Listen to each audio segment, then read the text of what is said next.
Start with the Pledge of Allegiance. I pledge allegiance to the flag of the United States of America and to the republic for which it stands, one nation, under God, indivisible, with liberty and justice for all. I salute the flag of the state of New Mexico and see a symbol of perfect friendship among united cultures.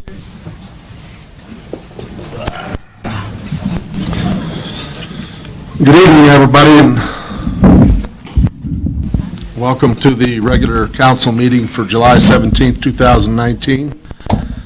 Following the Pledge of Allegiance, the first item is approval of the agenda. Council, I have no changes or anything to report out tonight, so I'll entertain a motion on that. Mr. Muir?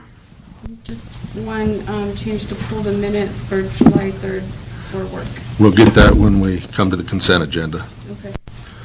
Mr. Mayor, I make a motion to approve this evening's agenda. I'll second. Motion's been made and seconded to approve tonight's agenda. All in favor, say aye. Aye. All opposed? Thank you, council. First item up then is a promotion presentation for Sergeant Saul Urbina. Chief Crow.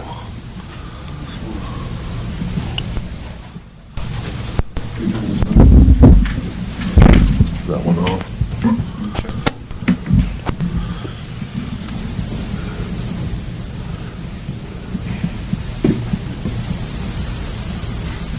All right, guys, everybody's here. Mayor, Council, thank you. And thank you for putting this right at the beginning. I know we're going to have a full house here, so it's the perfect time to do it. So, as you know, recently there was a position created and funded for our promotion to sergeant. And we had an active list that was about 6 months from expiry. And Officer Urbina was on that list as number 2. So if you remember, last October we promoted Sergeant Flacco. So now I get the pleasure of promoting my second sergeant, Officer Saul. Saul's been here since September of 2015. So,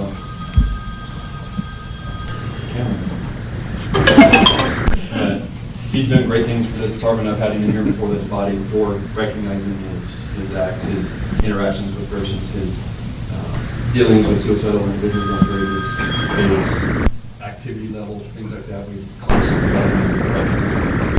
I was glad to see him test. I'm glad to see him promote to rank sergeant. So he's hit the ground running. He's with us right now. I'm getting up to speed on everything. But just wanted to introduce him and say thank you, Saul, for testing. And thank you, and I look forward to working with you.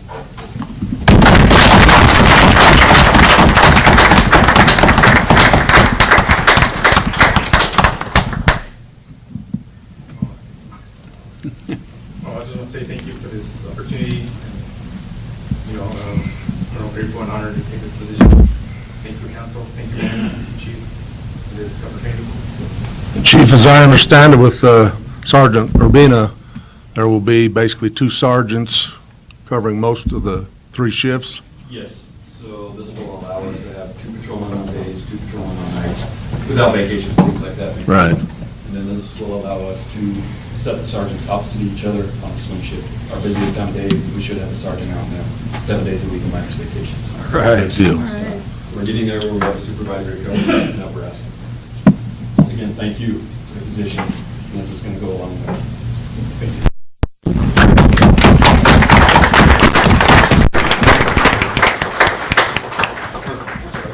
Anybody have any questions? Congratulations. Congratulations. Congratulations.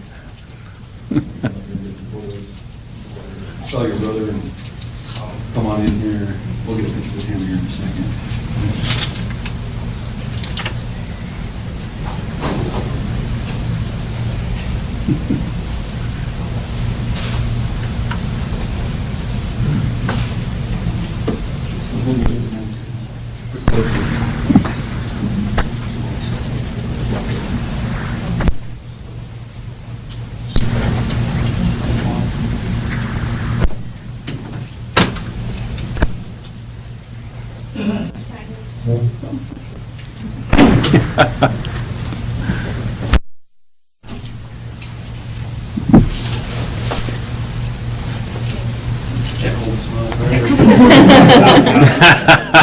Do you want to pick?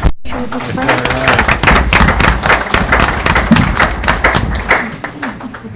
Chief, did you want to take a picture with his brother? Yeah. Do you want to? No. You know what, guys, come on up. Everybody in the back there in the uniforms. Come on up, LT. Come on. This doesn't happen often. We're gonna take advantage of it. True. His brother, I don't know if you've met his brother. Meet you. Nice to meet you. How you doing, man? Good to meet you. Good evening.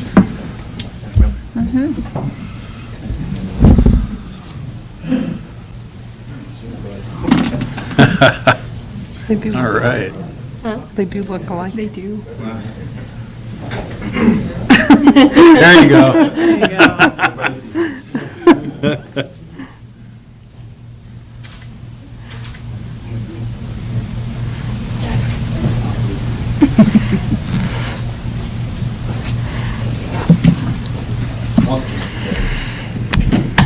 All right. Sergeant. For all the service you've given us and the service to come. Yes.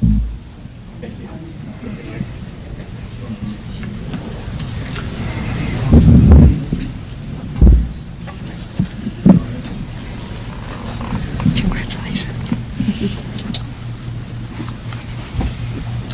That done, the next item then is the consent agenda. It's got several council meeting minutes, planning and zoning, court report, several calls for future hearings.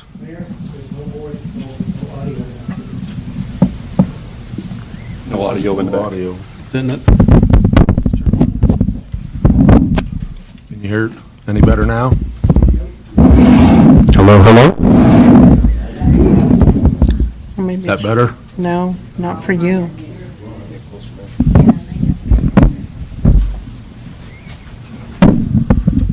Now can you hear me? These are, this one's, mine's Not getting back there. not on. Coming through now? That's pretty close.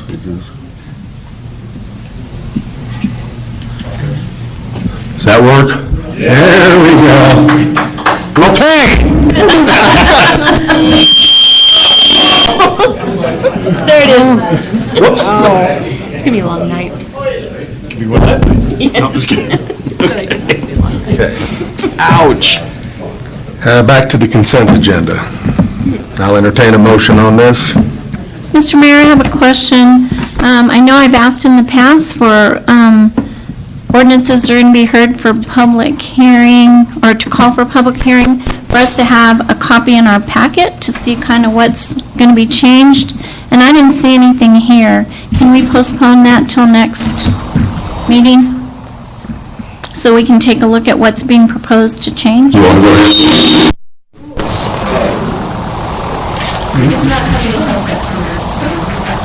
You want to wait off till the, Mr. Mayor, I'd like to have the call for the public hearing out there. These changes are being heard in the meetings of September 2019, which Right. is over a month away, so we will... should be ample time to get a copy of the We're stuff. going to have ample time to see copies of all of these, I believe. I know, but I've asked in the past for them to be in the packet, and we're calling for public hearing, because in the past, there were some problems, and we needed to do some corrections before the call was made. And so that's all I'm asking. We're calling for a public hearing in which these changes will be Can you heard. can you see to it that they get a copy of the, And I'm sure Those that, changes. I'm sure that staff will see that we get a copy of these before we actually have these hearings. What are they? There are some zoning changes that I have been looking forward to with anxious anticipation. Would have been nice if all of us could have been looking forward to those. Have you been paying attention to the meeting minutes from planning and zoning? You would know what they've been talking about. I do look at the minutes. Well, then you should know what we were about to go ahead and receive. call for a vote then on the consent agenda. Counselor Jaramillo, you wanted to pull one of the council meeting minutes? Yes, Mayor, for July 3rd. Okay. So motion's been, or somebody make a motion. Mr. Mayor, I make a motion to approve this evening's consent agenda, holding out item A, town council meeting minutes for the July 3rd, 2012 meeting for revision. 2019, yeah. 2019, sorry. Got a second? Second. Motion's been made and seconded to approve tonight's consent agenda with the removal of the town council meeting minutes for July 3rd, 2019, as well as to staff, try to get a copy of those changes into the councilors' boxes as soon as you can. All in favor, say aye. Aye. All opposed? Aye. Or nay, or whatever.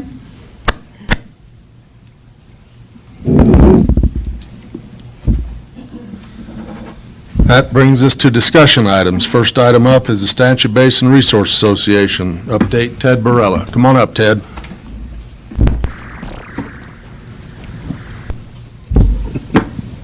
Mayor, members of the council, thank you for having me tonight, or this evening, I guess.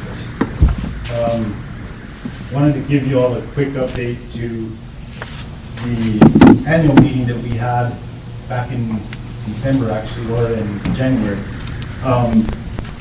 Just some real quick things. The annual meeting went well. We had about 30 people attend. It was actually held in Moriarty. This year we moved the event out because of some scheduling issues that we had.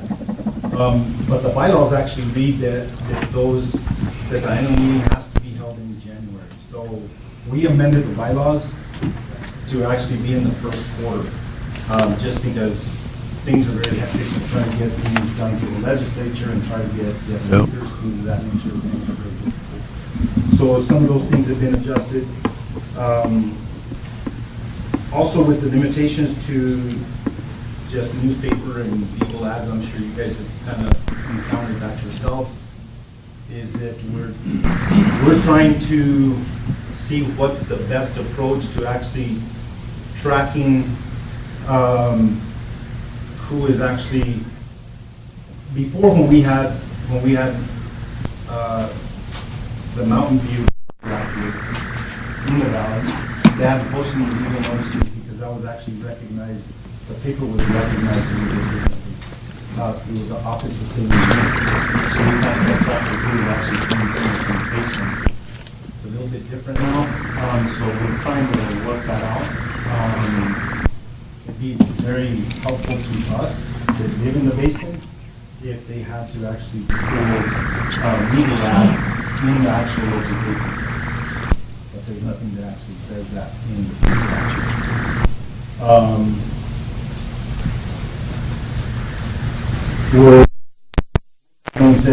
We're looking at some other methods to actually, like search engines, to actually look at some of that stuff, try to keep updated with who's building permits, what water rights are being reactivated, things like that.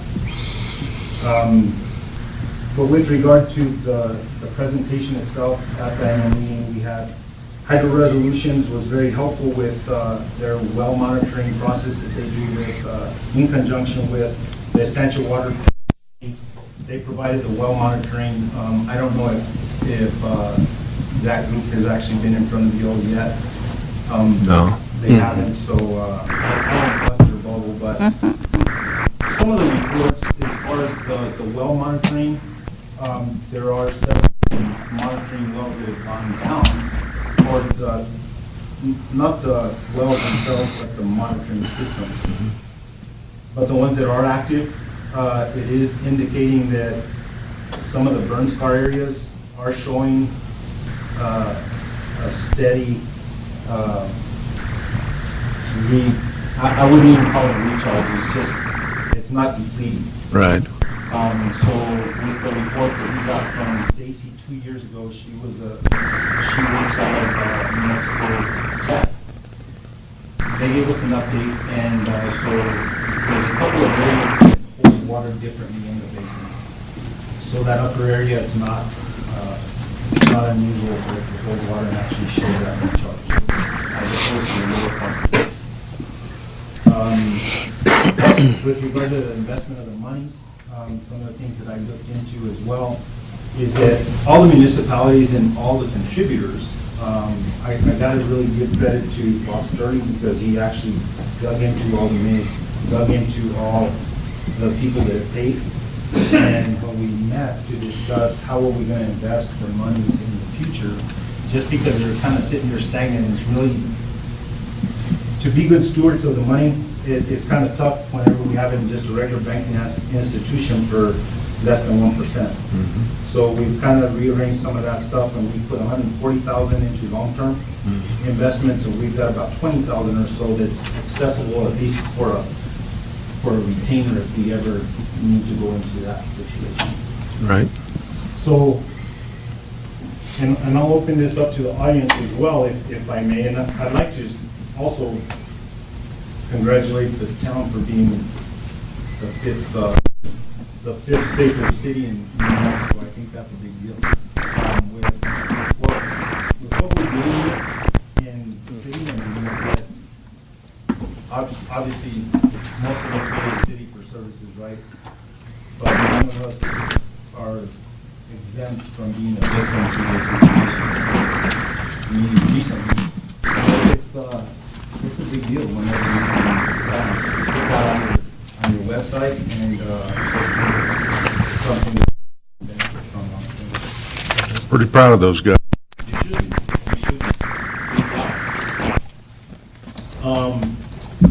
Just to kind of give you a little bit of an idea of how the annual meeting went, I've got a question. How much water does an individual use daily? Is it 10 gallons, 1,000 gallons, 500 gallons, or 100 gallons? Just gonna ask. Here's that, right. So, on a normal basis, that's about how much a person uses. That's considering the food they eat, things of that nature. What does it cost to operate the water systems throughout the U.S. annually? Is it 900 million, 1.7 billion, 3.5 billion, or 5.2 billion? 3.5? At least I have guessers here. We only have 4 choices, right? So I did a little bit of research with regard to the Stancha Basin. And these questions I didn't get to ask because I hadn't done the research at the annual meeting, but I found it very interesting. So how many registered wells are in the Stancha Basin? Is it 11,000, 9,000, 17,000, or 6,000? Probably 17. I'd say the 11. Mayor? For 2, it's 11,000. 11,000 wells, just a little over 11,000 wells are actually registered. Not all of them are pumping, but we've got Right. 11,000 wells in the basin. They've got them mapped and located. That's I've correct. been down there to the state engineer and seen that, and That's exactly I right. seem to remember that number when I was talking to Wayne Cannon. So a dovetail to that question, how many of these are actually registered as irrigation? Is it 1,333, 1,733, 1,533, or 1,033?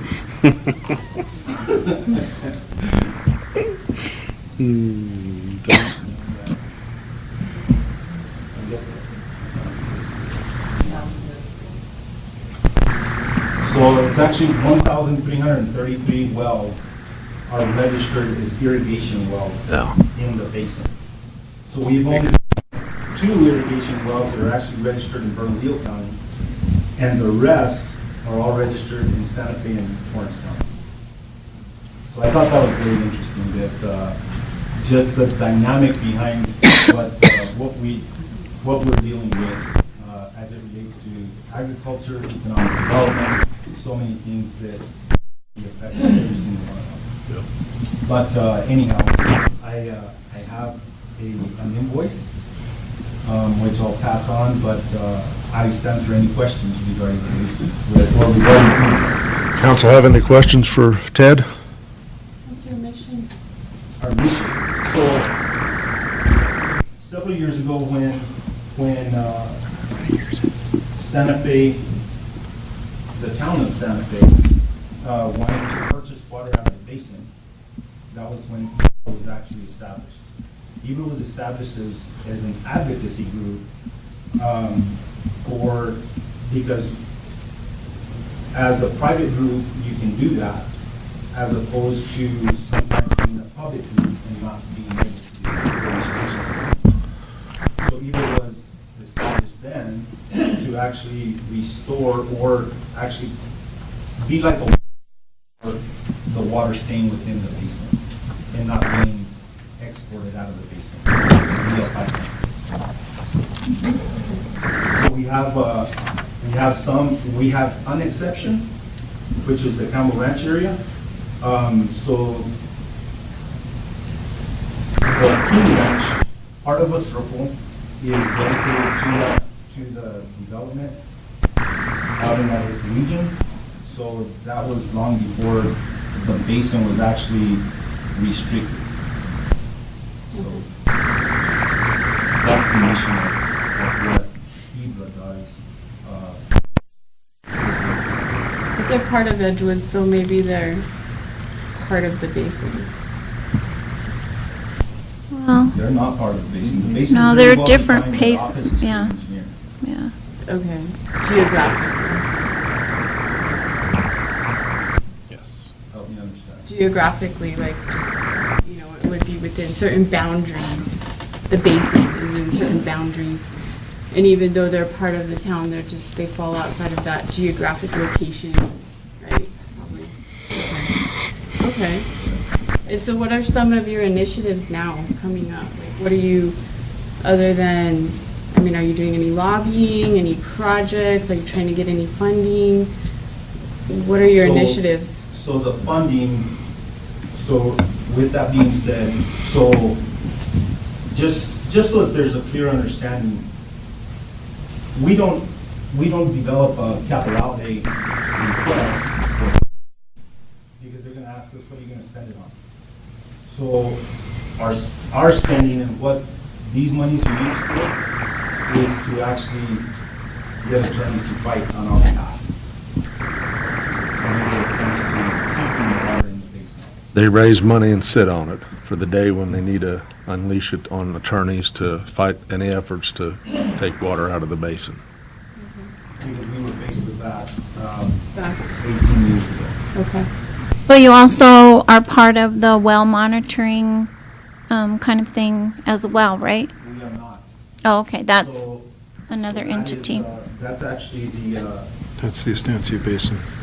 Yeah. Yes, that's actually the resource group. So that's the Estancia Water Planning Committee. The Estancia Water Planning Committee actually does the well monitoring. Whereas They just report to you. they allow us to use their report, if you will. So one of the things that I did talk to Judge Thompson about was that I think that EBRA can actually help with that, because if we want to be advocates for the water in the basin, I think we need to also be investors in knowing where we're at with the water levels. Makes sense. So that's data that we can use, and we're all players. So that's something that we're going to be discussing at our next board meeting, one of the things. As well as, so whenever you talk about legislation, so one of the things that we do have, we have a Senate memorial that's in place now, thanks to Senators Stewart and Becky. However, I would like to lobby on the House side as well, and maybe have a joint memorial of some sort to actually kind of bring everybody up to speed with what we're dealing with in the basin. And there's always concerns. Right now, what I see in the valley right now, as I drive up and down 41 and 55 and several of these other areas, is that water rights are being activated. So the way it affected the town of Estancia, so when I was mayor in the town, it was like, you know what's frustrating is whenever you got to get up as the mayor to go check the targets to see if the prison can pull water or not. You got to go check the well or generators or the targets on the tank to see if the school can open. So all these things you got to consider, right? So as the mayor, it's not fun. It's not sexy, it's not pretty, it's not anything. But it's part of our role. So one of the things that I think is important to do is to understand who your neighbors are. Right now, in Estancia, I can speak to them directly because I know how it's affected them because I live there. But some of the water rights that have been activated in and around Estancia have actually affected them well in the town. So when it comes to senior water rights, those kinds of things, so we've been asked, so why aren't you actually going and fighting on our behalf? Because it's still staying within the basin. That's not within our mission. Our mission is not to go fight a battle with the Office of State Engineers. That's not the goal. That's not our value. That's not our vision statement. Our vision statement is whenever it's being exported outside of so those kinds of things. Who is activating water rights? I'm sorry. Who is activating water rights around that area? Is it an organization, or are you talking just individuals, irrigation? Irrigation, I think just there's several different, so from the Office, State Engineer's Office, or from that office, is that they've given landowners a certain amount of time to show beneficial use. So what they're doing is they're activating beneficial use so that they don't use the water rights, because that brings value to the property, right? Right. So if you lose those water rights and you don't have them, your property's worth nothing. Or it diminishes the value of the deal. So that's all they're doing, they're activating those water rights. And they're farming it, we've got several hemp growers that have activated old farms that, you know what, they were flood irrigation before. Now they're putting in $1,000, $100,000 worth of pivot systems in the valley and activating those water rights.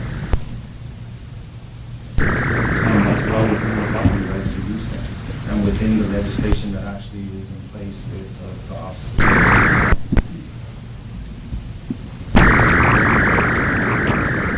Lose it. And that's actually what the state engineer's office has done when they send out those letters, is that they state, you use it when you use it, and you're going to give you X amount of time to either activate it or you're going to. Any other questions? Comments? Public have any comments or questions for Mr. Barella? Thanks for coming in tonight, Ted. Mayor, members of the council, thank you very much.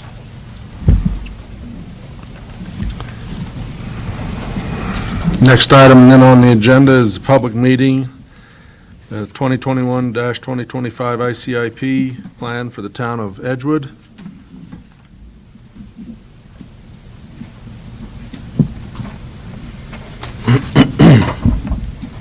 And the idea tonight is for members of our staff to come forward with plans and ideas they have.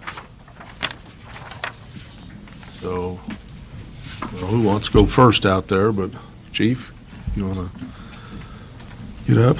Nope, Norton beat you. He's fighting for it. I realize I got a chair and a microphone right here, so I'm looking at my notes. Good evening, Councilor. My request for the ICIP was $308,000,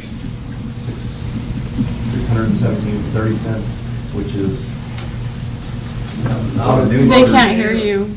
Motor grader. Asking Not for that a one. new motor grader. I guess it's not. Different one. Just got to speak right into it. amount is still I'm not. requesting a Motor new grader. John Deere motor grader for the road department because the grader that we have now is 16 years old with approximately 20,000 hours on it. It was overhauled at about 12,000, so we're due again. And I would like to make that our backup grader and to purchase a new one so that we can continue to maintain the gravel roads in town. And Norton, really quick, you're getting this from a state contract, right? The price, which is what we have up on the screen. That I come up with, and I actually have a spare copy of the contract, and I've highlighted the item on it. On the back page, base price, on the back of that first page.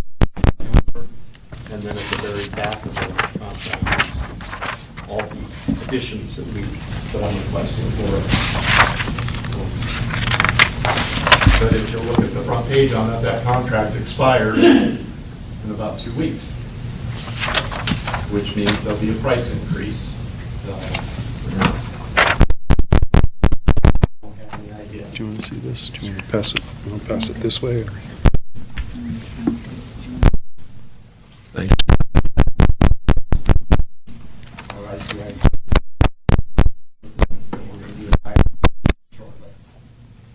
Thank you, Norton. Thank you. Chief? Asking for a new grader, $100,000 worth of request for road maintenance.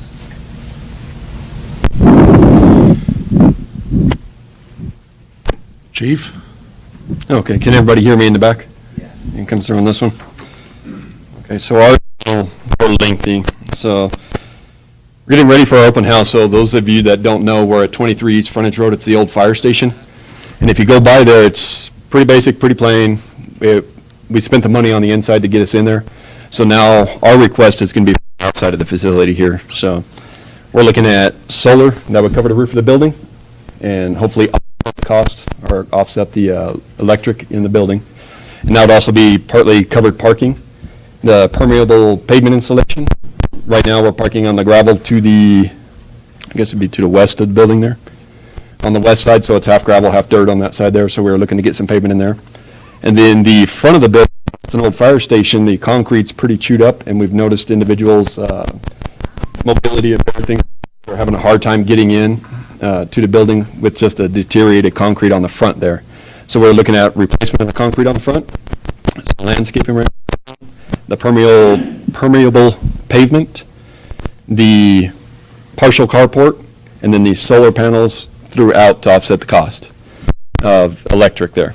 And then we're also looking at a secure fence around the side of the building, and that would be for the unattended units that are left there. So we have 3 vehicles, 1 unmarked vehicle, and 2 marked vehicles that are left as loaners or floaters, so whenever they're down for maintenance, motor vehicle crashes, anything like that, we have backup units. We have a problem with vandalism near the building there, so now we have direction, but it'd be nice to get them in that fence. Well, then we're also looking for solar lighting for the parking lot. Right now, you pull up and we have the one light in the center where the garage bays used to be. We have the one light on the center, and then we've a little light on the front, basically a standard house light just to cast some light out that front.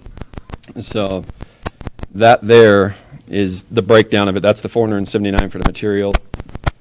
I'll be honest with you, I don't understand these other categories here, but the grand total is $988,000.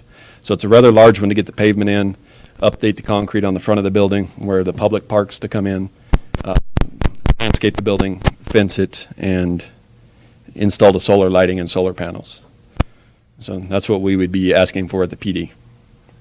That would also include I forget there, that would also include a battery backup. So the time that the power was out, I don't remember, it was maybe 2 springs ago. Yeah. We had the power out for a couple days, and our database, our criminal database, everything inside the building is run off the computer, so we weren't able to enter information or pull information. So, which could be beneficial to some people, I guess. Not to the general public, I'll put it that way. So we would like to have a battery backup system in place to power our equipment for a few hours does that again. Mr. Mayor? Yes, sir. Chief,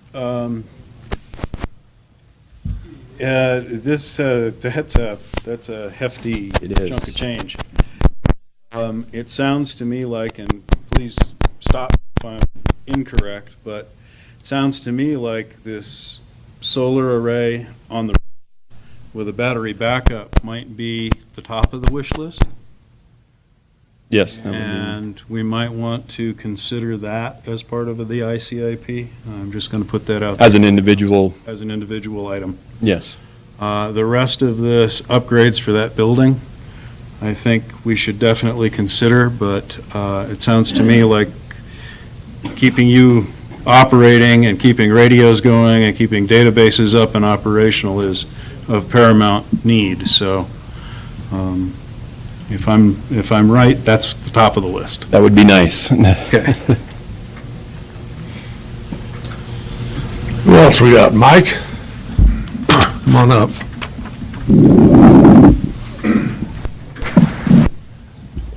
I guess I don't get a microphone, but can everyone hear me okay? You can use this one. Mike? You can use that one. That's all right. I can. You got it.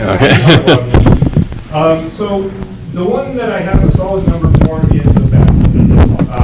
We, as a wastewater entity, are a utility, and we should think as such, and one of the things we need is a backhoe. The town currently has a single backhoe that is the road department and the wastewater department, which works okay, but if we have an emergency in the middle of the night, we should definitely look into. So you can see the total cost for the backhoe is $95,000. This is on a CES contract. It includes 48 months of warranty. And that's the only thing, unfortunately, I have to say. There's two other projects I'm looking at that I hope to have some solid numbers here shortly. They're both larger projects. One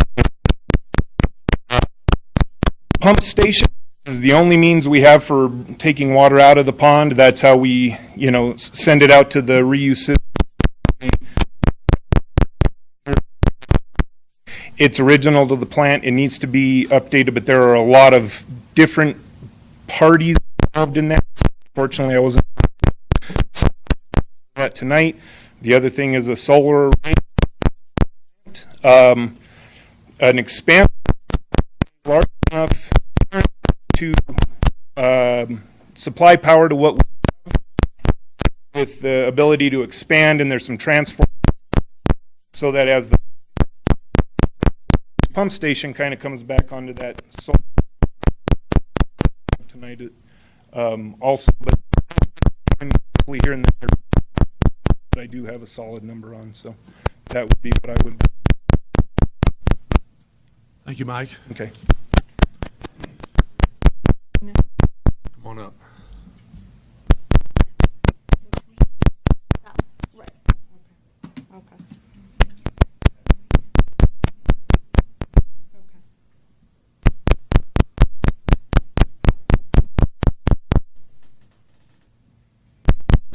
So the first project that I would like to propose is this second slide, if we can go to it.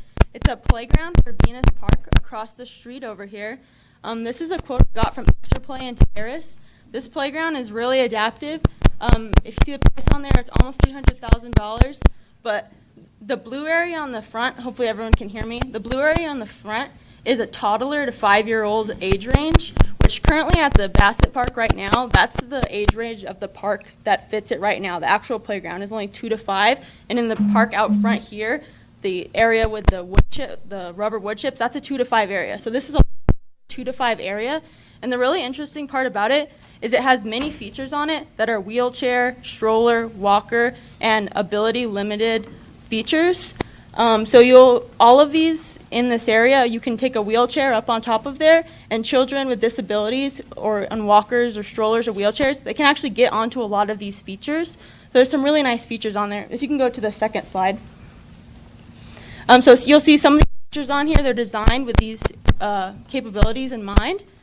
And the other side of the playground is a 5 to 12-year-old side of the playground. So you cover a whole age range within this playground, and safety is the key aspect of this playground.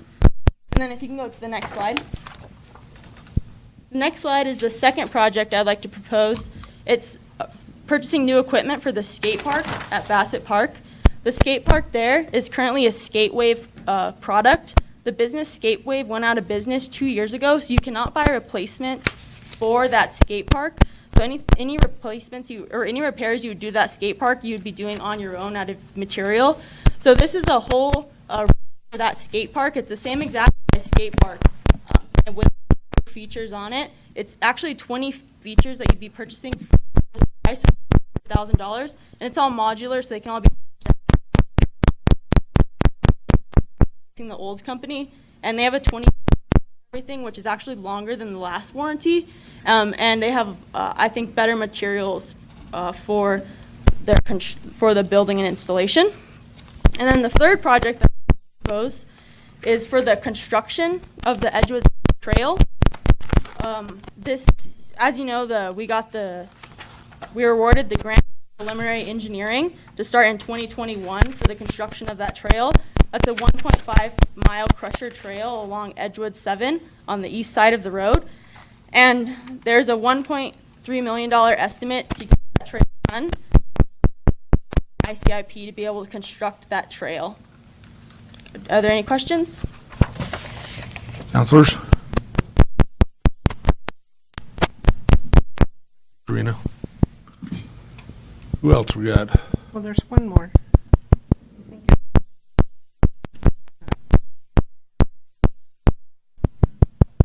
Juan might have to read this because I'm not sure I can see it.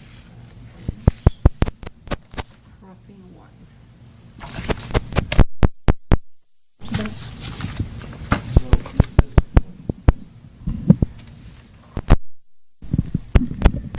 Mayor, Council. So this is the, Jesus, can you turn this one?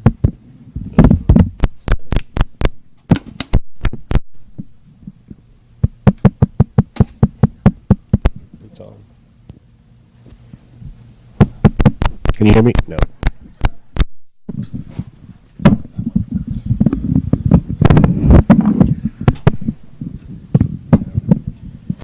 I'll just stand up here. So, Mayor, working out too? No. Not that one either. Now they're all up. Is this one working? All right, Mayor, Council, so this is drainage crossing that we have proposed. The area to, we'll go back up to the picture real quick. So the area to the north and west is the senior center, and that is Coral Trail. So this would be the first step, would actually be to put the drainage crossing in. We did have that drainage study done, which identified several areas that needed the drainage crossing. And then, so this would be the first step to actually get the drainage crossing in, and then we can continue looking at hard surfacing, possibly on a CDBG grant to hard surface and get the road paved as well, and put some more ADA access in, just a little bit more accessible for seniors. And it's this one. And so, yeah, the total estimate cost on that is $432,000. And this would just once again improve the drainage crossing and pave the way for future projects to make that area more accessible.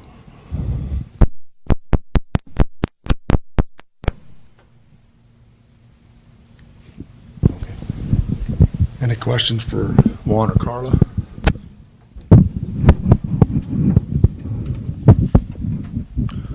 Who else do we got? That's it. Okay. It is a public meeting, so if any members of the public want to come up and suggest ICIP projects for the coming 2021-2025 period. Come on up, Cheryl.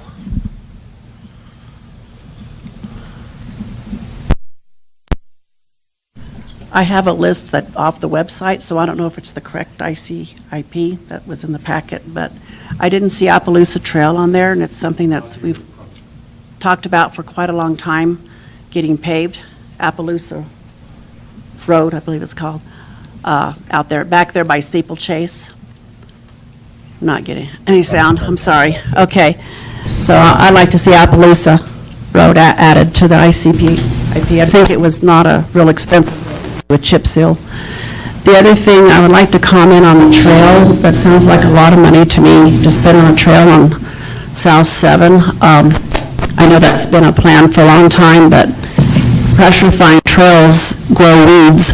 I don't know how they're maintained. And with all the roads that need to be done and all, I just don't feel it's a worthy, in my opinion, a worthy cause to spend. Okay, thank you. Anybody else?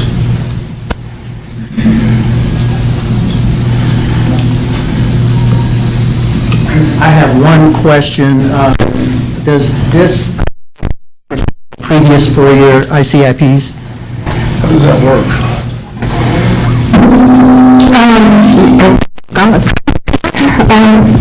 Yes, it doesn't supersede, well, you guys will decide to take some projects off and put some new ones in if they've been funded.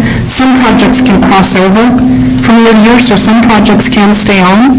That's up to the members of the governing body. So the answer is it does not supersede. So some roads that you selected last year can reappear Yep. as ICIP. Yes. As well as, for example, the collection service area of 344, which was on last year's 4-year plan, can also appear. So I would like to point out that it's not on there now at the point of this meeting. One more, a couple more, I'll try to be real brief, but the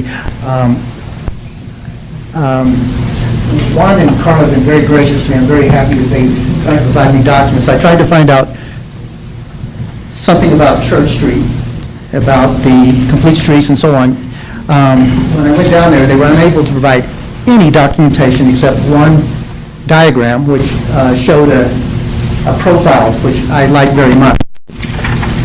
But when I asked about it, the answer is it going to be like this? And the answer is, we don't know because we don't know how much it's going to cost. It may or may not look like that. There may or may not be a running trail. We were told in the last meeting that this has been going on for 10 or 12 years. There's zero documentation that's discoverable to the public down there by IPRA. I don't think this project is being, and I'm talking about Steeplechase as well as we get here, because that's on the next ICIP. I do not think the project is being run well. I think that if there are mistakes, it's not coming from over-specification or under-specification. It's just bad project management. I think someone needs to get on top of that. I think the public needs to see along the way that people who live on Church Street, if they do put a trail there, they're going to have to, some of them are going to have to move their fences. They're going to be affected. They need to know as soon as possible. And I'm suspicious about the drainage a little bit. I've heard that maybe that's not conforming to the town standards. It probably is, but I don't know. I don't have any drawings. And I also don't know how it's going to come out. Right now, the design is, I like it very much. It has what I asked for, 2 feet of escape on either side of the lanes. The ditches are shallow, and there's enough room for a car to leave and get parked partly on the grass if it has to stop along the way. And the running trail is actually part of the Smart Streets. In fact, the Smart Streets goal is to keep pedestrians from being killed, and that's actually a very good thing. I just would like to see more public awareness. I would like to see more public input, and I would like to, I'd like to see, I've run projects before. This project does not look like a well-run project in the end. Thank you very much for your patience. Anybody else?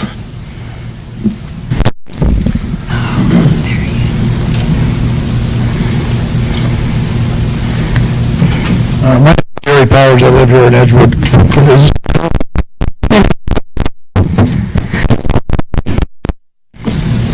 So I have a comment about the ICIP issues. Can I get another mic that doesn't do that? Yeah, I think it's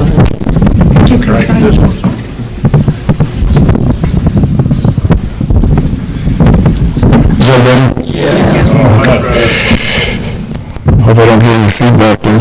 So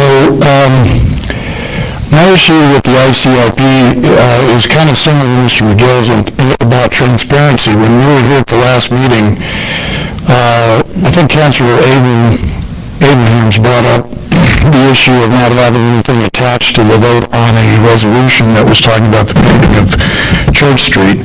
There were questions that I brought up, and I think Juan talked about there possibly being a jogging path and a bike path, and none of that made it into the minutes of the meeting.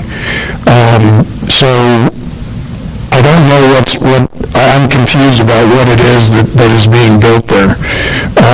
I think the public should know. I mean, the preamble of the Open Meetings Act says, in recognition of the fact that a representative government is dependent on an informed electorate, it's declared to be public policy of the state that all persons are entitled to the greatest possible information regarding the affairs of government and the official acts of the officers and employees who represent them.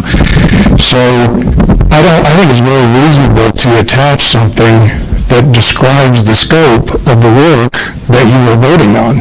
I'm also a road contractor and a general contractor in the state, and I have never seen a project approved without having a scope attached to it. So that at least it's being, and if people have an opinion about whether there should be bike paths, horse paths, pedestrian paths, ADA facilities, then they have to know what's being built so they can come in and say, well, I think you should add this, or I think you should do that.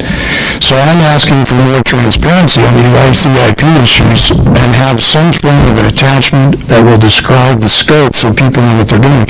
The other issue is that there was, on the agenda, it was just described as resolution number so-and-so.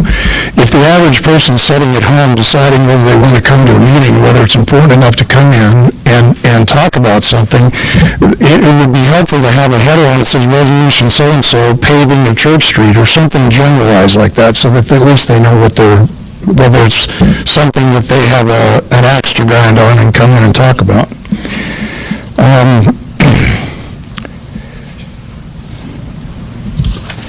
So I think that's kind of the gist of my comments. I'd like to see more transparency in that regard, both on the agenda so that people have a general description of what the item is, and on the attachments regarding some form of scope or drawing or something that can be identified. It was really surprising to hear that Mr. McGill put in an IPRA request and couldn't get anything on it, because at the last meeting it was described as if we were going to attach this, we've been talking about it for 10 years, it'd be a packet that thick, and yet there's nothing available.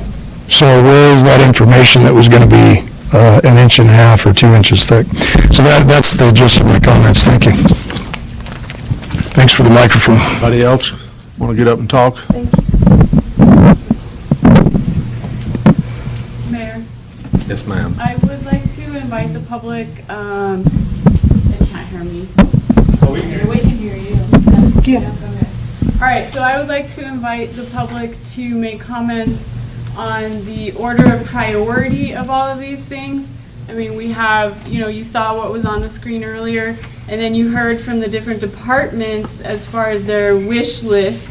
And ultimately, this is just a wish list, right? We don't know that we're going to get the funding, but this is our second meeting on the ICIP, and I would like to know what is important to you all as far as order of priority. Thank you. So not seeing anything else, let's move along to the next item then.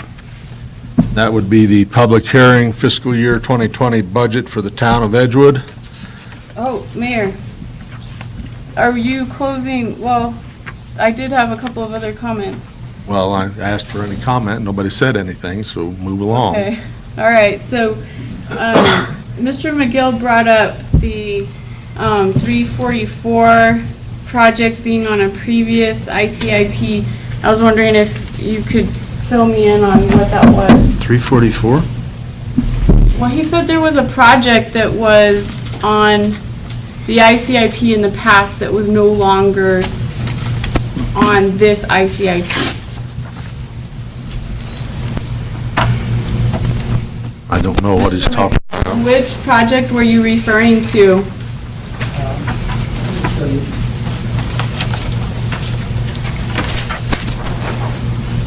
Was it on last year's ICIP?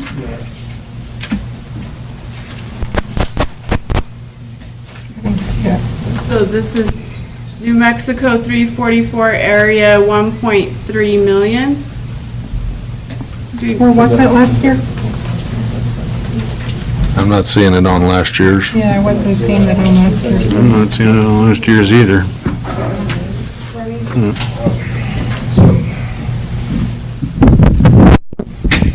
Mayor, Council, this was the requests last year from the different departments, and last year you guys chose not to put that on the list.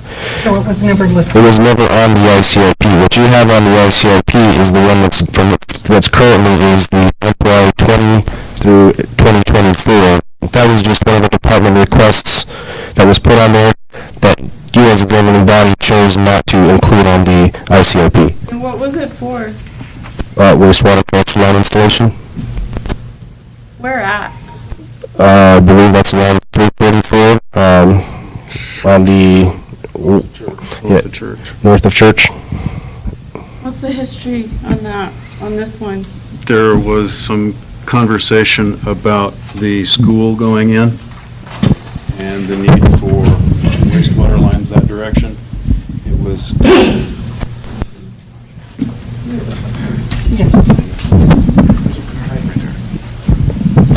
Yeah, this is a proposal for the capital improvement plan for 2020 to 2024. That was the presentation. That was not the final product. Mayor, Council, that would be like what we're doing right here, right now, giving you something that one of the department heads wishes that's put on there.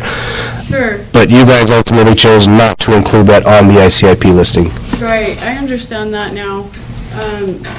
What's interesting to me is that, I mean, I've heard this brought up before by people that it was a priority at one time to go down 344, north. Because of the previous ICIPs for a few years back, I guess. I don't ever remember seeing it on there, but maybe. Yeah, no, I'm not saying that it had to be on there. I'm just saying that that's something for us to consider and to know. I mean, don't we want collection lines going north? That'd be something to consider. Yeah, up to you. I mean, I think people would. It's our city center as you come down this way. And we have our park and everything going this direction.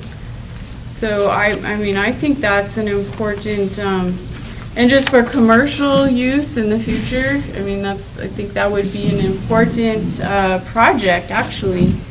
So I'm wondering, I mean, I don't remember last year having the discussion of let's leave this off and here's why. So maybe we need to revisit this, is what I'm saying. I think the priority last year was shovel-ready projects. Projects that if we're funded, we could start building. So with that being said, that was the priorities of what went on here, then my question is, if Church Street roadway project was a shovel-ready project, how can we have no documentation on it? Well, I think, and I'm speaking for Mr. McGill here, and I don't want to, at one of the meetings, he said that maybe one of the members of the governing body had said that the governing body had been talking about it for 12 years. Right. I don't know where that initial 12-year documentation is. I think a few of you were on that governing body, but If I might interrupt. Okay. I said that, Okay. and it has been several governing bodies that have wanted to do church repeatedly for many, many years. It is something the council has been pushing for MAP funding since, I think, 2007, 8. I can look for those original MAP funding applications if you like. It's, for one reason or another, fallen on the list. It was part of the original list from, I think it was, I'm going to say May of 2008's council discussions. It was brought up again not far after that as one of the most heavily trafficked roads. If you're looking for documentation like engineering plans and that kind of stuff, you're not going to find it. Okay, so how would it be considered shovel-ready when we were told last year that you couldn't use ICIP money for planning? It had to be shovel-ready. Well, we have been trying to get that going for a long time. We have been applying for MAP funding. We've now finally received it. Yeah, and Mr. McGill has a copy of the contract that we entered into for design engineering services for Church And we Street. should very shortly have a design and be moving forward. And so how does council go about getting a copy of that? Mayor, council, so if you recall last year, and what they told us at ICIP training was shovel-ready was anything that could be completed within a year. That included planning. That's why we put it on there. This year, what they told us shovel-ready means is you have design stamp plans ready to go. So it's the ICIP, it's a training that they said, they make up the rules. We don't make up the rules and say what's shovel-ready, what's not. Every year they say it, and some years, yes, planning is perfectly reliable. Some years, it's okay if this is something that, truly is, it takes you 5 years to complete. It just depends on the administrations and what their interpretation is of shovel-ready. Right. So my question is, of these things that we've been presented tonight, which of them are shovel-ready, stamped, ready to go? For us to take into consideration. I'd say that motor grader, backhoe. Karina had a pretty good stuff on that playground.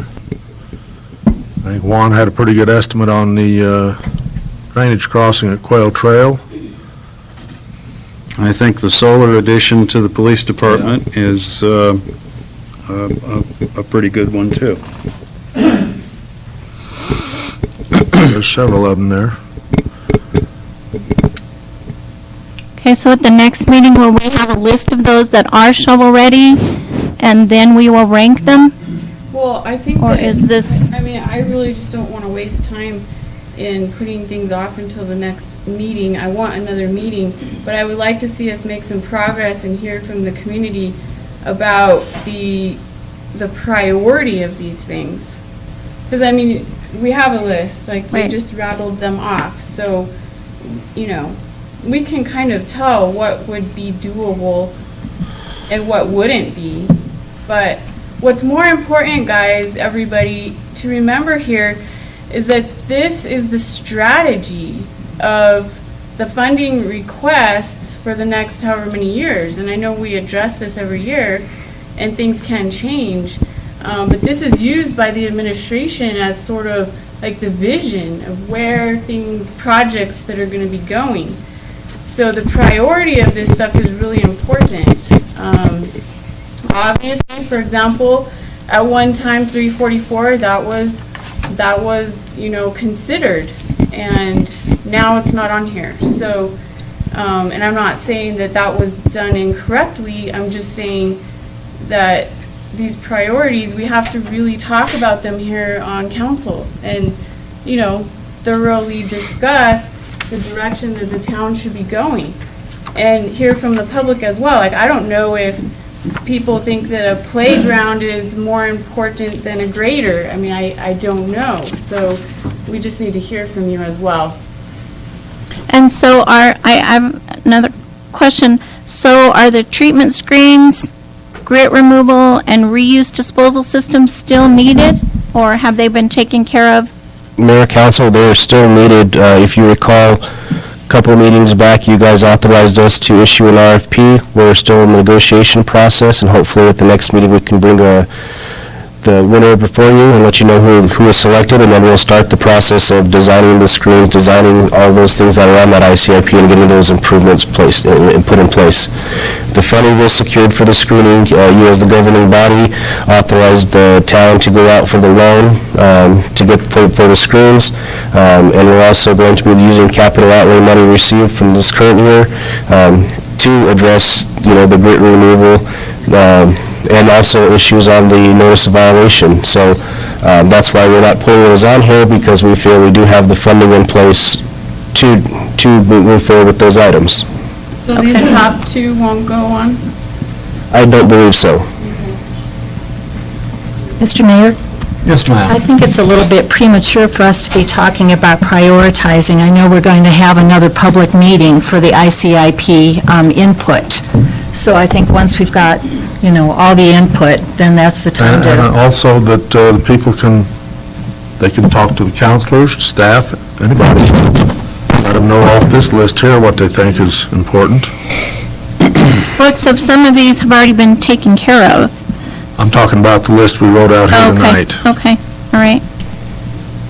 So I know myself, I would like to see anything other than wastewater on here. That's all we have applied for years and years and years and years.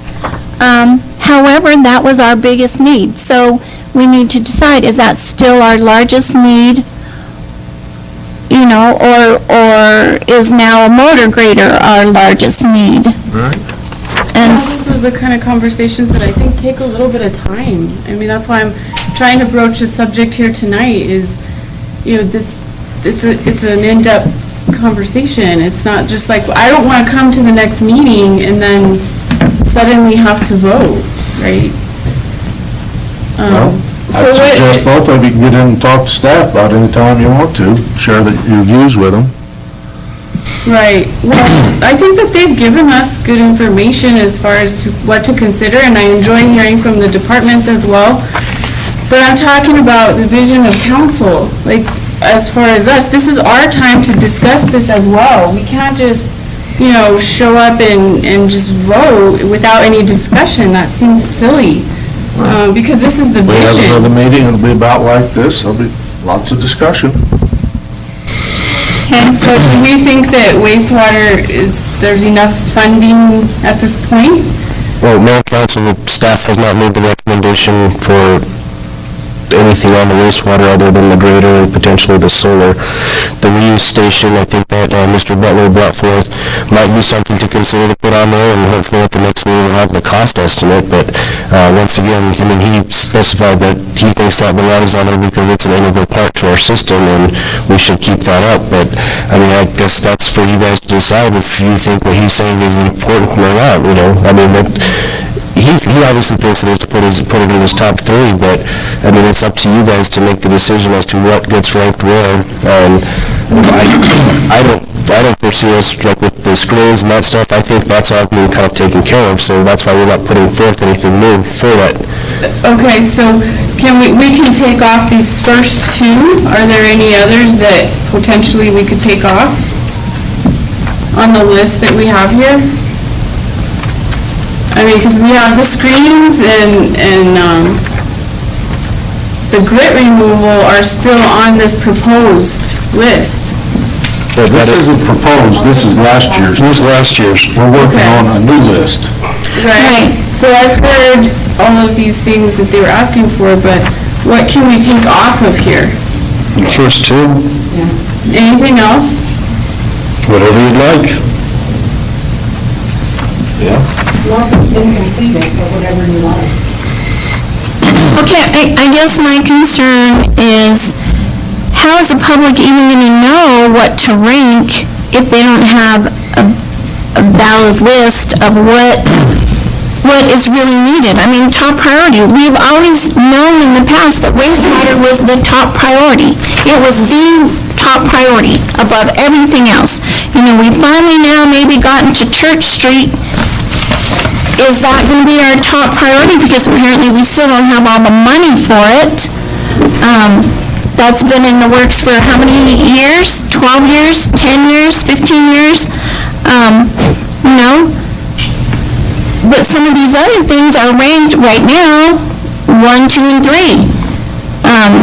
But I also know that maintaining our wastewater plant is the #1 priority that we have, because if we fail to maintain it, then we're going to have sewage throughout the town. And that we cannot have. That's more important than roads has been in the past. So my thing is, I do believe there needs to be posted a current list of what isn't really needed, what is recommended, what the cost might be. Is it shovel-ready? Would it be considered shovel-ready for use if we get the money? Is it, can we do it? And so that's the guidance I'm looking for.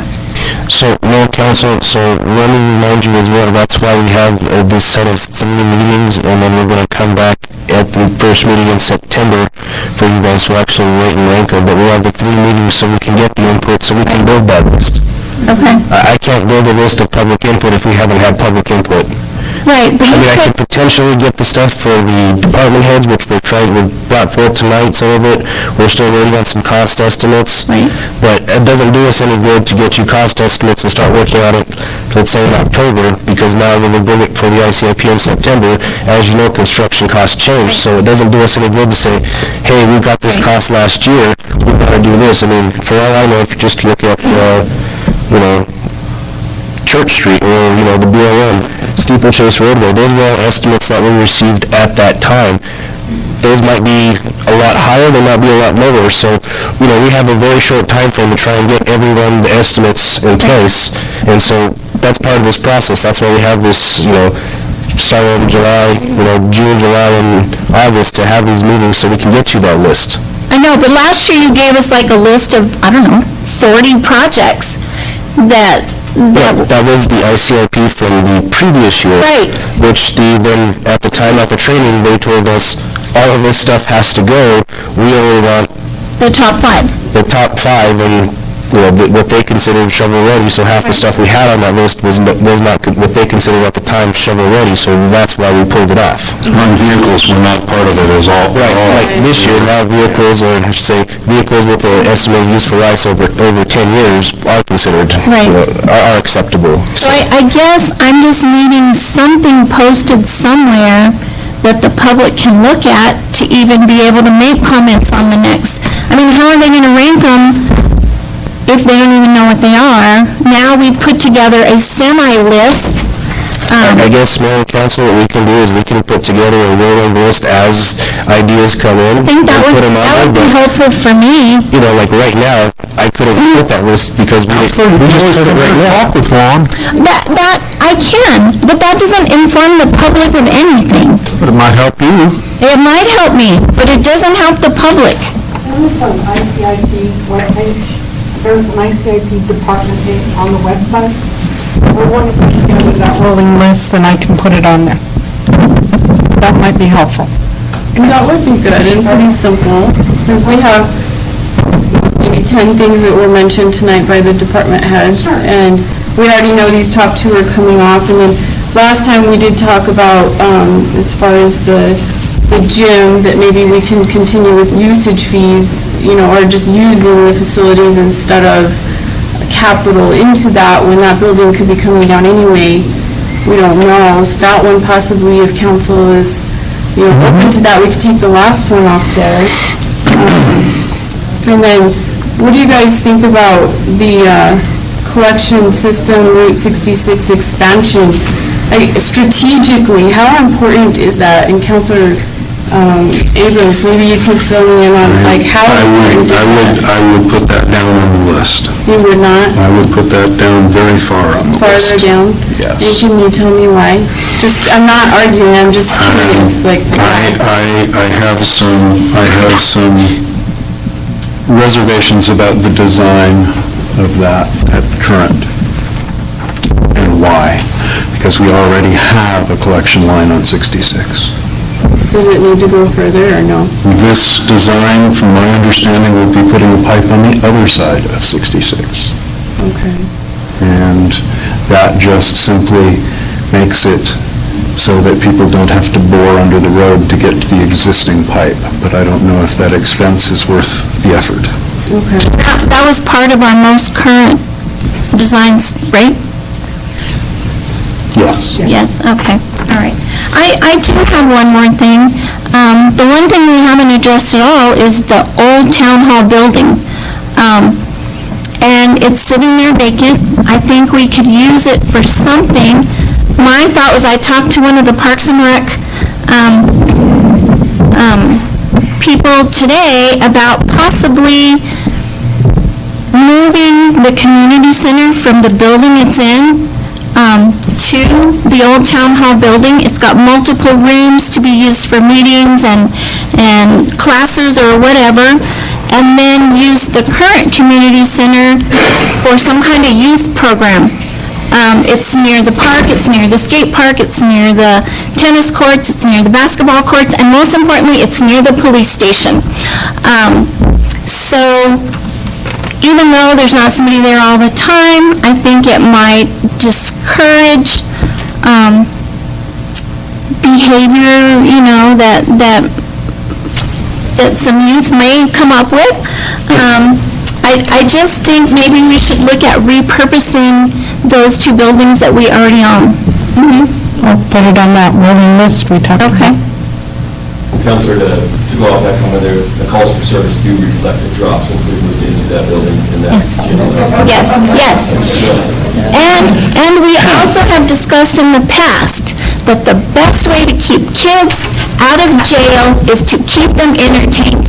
And, so I just feel like that is still, even though maybe the school gym, we can use it as we need it or something like that, I would like us to start some kind of serious continuing youth program. Although oddly enough, and I'll put this out as maybe a Crime Stoppers thing, somebody stole a swing from that park just recently. They just cut it off and stole it. That's sad. Yeah. So that's my comment. I would love it to be anything other than wastewater. However, I do realize wastewater is has been our number one priority, and I would like us to repurpose the buildings that we currently have. I'll put a rolling list on the website by Friday of all the ideas discussed tonight. And it's a department, it's a page on the website, it's under departments, and it says ICIP, and I'll put that rolling list on there. Okay, could you maybe put it on the front page? Yes, as a link, yes. Okay. I am curious about the Route 66 expansion. Are we getting requests for the sewer line to go there? We have in the past, and the reason it was on there was because that is our commercial corridor. That is the place we designed a wastewater plant for, was for commercial, for 344 and Route 66. And so when we did the latest collection design, that was on there. I know Councilor Abrams, myself, and Councilor Simmons voted at that time to make that project number one. And so, money was spent to design it and all that kind of stuff, so I hate to think that it was just a waste of money. It was a waste of money. It is one of the shovel-ready projects. But I'm questioning its design, is what I'm saying. And I agree. I mean, I think we need to have, we have a need for sewer for our economic corridor, if you will. Yes. But do we need two pipes in the ground? I don't think so. I don't want to. 100 feet apart? Yeah, That's the question. If we can save money by having people dig under the road, then that's, what we should do. Anybody else in the public want to address this ICIP before we move on? Phil, come on up. Go, Phil. Thank you, Mr. Mayor. I'm glad you brought that up because not order, Audrey. Meaning that public hearing was never closed. So thank you for allowing us to continue with the conversation. Weeds. Okay? I say we occasionally wander off in the weeds. We do have a lot of weeds. My question about the ICIP, which is capital improvement projects, and Audrey was exactly right whenever she had mentioned that in order to do a project, you must have a design and you must have a cost analysis before you can continue with trying to put something onto a budget. And I know this for a fact because I've been on many commissions, and this is the way that we have always done this, including the school board. Communication is very important to the community. Proper communication is the essence of this town's going forward. It is the essence of us as a community to know what is going on. And frankly, I'm kind of tired of trying to keep up with what's going on in this town without having all the proper information. And you hear all of the pros and cons from different people.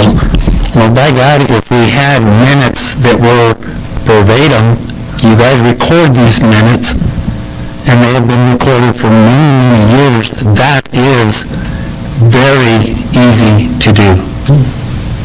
I would like to make a recommendation to you guys that if we could at least have the minutes published on the website verbatim, that would cut a lot of the crap that's going on in this community. What crap?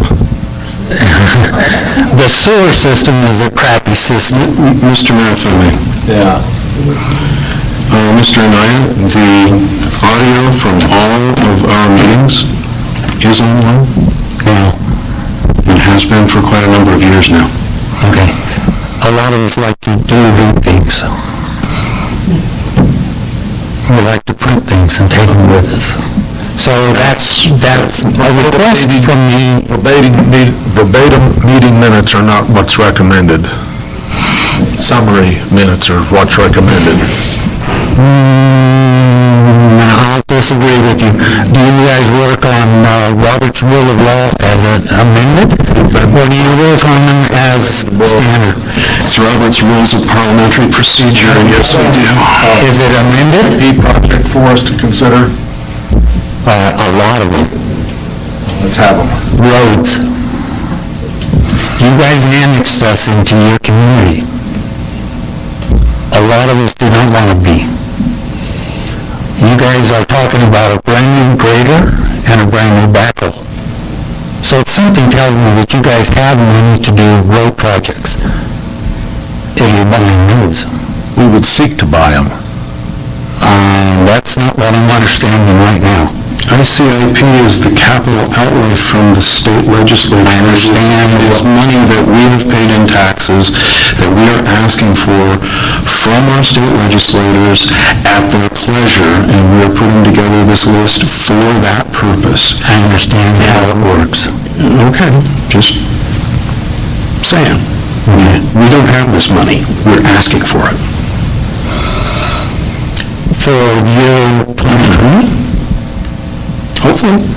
So what do you have available right now? For a new motor grader? Yeah. Goose eggs. We're looking to put it on here maybe. So it's for a project for 2020. The budget we're working on right now is for 2020. The ICIP request would go to the legislature that meets next January. Okay, so...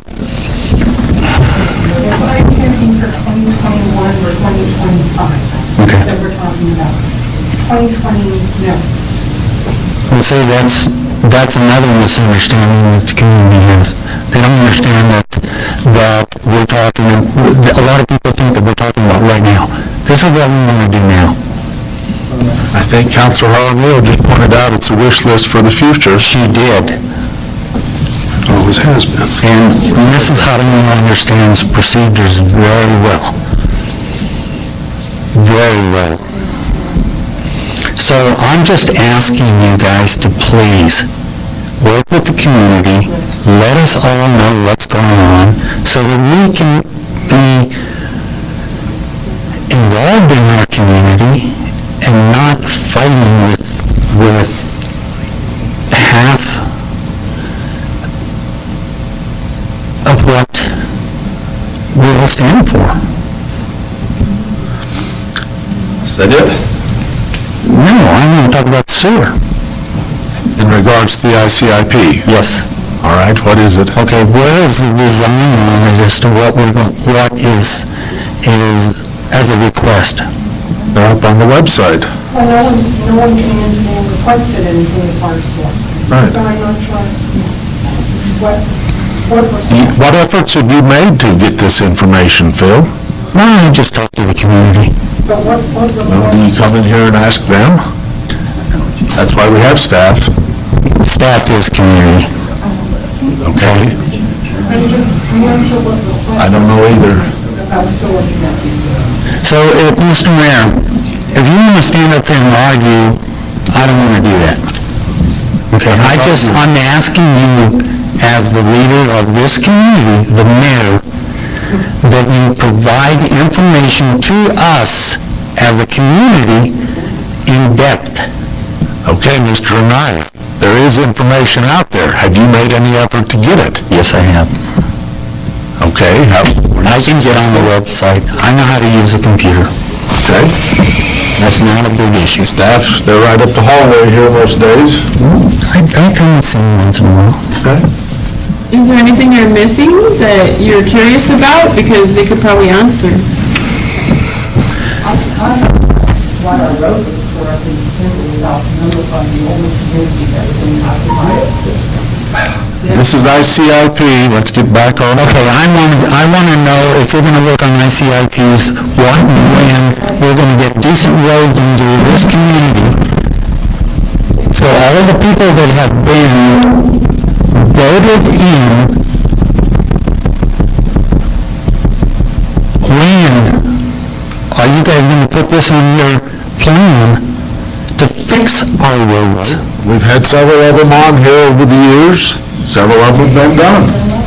It's up to when the money rolls in, then you try to get them paved or fixed up or whatever. What's your annual budget? Around 4 million or something. And $4 million, you are doing what with it? Running the town. Can we have the complete budget analysis? All of it, line item? Yep.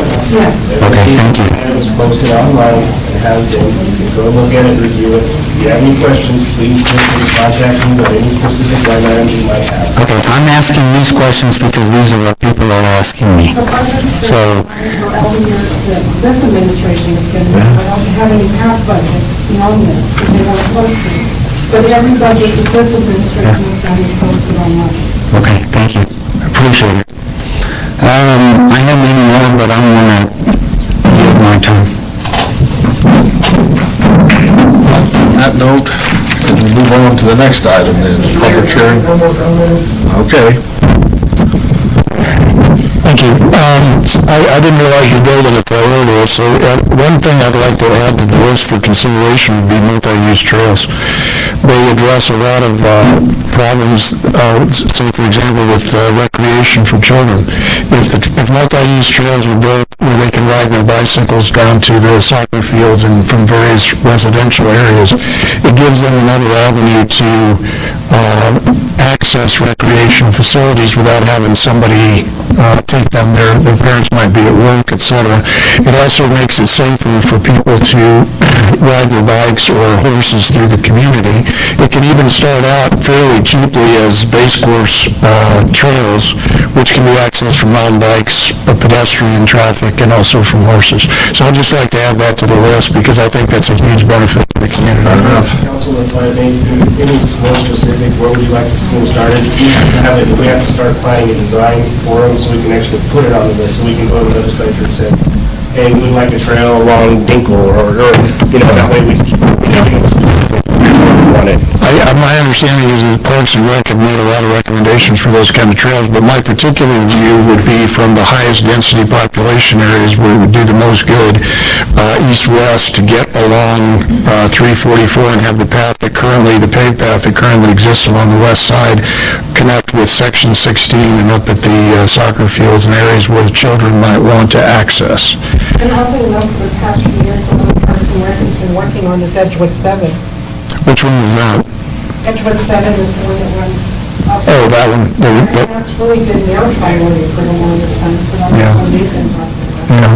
I don't know where the highest density areas are, maybe it's all the same, but east-west along Church, along Winkle, in those areas, and also west, some of the residential areas west of 344 that could connect, and then people could access them that way. Thank you. Thank you. So let's go ahead and move on to the next item, the public hearing for fiscal year 2020 budget. I would note that this is the third public hearing for public comment. Mr. Torres, why don't you get us started on this? So, Mayor, Council, once again, this is just another public hearing to receive input from the public on the budget as to what items they would like added, what they would like to see the town do. So I think first, let's hear from the public. I have a few things that I'd like to add to next year's budget, but first, let's see if the public has anything. All right, public, you've heard the invite. Come on, tell us what's... Councilor? I have no idea what you guys are doing. Not part of it. What are you talking about? We're on item number 4C, public hearing fiscal year 2020 budget for the town of Edgewood. And right now, we're soliciting public comment about the budget as it's been laid out. You stay up there. About a new PA. No, something's wrong. They can't hear. Right that one there. You replaced it. Oh, you did? That's the one you're using.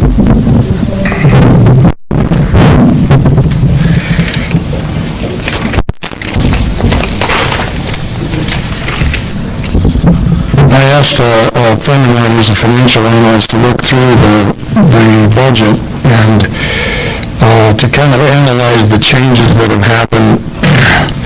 And I realize that there's a huge investment in the wastewater treatment plant, which allows for commercial, which is one of the things that people were talking about when the town was first incorporated, that we couldn't have anything down here because of Santa Fe County's rules except for convenience stores. So that's been a big benefit. It's got a huge investment of about $7.6 million, which represents about $280,000 for each of the 27 current customers that are served. And it's only producing revenue of about $100 a month for up to $280,000 for each customer. So obviously that's a problem. I just wanted to throw that out there. I don't know if anybody's troubleshooting or brainstorming ideas on how to increase the revenue. I know that there's been a lot of talk about residential hookups, which don't generate a lot of revenue, and since we're a low-density community, you have to run a lot of pipe to get to each particular customer. The unrestricted funds of the town have deteriorated from a level of $2.8 million in the last 4 years or since fiscal 2011 to $700,000. So that's seriously down, and at the rate it's being depleted, that should be gone in probably a year and a half. And this is without considering the idea of condemning EPCOR and expending approximately $2 million in legal fees. So I'm wondering where, if the town decides to condemn EPCOR, where that $2 million in legal fees will come from, since unrestricted funds are about the only available source that I know of to pay that. And since fiscal responsibility is one of the goals that was stated by this administration, I'm just wondering how and where the money would come from to do that, and also what's going to happen to replenish the unrestricted funds that have been depleted. The long-term debt has increased 15 times from $45,000 to $7 million. Town revenue's up about 1.5 times. So it seems to me the town's on kind of a precarious course, and then to add to that might be the possible condemnation of EPCOR, which would be $14.5 million, which would be the single biggest addition to debt that's ever occurred in Edgewood. Which also brings me to, I requested last meeting a couple of public hearings on that matter before it comes to a vote to address just these kind of issues. And I want to reiterate the request for those public hearings. Anybody else got anything to talk about?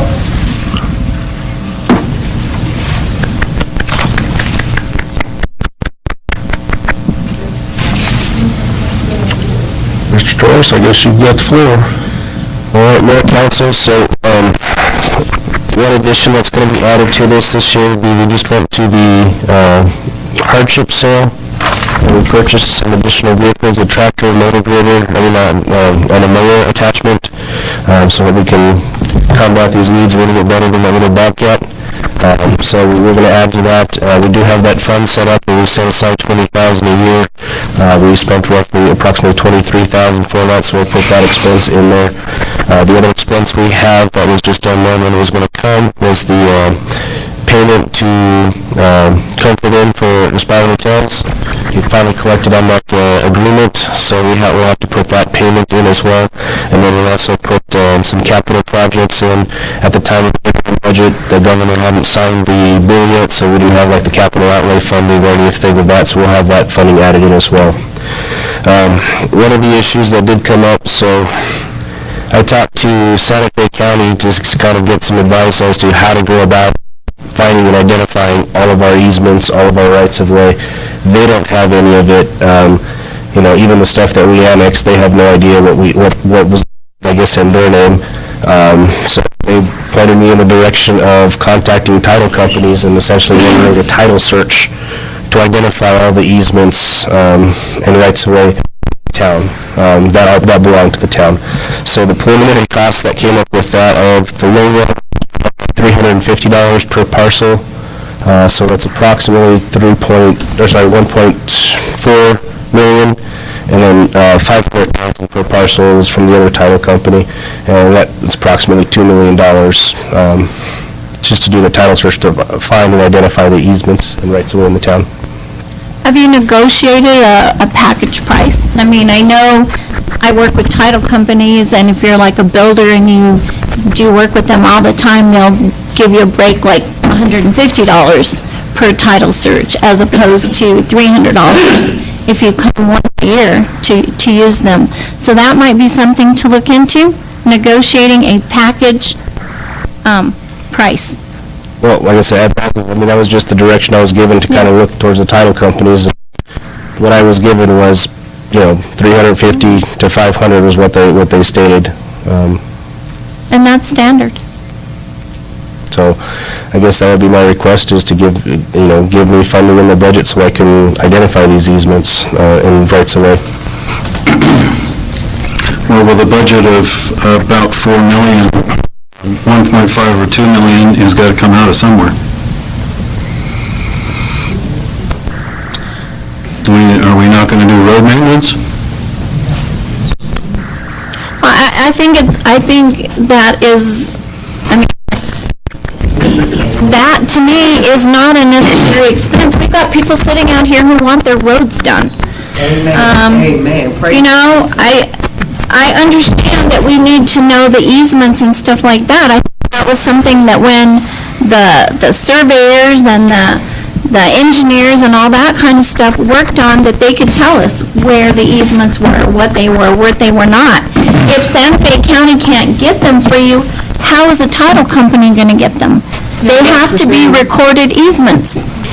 Right, well, once again, Santa Fe County notes, that's how you go search the records at the county clerk's office. Send somebody up there to go through every lot of land in the town. But I contacted like Santa Fe County GIS, the people who do all the mapping, they don't have that record. They don't know what they have, they don't know what we have.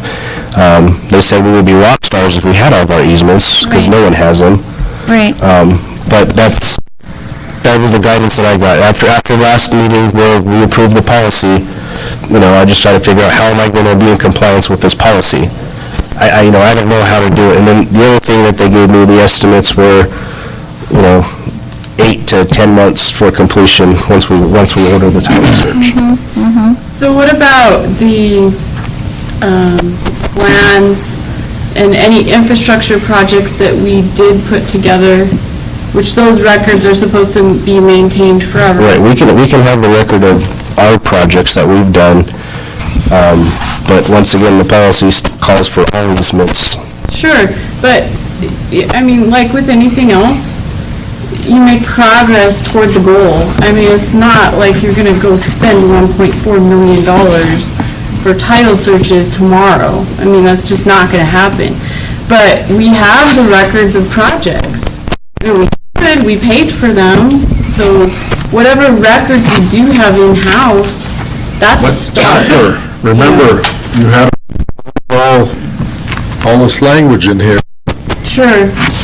You wanted every easement.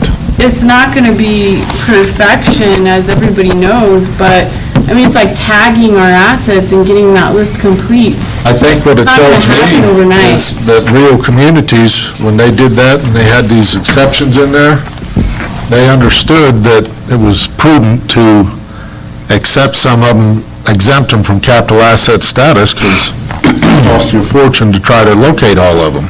Mr. Mayor? That was because they approved it most likely before the GASB 51 was approved.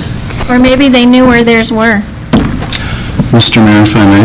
Yes, sir. Gatsby 51 is a recommendation, not a law. I would like to make a motion to momentarily table the discussion and reopen the item from our previous meeting and rediscuss the capital asset policy. Okay, point of order, this is not on the agenda. It was on the previous agenda, and according to Robert's rules, since we do not roll our agendas, I can open a previous agenda, and I'm doing so. Without notification to the public that you're gonna be looking at a policy? We're discussing our budget, and we're discussing spending $2-point-something million. We're not, actually. Well, we're gonna have to change this, then we're gonna have to change this policy. This is not a money issue right now. No. Kinda looks like it is. Yeah, it looks like Got it. a budget that we need to approve. How are we gonna meet this Approve the policy? budget and still have this policy. With no funding to back this policy up. Counselors, I recall you voted against the inventory list there because it wasn't complete. It didn't have all this stuff on it. Is that correct? That is correct. And didn't it pass anyway? Well, Yeah, the interesting she said she thing had to about- have all this stuff in order to pass one, so, Well, the interesting and what thing Juan is saying to you is if we're going to do this, he's going to need about $2 million to pay somebody to get up to Santa Fe and find all not of what these. you have to do. No. That is the most exaggerated statement I've heard all night long. It is not what you have to do. But that's what our policy sort of mandates, if you read it. We have lots of policies that are mandated that aren't necessarily followed verbatim. We have open meetings So you acts that change are- all this and then you don't want to follow it? No, there's a process that you go through, Mayor, just like anything else. There's a process that you guys have gone through. Shouldn't that have been put in here? To get, okay, so we approved the policy regarding capital assets. It doesn't mean that it's gonna happen overnight. It certainly doesn't mean that you spend millions of dollars to accomplish it. In the accounting standards, which are not optional, I might add, unless you want your audit opinion to be qualified, which is a very bad thing, you need to get your capital assets what's called materially accurate. So if we have the big projects, if we have the majority of what we know and just start working on the list of what we know, we can get there, I think. And, you know, if it requires somebody to go sit at the county a few times, I mean, we have administrative assistants, I don't want to volunteer them, but, I mean, this is why we hired extra people, because some of these things in the past haven't been handled, you know, and I'm not saying just this administration, it's going all the way back. These rights of ways and easements should have been tracked since the very beginning of the town. You gave us this thing from Roosevelt County, they don't track easements. Mayor, I cannot, you know, GASB 51 was implemented a while back, and those policies for those municipalities probably approved those policies before GASB 51 was implemented. That's my guess. I mean, I can't speak for them. But what I do know is that our capital assets listing needs to be complete and accurate. And that, I mean, I don't know why you would fight that. Why would you not want the list to be accurate? Don't you want to know what we have in the Can't afford to town? do it. No, this is not about affording to do it. You audit for towns. What towns use this standard that you're applying to us? I'm not going to get into all of those details, but I can tell you that starting with the projects that we do know that we've paid engineers and experts to do. Can you not we tell us the know name of one of the towns that you have used this policy that you're asking us to use? I can meet with administration about it. That's fine. Oh, we ought to do it here in front of the public. That's what they're here for. Well, let me ask you this. Why are you arguing about getting a complete capital assets listing? I'm not Why do you arguing about not getting wanna it. do that? Indeed, you changed the policy where we have to get it. Do we have everything else? Do we have everything else but that in compliance with that policy? Yes. Yes, You only everything passed it but here a that? couple Well, not weeks necessarily, ago, because so we heard from a community member. we're just trying to get right with it. Ms. Turner came up last meeting and stated that one of the roads was incorrect. I don't know what all else is incorrect on the list. I know we need to work on that. It's something that is a work in process. Okay, I brought it up almost as soon as I was elected, last spring or summer. We are attempting to follow through on what the policy you guys passed. Okay, well then what's the problem? Well, I've got a question, Mr. Mayor. Yes, If we ma'am. pass this policy and we don't follow the policy, will that be another finding on our audit be. next year? Yes, it will. The way it stands right now, you have a worse situation, let me tell you. You have a worse situation, because that list is not complete and accurate. You can have a qualified audit opinion. The town does not have a complete listing. That's not okay. Well, if this is going to cost us over $2 million, But it we've won't. got a hell of a lot more priorities than But it won't making cost this you list of that. easements. Okay, so this is what I do for a living, all right? I can tell you this will not cost the town $2 million. You gotta trust what I'm saying here. We have a lot of the information in-house. Then why didn't we just leave this like it was? We could work on it a little at a time like that. We should have left it like it We is. want to follow governmental accounting standards. That nobody else seems to follow. They do follow. Who? Give me a name. Roosevelt County, they don't do it. That policy was adopted before GASB 51. What do you want me to say?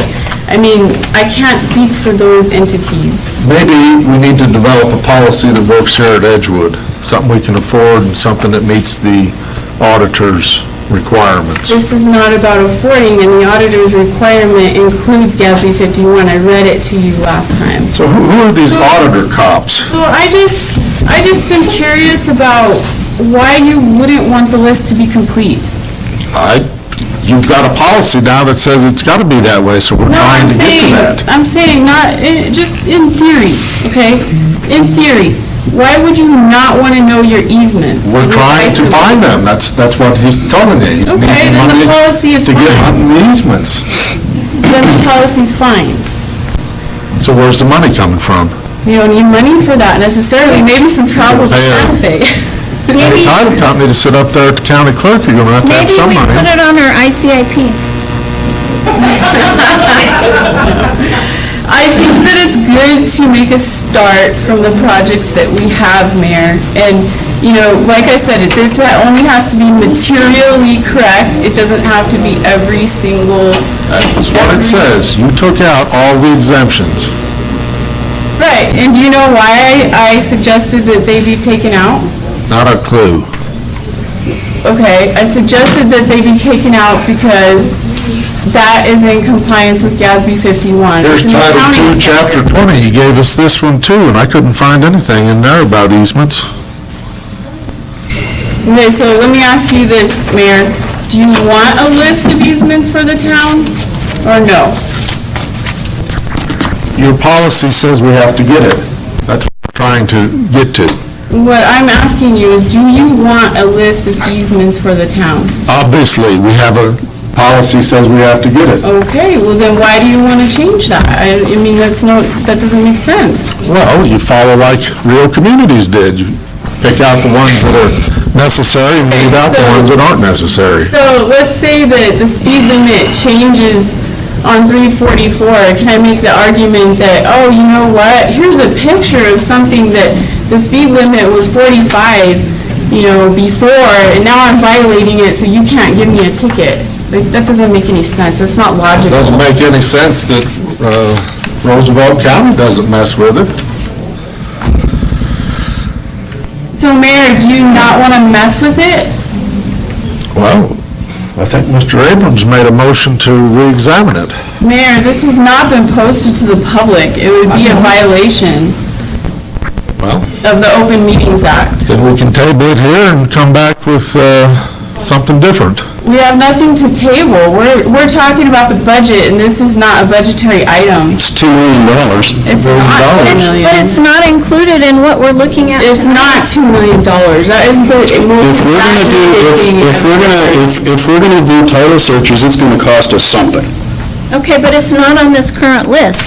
And as an auditor and as a real estate agent sitting next to me here, you both know that title searches, and I know as a homeowner, title searches cost money. And if we're searching for titles, we're going to have to pay somebody to do it. Either we're going to have to pay an employee to chase things around, or we're going to have to pay somebody else. And regardless, either way, when we find these documents, we're going to actually have to pay somebody to verify them. Excuse me. May I? Public hearing.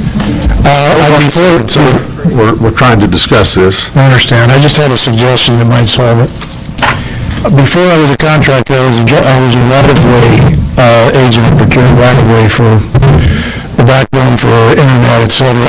And if it has to just be materially correct, you don't have to do title searches all the way back. All you have to do is search in the grantee index for any easements that have been deeded to the county or to the city. And then you'll have your list, and it'll be materially correct without That's having what to the pay. policy ought to say. Without having a bunch of money outlaid. Thank you. There are many ways of getting this information without spending $2 million, trust me. Well, but you've got us in a policy here that says you want to know everything. We're going into the budget, that's what this is about. Is there something wrong with wanting to know what the town... No, there's nothing wrong with wanting to know what the town's assets are. We need to know what the town's assets are. Okay, then leave the policy the way it is. There's nothing wrong with wanting to know what the town's assets are. Show us how to get there from here. Yeah, find us the money so they can set up and get somebody Not out there working for necessarily them. money. Mr. Mayor, I've got a motion on the table, and I'm waiting a second. Do I hear a second? If no, then we must move on. Could you restate your motion, please? My motion was to table the current budget discussion and bring back to the table the Town of Edgewood capital asset policy from our previous meeting for reconsideration. At the next meeting? Now. I'll second the motion. This needs to be resolved. Yeah.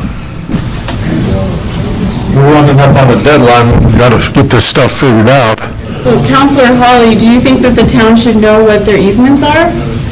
Certainly we should, but not at the cost of $2 million. Okay, did you not hear me multiple times and hear the gentleman in the audience and understand the engineers have already provided some of that information? Did you hear that you had a policy that came here obtained that without... said find every easement? Excuse me, Mayor, I'm speaking. Did you hear what we said about that there's other ways to do this without $2 million? Well, Councilor Jaramillo, I did hear what you said. I think it would behoove us to go back and revisit this, because I think if we revisited the policy that was presented to us at the last meeting without being all-inclusive, that would probably meet the town's needs better. Can I call for the vote? We have a motion and a second. I call for the vote. all right. Start down on that end. Counselor Abraham. Nay. Counselor Jaramillo. Nay. Counselor Abrams. Yes. Counselor Holly? Aye. We have a tie vote, mayor votes aye. So, we re-examine it right here, right now? Is that what Roberts tells you? That's what Roberts tells me. This is a violation of the Open Meetings Act. This has already been published in previous meeting minutes. We do not roll our meeting minutes. We do not roll our agendas. This is on a previous agenda and has been publicly noticed. Mayor, this policy was not listed on tonight's agenda in any way, and this is not in relation to the budget. Your concern has been noted, of course. It is a budget meeting, though, to figure out, because we are coming up on the deadline to pacifying the budget. Right. And this was something put out there that if we're going to follow this new policy, we're going to have to pay for it. And since it was wiped clean that there's any exemptions, then we have to look at essentially every easement in town. Mayor, the other question I have as well is we could be having an issue here with the rolling quorum because it seems that you three are very familiar with this topic. Councilor Abrams, you even passed out this information. This information was not provided to me to be prepared for this meeting. And, you know, I think that there's a problem here. It sounds to me like you all discussed it. I take offense to your comment. I have not seen this paperwork until he handed it out. Okay. Looks to me like So it's... did you even run this by the administration at I all? had talked to Mr. Torres regarding the possibility that this was going to be a problem. Yes. Okay. And knowing that it's a budgetary issue, we are discussing it in a budgetary hearing. What gave you a Not a clue? budgetary issue. What gave you a clue it was going to be a problem? A conversation with Mr. So Torres. you knew the amount of the easement cost? No. I knew that there was going to be a cost. Okay, and Mr. Torres, you didn't have the respect to talk to me about this, knowing that this was my area of expertise. Mayor, council, my conversation with Mr. Abrams was about 5:10 this evening. It wasn't something I could just sit there and run and call everyone up and say, here's the conversation. And that is my concern, that things are discussed with staff in private rather than at a public meeting. That's why we're discussing it here. Is that why you don't go see staff? No, I don't go see staff because I'm treated with disrespect. The same way I am at these meetings. That's why I don't go see staff. So all it is, Councilor, all it is a copy of the policy. All it is a copy of the policy. Okay, well, we have voted let's discuss it. I mean, it's already been seconded and motioned and voted, so I guess it's passed. So there's no reason to continue discussing it. So Councilor Abrams, what is it you want to discuss about the policy? What I would like to discuss about the policy are the changes that are forcing the town into an interminable amount of expense for finding this.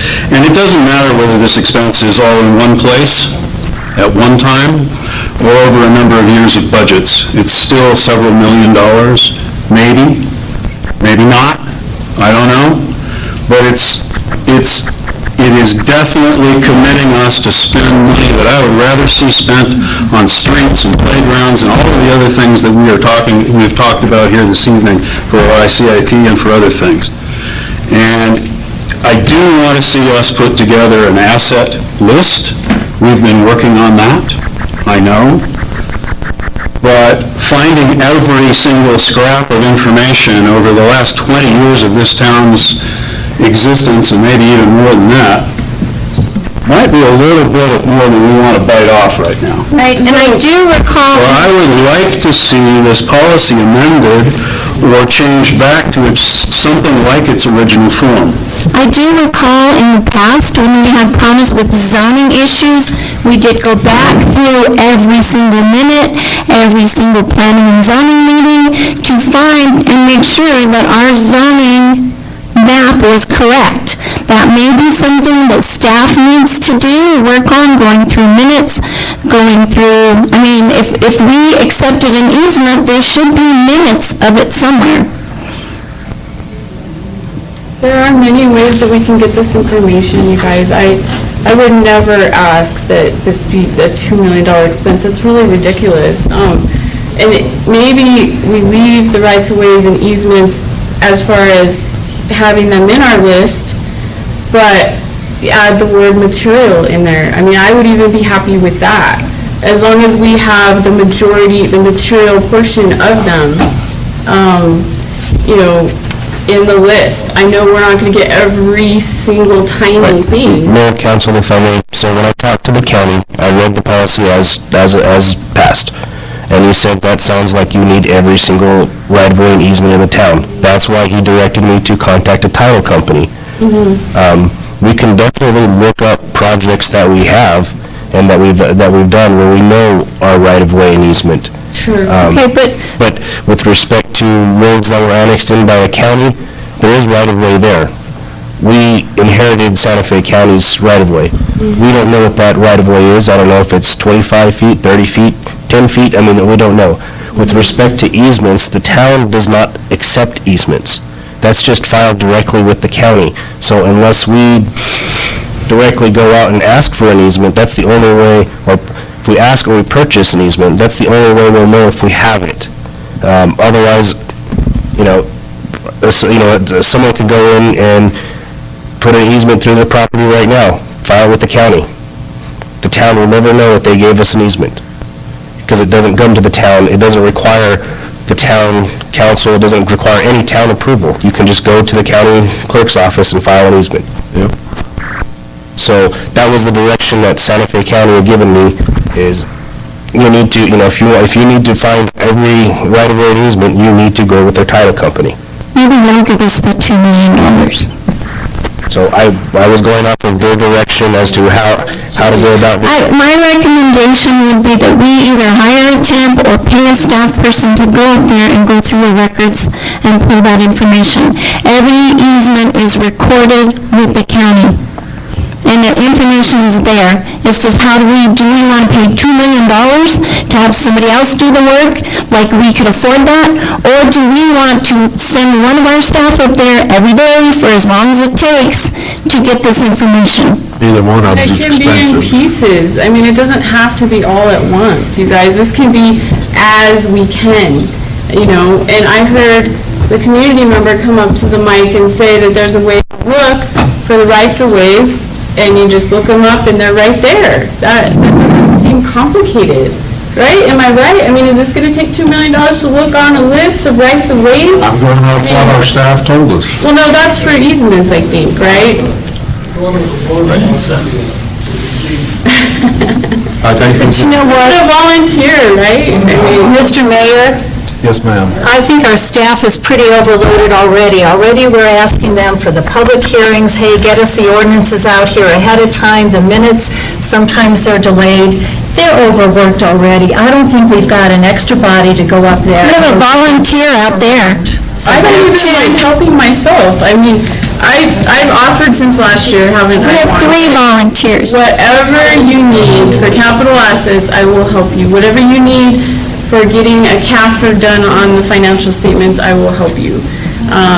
So I really don't see this as a big expense for the town. And if we want to add, Councilor Abrams, if we want to add the word material in there, that would be friendly. Where would you put material at? Where do you have the current policy? Policy. Yeah, and I didn't have this information, I was not prepared for this situation. Did he have the outline? They can't hear a thing, I'm in the front row. The mayor won't keep order, I'll try. Please be quiet for the sake of the rest of us.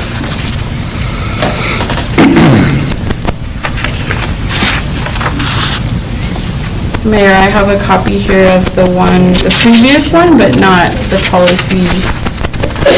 So material could be added anywhere in there as far as respect to rights of ways and easements. But it sounds like you guys, this is not this big hurdle that you think it might be.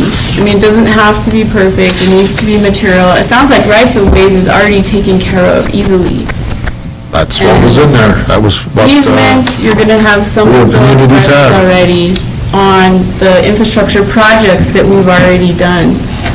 So I don't think this is insurmountable, you guys. I mean, it's just complying with the standard and a state law, because we, as the governing council, we do have to verify the accuracy of the capital assets list. And if you know that there's things missing, you shouldn't say it's accurate.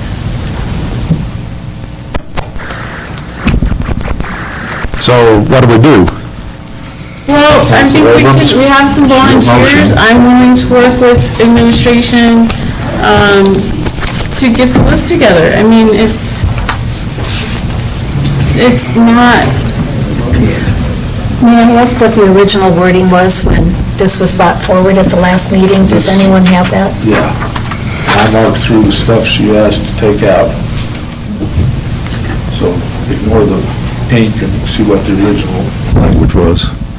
I mean, are you okay if we go back to what was presented at the last meeting? No, because, well, because it says that they failed to meet capitalization, but they don't, because the standard requires it, and so we don't want things missing from our Mayor, list. Council, why don't we make it non-material easements will not be capitalized, something to that extent. If we're talking materiality, so a non-material easement won't be capitalized, so that way we won't have to go through that extensive search. But we want to know what they are. I mean, I guess that's my confusion is just, I don't know how else to do it. I mean, Santa Fe County, we have, just in Santa Fe County alone, 3,961 parcels approximately. I have access to search the county clerk's office. It's not easy to go searching through to find plats, to find the most up-to-date stuff. Their search criteria is not something very simple. You can't just go select, even though they have a drop-down where you select the category easements, you may only get 2 of them.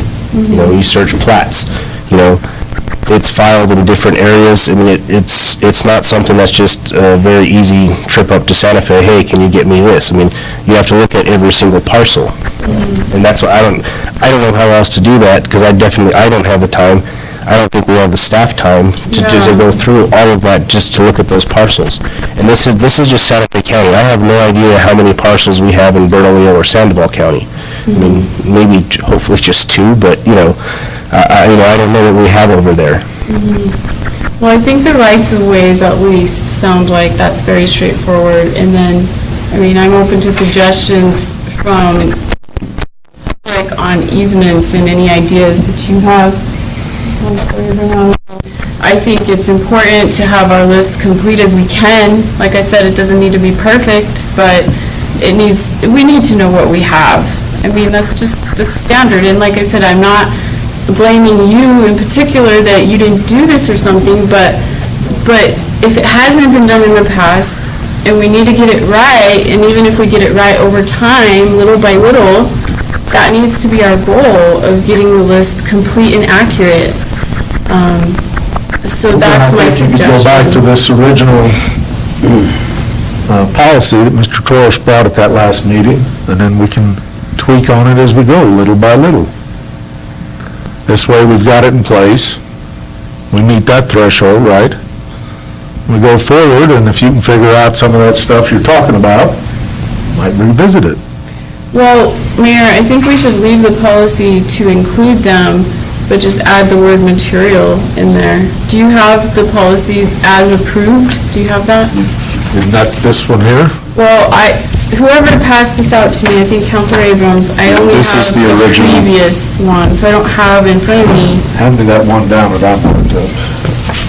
I don't have one at all. No, we don't have that, and so we can't really discuss even what the policy looks like at the moment. Well, one of the things we were going to discuss was a meeting, maybe on the 26th, to approve the final budget, so we need to figure out something so we can get to that point. Mr. Mayor? Yes, sir. Having heard the discussion tonight and having had the council consider my concern over the possible expenditure of a large amount of money, which would constitute perhaps half of our annual budget, I would like to move to close the discussion currently and continue it at the next meeting of this policy to give the council ample opportunity to discuss the wording or to reword or to do whatever is necessary, and also allow me the chance to consider my wording for this. I think we need to very carefully consider the capital assets policy. It is very important. However, I also don't want to commit the town to an extortionary amount of money, which is obviously not in our budget. And to continue my motion, unfortunately too long, to reopen discussion of our budget. That a motion? That was a motion. You got a second on It's a that? painful one, but it was a motion.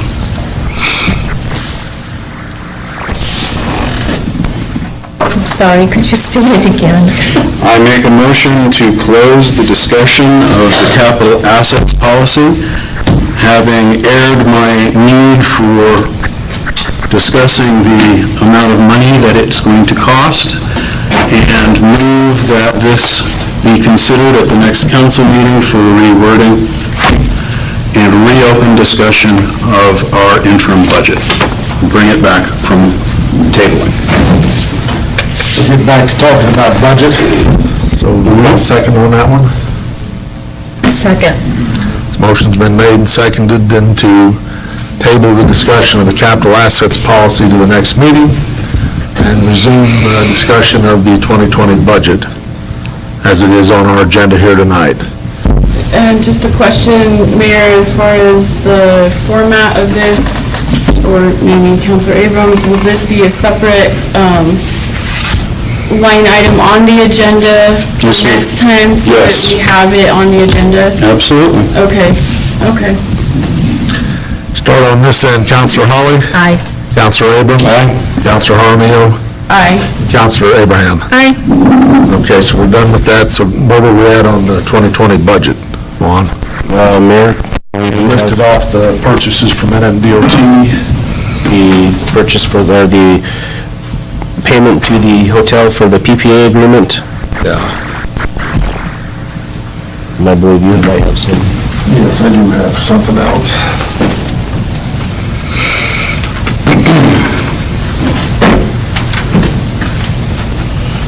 A little bit of news that rolled in the door this afternoon here. Anybody got one?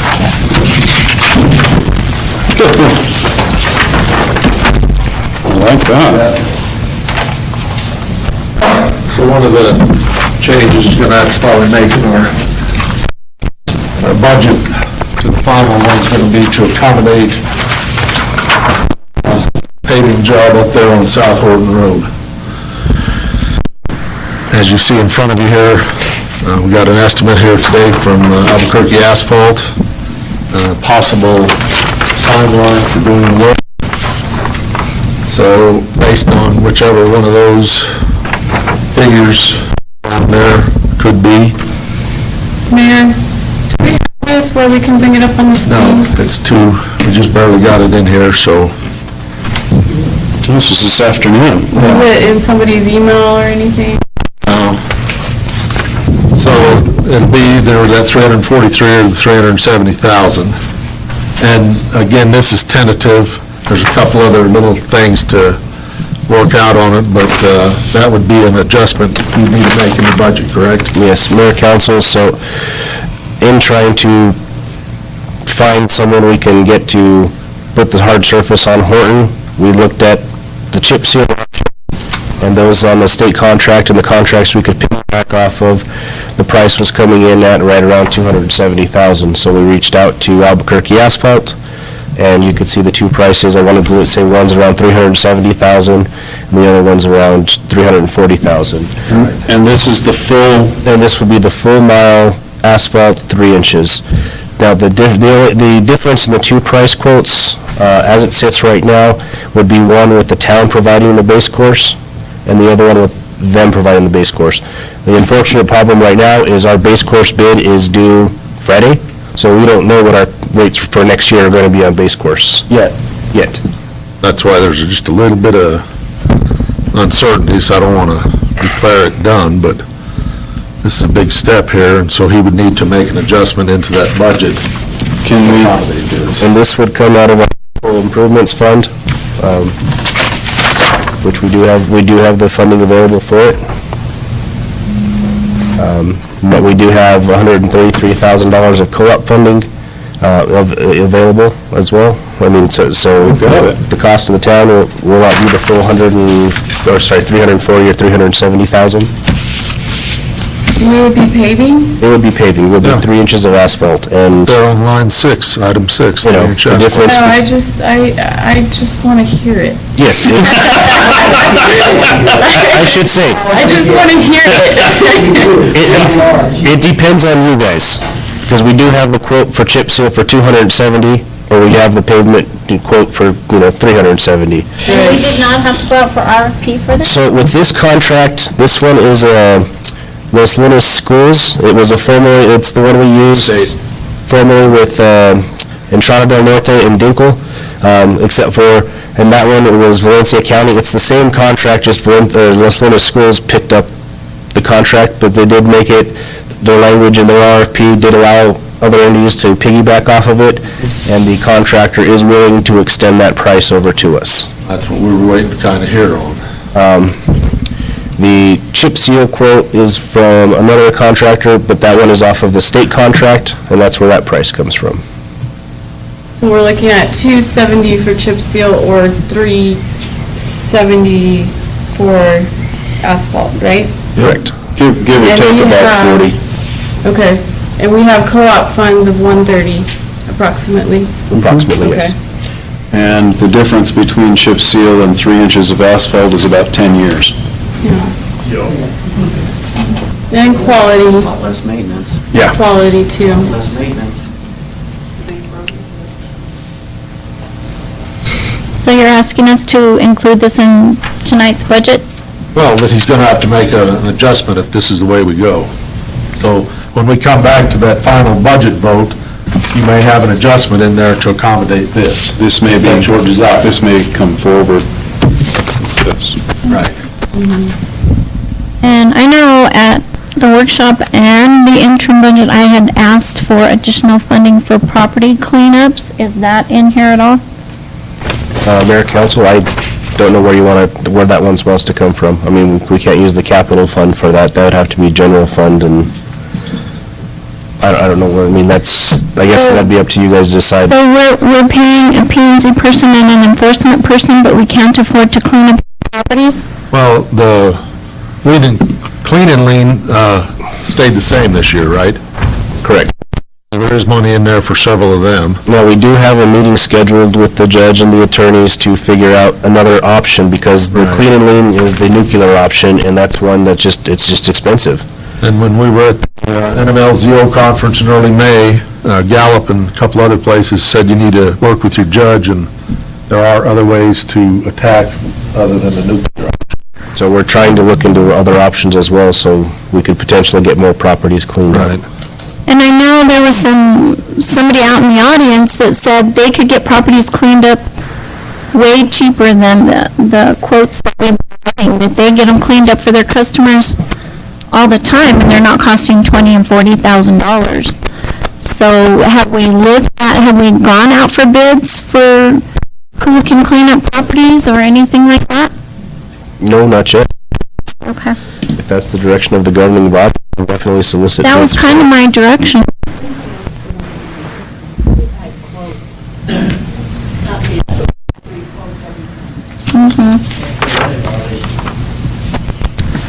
We've had 3 quotes.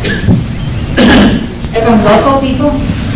I'm not not sure where, there was one that was out of Albuquerque, but there was two going in. But there are people out here that do that for a living, like Cruz would do it, and it's very reasonable. So we've had three, They and are they're all all about the same. and they're going to cheap.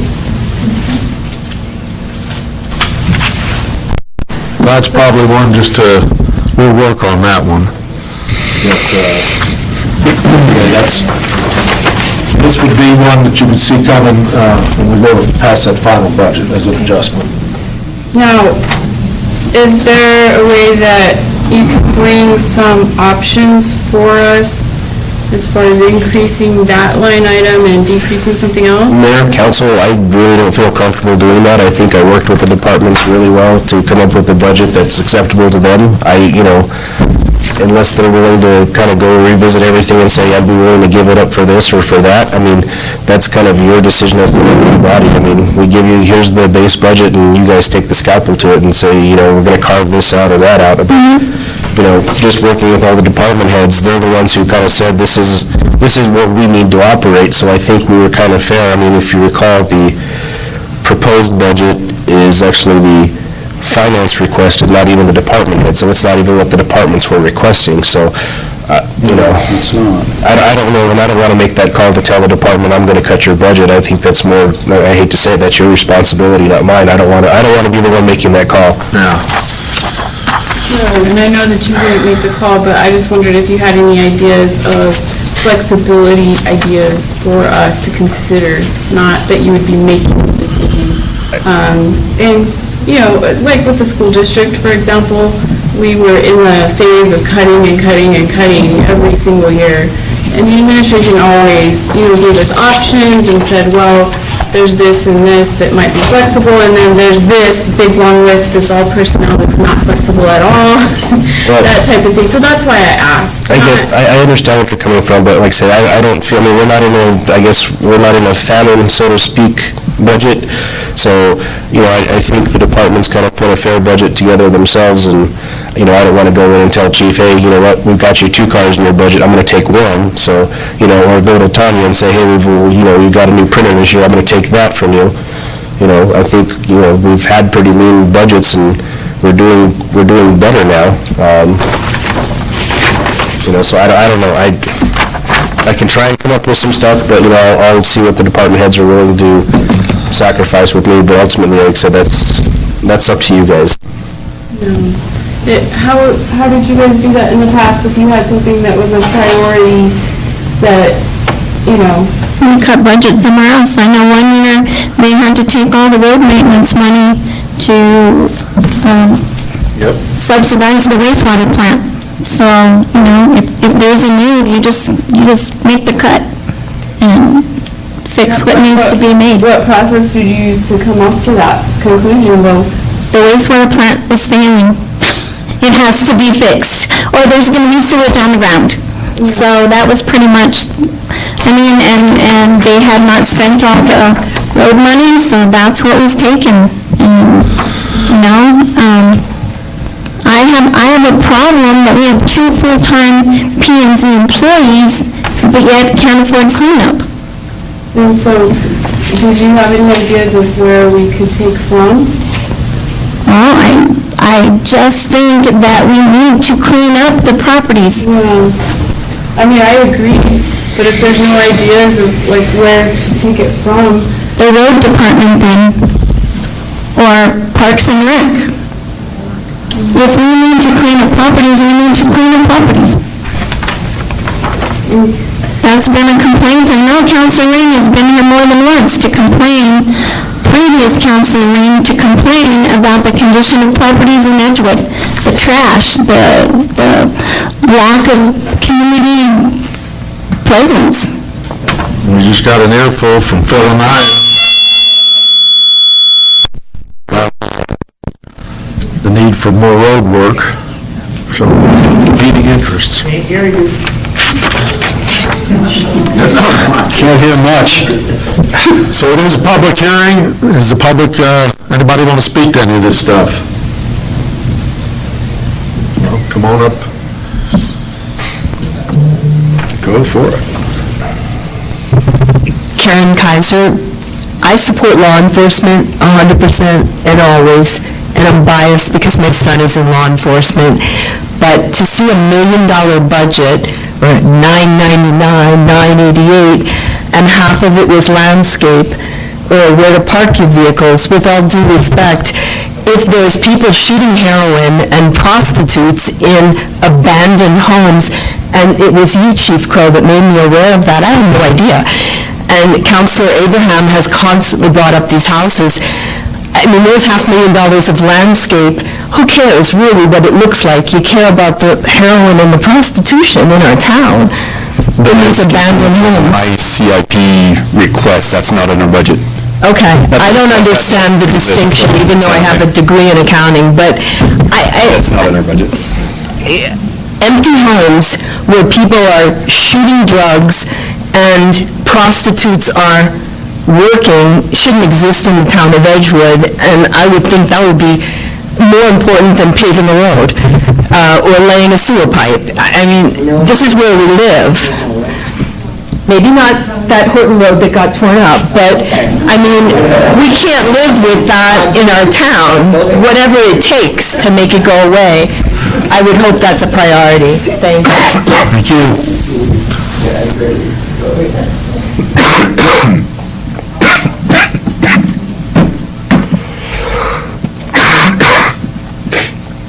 Mayor and Council, my name is Janelle Turner. I'd like to address the issue the budgetary issue on the Lean and Clean. I would like to remind Councilor Abraham that Lean and Clean is a legal procedure. It's similar to a condemnation. It's expensive. And I think, as Councilor Abraham said, that's the nuclear option. We have, when people speed, we give them tickets. When people's dogs run at large, attack people and animals, we give them citations. And we have a staff that can issue citations, but the problem that Edgewood has had, the government has had over years, not blaming anyone in particular, is that a lot of people moved out here, they don't want any rules. But if we want a community that's growing, that new people want to move into, we have to enforce the rules. And it's not going to take a huge budget adjustment to just back up the code enforcement when they cite people. These people, and I can tell you that it's the same things with people's animals running at large and weeds. If you threaten them with a fine, most of them will get to it. And I will say, too, that I have been for years advocating that if people are ill, they're elderly, they've fallen into hard times, our zoning people have been very helpful at putting people in touch with resources to help them come into compliance. But I'm tired of scofflaws having the whip hand over people who try to do the right thing. And that's what happens when you don't back up people when they cite them. And I'm glad that we support our police department, but we can also support our code enforcement too. So I would like to, don't want to see a lot of money put in to Lean and Clean. I think it should be safe for exceptional purposes. Thank you. Chief, how many arrests have you made at that one particular property that we were discussing? Are we talking about the property on Range Road? Yes. Without giving an exact number, because I'd have to go back and pull the database, I don't have that with me here. This last 6 months, we've had an officer assaulted, we've had 2 taser deployments there, and we've had, I believe, 3 arrests out of that residence. So, on 3 different individuals. Can I say something about that? Sure. Please. So, we've been working very hard on that property. And the thing that I think everyone needs to know is you can't just go out and, boom, we've got a Lean and Clean right here. You can't. You have a problem with mail getting to the right people. You have to make sure that the property owner is notified. So there's a lot of research that sometimes go into that because the assessor's office is not caught up with address changes. The other problem with that property, it is going from owner to bank. So that is in negotiations right now in a court system in Santa Fe. So we have been talking to the judge there as well, and we're just waiting for updates. We can't even board it up at this point. We can't step onto that property until we know exactly what's happening. If it does go back to the bank, it would make more sense for us not to blow our budget on that property, but to board it up and then lien it for what it costs to board it up, and let the bank do what needs to be done on it. Because not only is it just a home that needs to be condemned, but there's a lot of things inside it that have to be taken out before you take it down. And that property itself, there's a lot of money that goes into it because of the environmental impact that it has and it would have on people. It's a hazmat issue. So I just want everybody to know that lien and cleans are not fast. Code enforcement is not fast. There's 2 courtesy notices that goes out, and if they don't comply, then we go to citation, and then you have to wait for arraignment, and then you have to go to court. So it's a long process, but I'm telling you that the list that we have of things that have gone out in the mail, from courtesy notices to citations, is long, and we are, for better terms, kicking butt. So I just wanted to let you know that. Thank you. Tanya, a question on that. Are we getting support from the judicial side, from the judge? Is he backing up what you're bringing to him? Is he holding people accountable? At times. It just depends on their story and how compelling it is. I have a question of you. I know my husband went in to make complaint of several properties, and he was told we needed a budget adjustment. That's what I'm trying to do. Is it a budget adjustment to clean up whatever it is we need to clean up? Correct. But what I meant when I told Mr. Abraham that on the phone was that we needed a budget adjustment if we weren't going to wait until the new fiscal year. Because we didn't understand that. We only had $6,000 left, and that wasn't going to do anything but maybe board it up. But then when we found out it was going back to the bank, we have to put on the brakes. Okay. Okay. Thank you. Thank you. So you don't need a budget adjustment? For that property, no. For any properties? I think even the budget adjustment that you are asking for would only really help with 2 properties. Okay, so we do not need a budget adjustment to deal with cleanup. I think we'll be fine if we keep it the same. Okay, thank you. Thanks. That clarification. Chuck Green, I'm from Edgewood, and I've drove around Edgewood for the last 20 years, and I have seen properties that are car bumping in the butt of Edgewood's life. And I think it's time that we start, as a council, working to get the budget up higher so that these things can be taken care of. If you're not going to do that, then that's lack of support for the staff. If you are going to do it, then I applaud you. The other thing that just keeps bugging the heck out of me is this sound system. You can, look, I'm 79 years old, so I'll take part of the responsibility. But I've got some expensive hearing aids on, so I can't take full responsibility. Anyway, please budget some money to get this thing fixed. You're shorting the public out here. And you know how important it is for the public to know things. So it brings me to another thing right quick, Mayor. We need to do something about the website. If I go in there and try to find something, like all the documents that's going to be discussed at this meeting, they're not there. I can't find them.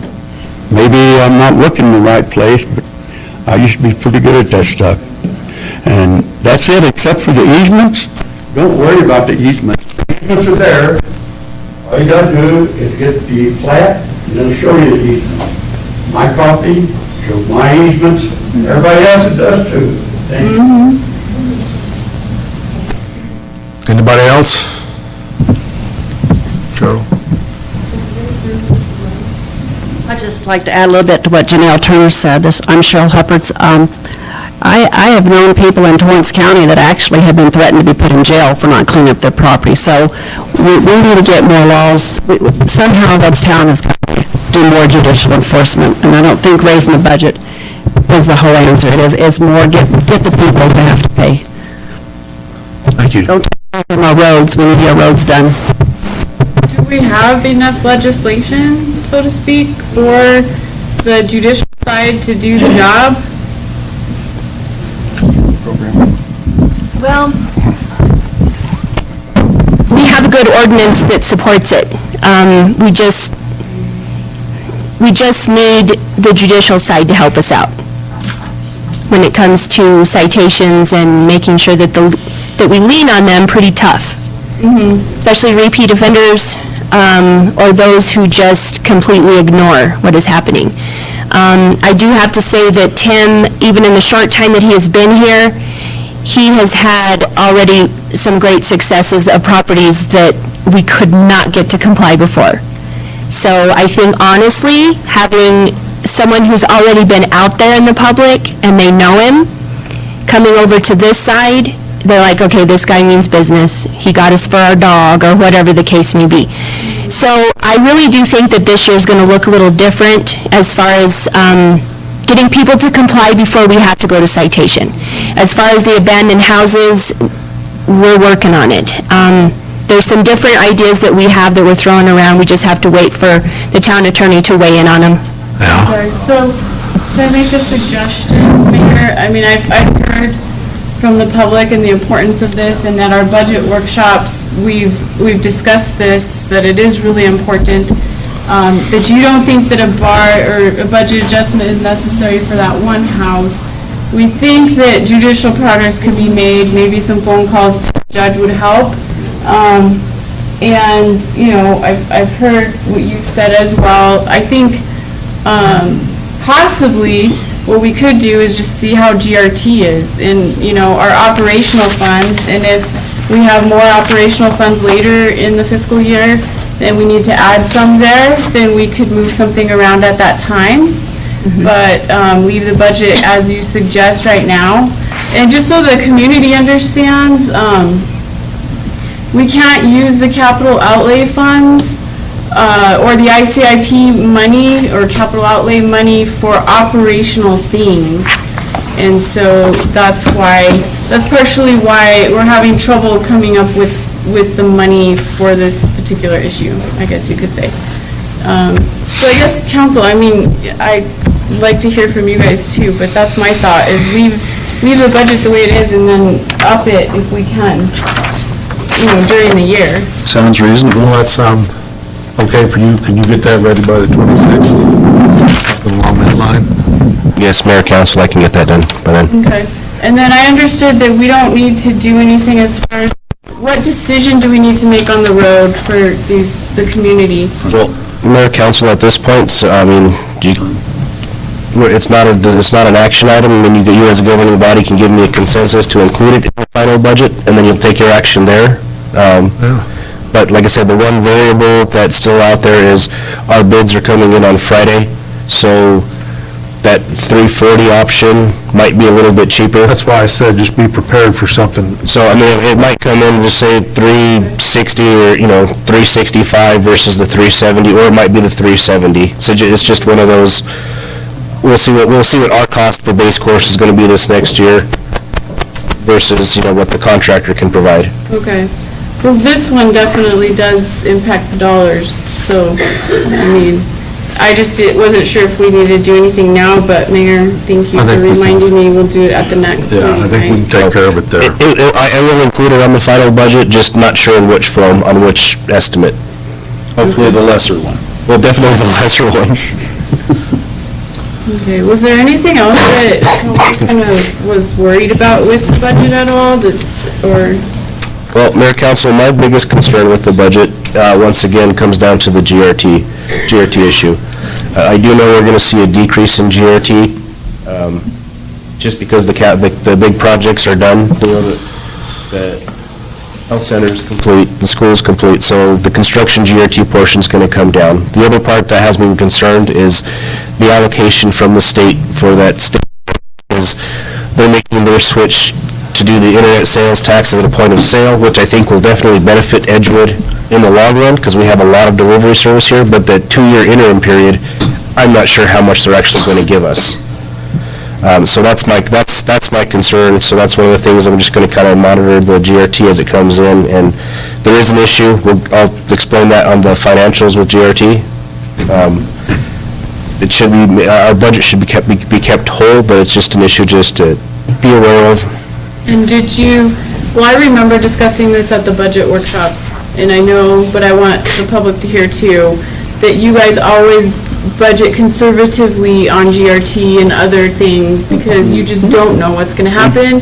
So it's not like we're upping the revenue and upping the expenses. You're trying to keep the revenue conservative and the expenses conservative, so we don't run into a problem, right? That is correct, and like I said, the unknown this year is that state GRT and what allocation they're going to give us. But I did plan on regular GRT going down, I mean, without the construction, so we did still see some growth, but not, what did we receive, $500,000 from construction this past year in addition versus previous years.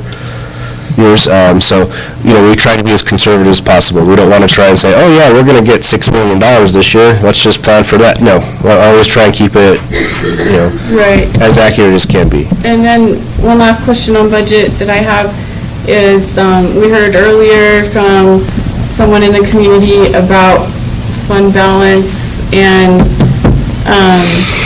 does this budget eat into our fund balance at all? No.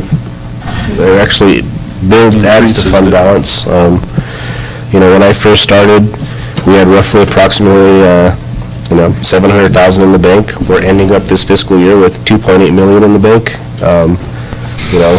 Our cash balances, if you look at our financials, we started out the year with $608,000. We anticipated ending the year depleting at $583,000.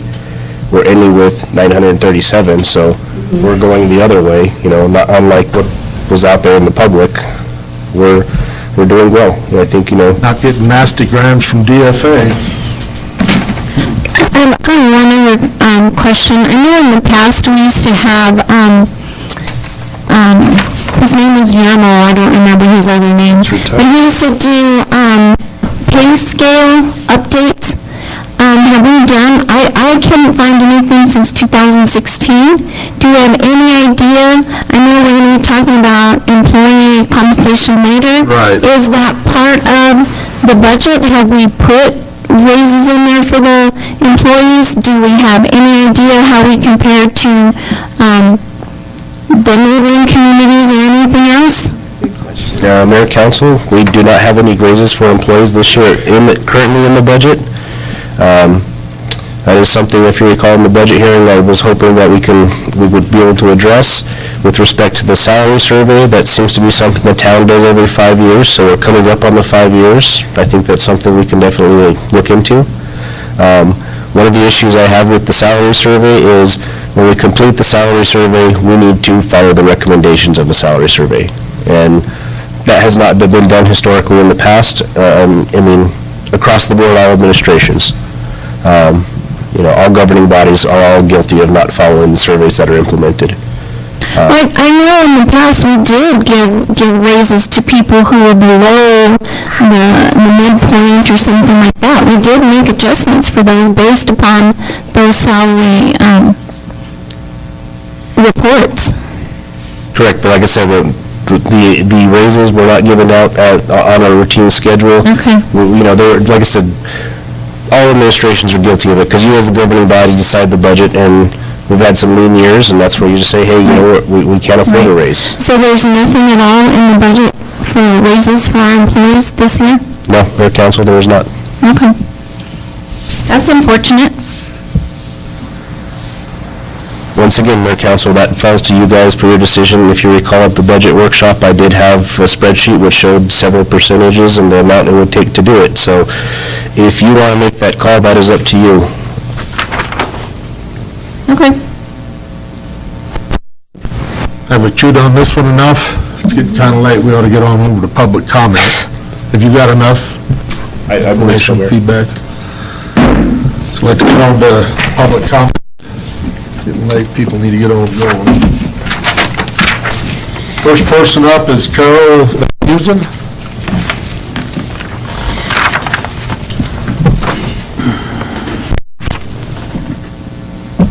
Council, Mayor, I know that was here last week.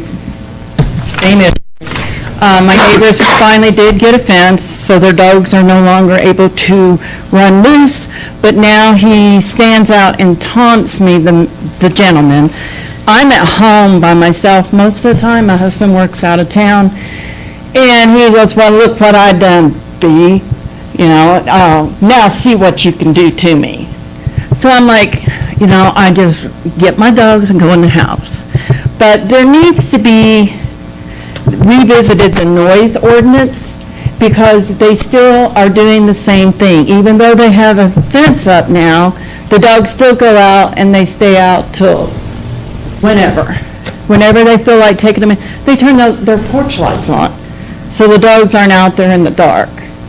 So, but they're still yippity-yappity, and it's a nightmare. And then one other thing real quick, and I'll get off the dog thing for the moment. The leash law, is that not enforced at all? Chief, is that enforced? Has been enforced. And are you talking about tethering or leashing? No, I mean, as far as the- if you take dogs down to the soccer field. Okay, I can look into that. I know there's been citations issued. I don't know how many. Yeah, because every time I've tried to take, I've got 4 little ones, and every time I've ever tried to go down there, One running off leash. yeah, and the guy's like, what are you gonna do? What are you, the dog police? And I'm like, well, maybe, you never know, you know? Yeah. And I grab my little dogs and I go back to the car. There we go. Oh, thank you. Thank you. Next person up is Tom McGill. It says here, you want to speak on ICIP? Yes, thank you for that. Actually, maybe I could say one more thing about, not ICIP, but I just want to observe that doing things in secret creates a problem, and that is you don't get community support. So I'm asking, as did some other members of the community, that you have public meetings if you intend to acquire EPCOR by condemnation. That's a long, expensive process, and if you don't, when it comes time for bonds and so on, you're just not going to have it. Thank you very much. Thank you. Next person up is Karen Kaiser.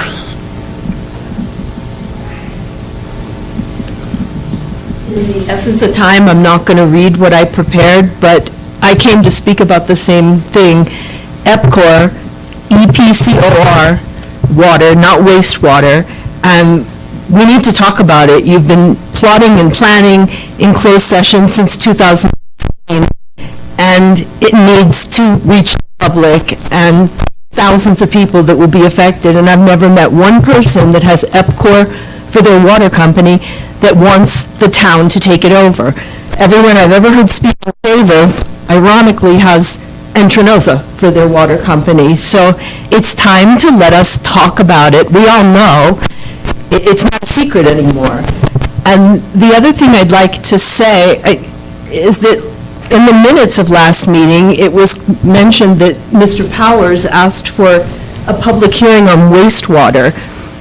And I'm going to assume certainly that wasn't intentional, but it's hard to think you're listening to the audio and you hear someone ask for an EPCOR public hearing, but then you type wastewater. So, I mean, 2 entirely different waters. And finally, I would just like to say, Mr. Abrams, you are always recognized as like the IT expert, and I get a kick out of that. I think we're lucky for each gift that you each bring to the table from your professional lives. And I really hope that more regard will be given for the fact that we are blessed to have a CPA governmental auditor sitting right here as an elected official. I think she should be the authority that we all turn to on matters of budgets or easements being recorded or whatever. I used to practice real estate law, and I can search type, I'll do it for 200,000, not 2 million. It can be done. It doesn't cost $2 million. I believe you were told that, but that's a ridiculous number. And you're the expert, and I wish you would all give her the respect that she is due because of her knowledge. Thank you. Thank you. Next person's Ken Johnston. Stand up for him. He's my son. Oh. I'm Stephen Johnson. We're talking about the road from Coyote Estates back towards Jack. And when it got tore up in December, I didn't understand, it didn't make any sense to me at all. They said it was going to get redone in March. It's a little past March. I had a discussion on it that seemed positive, but I never got a feeling of whether it meant it was going to happen this August, as it was discussed in an earlier meeting, or whether it's getting pushed out to another fiscal year. No, it could potentially happen here starting, there's a couple, like I say, it's tentative. I don't want to get anybody all worked up that this is it, but it's pretty damn close, and if we can tie up a couple other loose ends, then we'll probably be looking at something about September. Thank you very much. Yeah. Next person, Chuck Green. Chuck left. All right. Louis Abraham.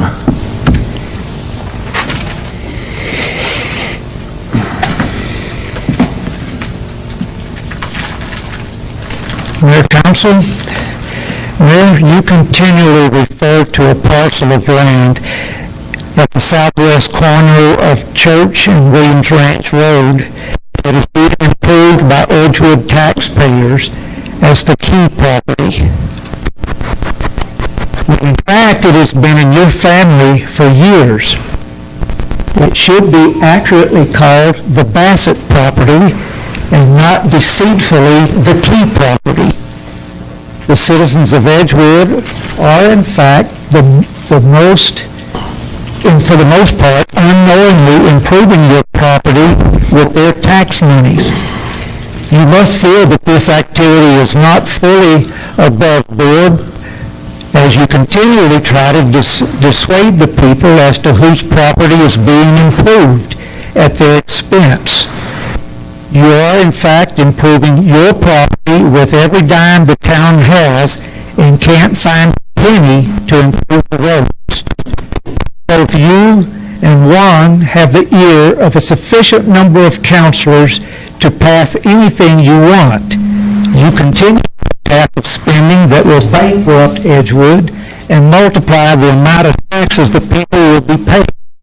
Not to mention the rise in the cost of water with an EPCOR takeover and no improvement in quality or taste, and a forced hookup to the town sewer that is not capable of handling the load that will be forced through it. As with everything the town does, you and Juan refuse to tell the people the full cost of a project on Wednesday, saying you don't know, but will call a special meeting on Saturday to have the bill passed. Make no mistake, citizens of Edgewood, the mayor intends to take over EPCOR, the water, and quadruple your water rates with no improvement in quality or taste, force you to hook up to the town sewer, costing you thousands in hidden costs. They know how much, and they won't tell you, and it'll improve the Bassett family land at your expense. Enjoy your current roads. Cheryl Hupperts. Yes, we've had enough talk tonight. Linda Callison. How y'all doing? No, you already just went over what you was gonna do about, because I live in that Coyote Crossing 2 on Horton, and I just appreciate if the road get done, and I see that you guys are working on it. So, we set the date around September, but we all hear from, I don't know if y'all got to say it. Okay, well, I'll let y'all talk y'all stuff. But thank you, this has been long. I used to be at church, but I came tonight to speak on the Horton Road things, and so pretty much my answers have been answered, and I just pray to God that it, to me, it's so sad that when I came in here and we all are adults, I mean, that everybody should have respect for one another, you know, and a community is people coming together to love and respect each other, to get along. Nobody's perfect, and I understand that. And I just remember is that a long time ago you could shake somebody's hand and that was their bond. And what I'm like, I'm a straightforward person. I can take it whether it's good or bad. If you're gonna do something, then do it. If you can't do it, then say you can't do it. So I just don't like, runarounds. I'm a direct person and stuff. So if you're saying you're gonna fix that road, because that's why we bought that property over there. Because I guarantee you, if I know that road was gonna stay like that, I would have never paid that much money for that property, or I would have never moved in there. And we retired military, and we love being out here in Edgewood, because I go to Legacy Church up here. So if that road ever was not paved, I would have never even considered buying that house. So, and my house is that first house, and now with people going down and flying down that road, 2 minutes. there is a lot of dust and dirt is that uncontrollable. So I just wish and pray that the road do get fixed. Thank you. And thank you. Thank you. All right. Next person is Chris Orr. Council, Mayor. I don't know where to go with this because we're kind of talking about it, but we're not talking about it, and I don't even think this works. So anyway, I got a pretty loud voice. It's been 8 months, and we're still talking about Horton Road. We don't have a road, but what we do have is we have a YouTube video now. You should look it up. And we also have a lot of broken promises. A lot of our neighbors are here. Unfortunately, a lot of them had to leave because of early mornings and stuff like that. You kind of touched on it again. I wanted to question, are we going to pave it or are we going to chip seal it? I have that question. Where are we going? I mean, it was a paved road, like Linda said, when we bought that house, it was a paved road, and that's what we're expecting to have put back in there. I don't want to say, oh, we'll, chip seal the other part, because I don't care about that part, but, whatever it needs to be. There's another, a comment, and I've mentioned it to the chief before. We just had the third accident on that road Sunday, and this involved a horse and a rider that was thrown because a car was coming down there too fast. And that horse and rider were coming from the arena, Santa Fe County Arena. If that gets up to Santa Fe, that, it doesn't look good for the community. I mean, people are going to get scared to bring their horses, and 3 accidents. Again, it's posted for 15 miles an hour. Why are you letting people go 70, 80 miles an hour down that road? I'm not trying to say anything bad about you, and I know you're now I'm hearing about drug houses and all this other stuff. You got your hands full. But, if we could just see an officer on Horton Road sometime, something's going to happen. Somebody's going to get killed, or something's going to be bad. So it sounds encouraging that we're looking a lot closer than we ever have. So keeping my fingers crossed on that. Mr. Orr? Yes, sir. There's a Gantt chart right there with the dates on it, that's sitting right here on the... Up here. You're welcome to take that copy and spread it around back there if you'd like. Okay. And just Social media. reminder. It's all lies. Oh, it's on social media? No, I say stay off of social media. That's all lies. So, video. and the other thing is, and I'm gonna jump on that once upon a time high horse. Hearing that somebody got knocked off, that's not a good idea. That's not good. I've personally been almost thrown about half a dozen times. But that is one of the reasons why I really, really want to see an Edgewood road standard with trails. I've been pushing for it for years now, and it still has yet not come to fruition. We've come close a couple of times, but we don't have it. Proximity to the horse arena would be a good... Well, there are a lot of us who own horses in Edgewood. It's one of the reasons why we live here. It's one of the things that makes our town really fantastic. Chief, did you have something you wanted to say to him? And, go ahead, yeah, I'll get off my soapbox, that's fine. Let everybody see that. Okay. And realize that Gantt chart is tentative. I'll make copies and give to all the neighbors, because I know some neighbors have them. Please. No, the comment was a good comment. So we have our step funding through the state. We put out overtime that went into effect today. I can show you the email. And that is one of the areas we're going to concentrate on. As far as the 15 mile an hour speed limit, that is the school zone. That's not a 24/7 speed limit. But, well, You might want to go check the signage again, because there is a 15 mile for school zone, but there's a 15 mile an hour at the curve. No, those yellow signs, those are the recommended speeds, suggested, those we cannot enforce. Okay, well. So, and I'm sorry about that, but we do have plans of getting officers out there to enforce it a little bit, and just, I go through a couple times a day, but we can't sit anybody. All right, that's it, thank you, guys. A lot of roads here in town. Yeah. We have Next person up 119 is miles. Paula Sucher.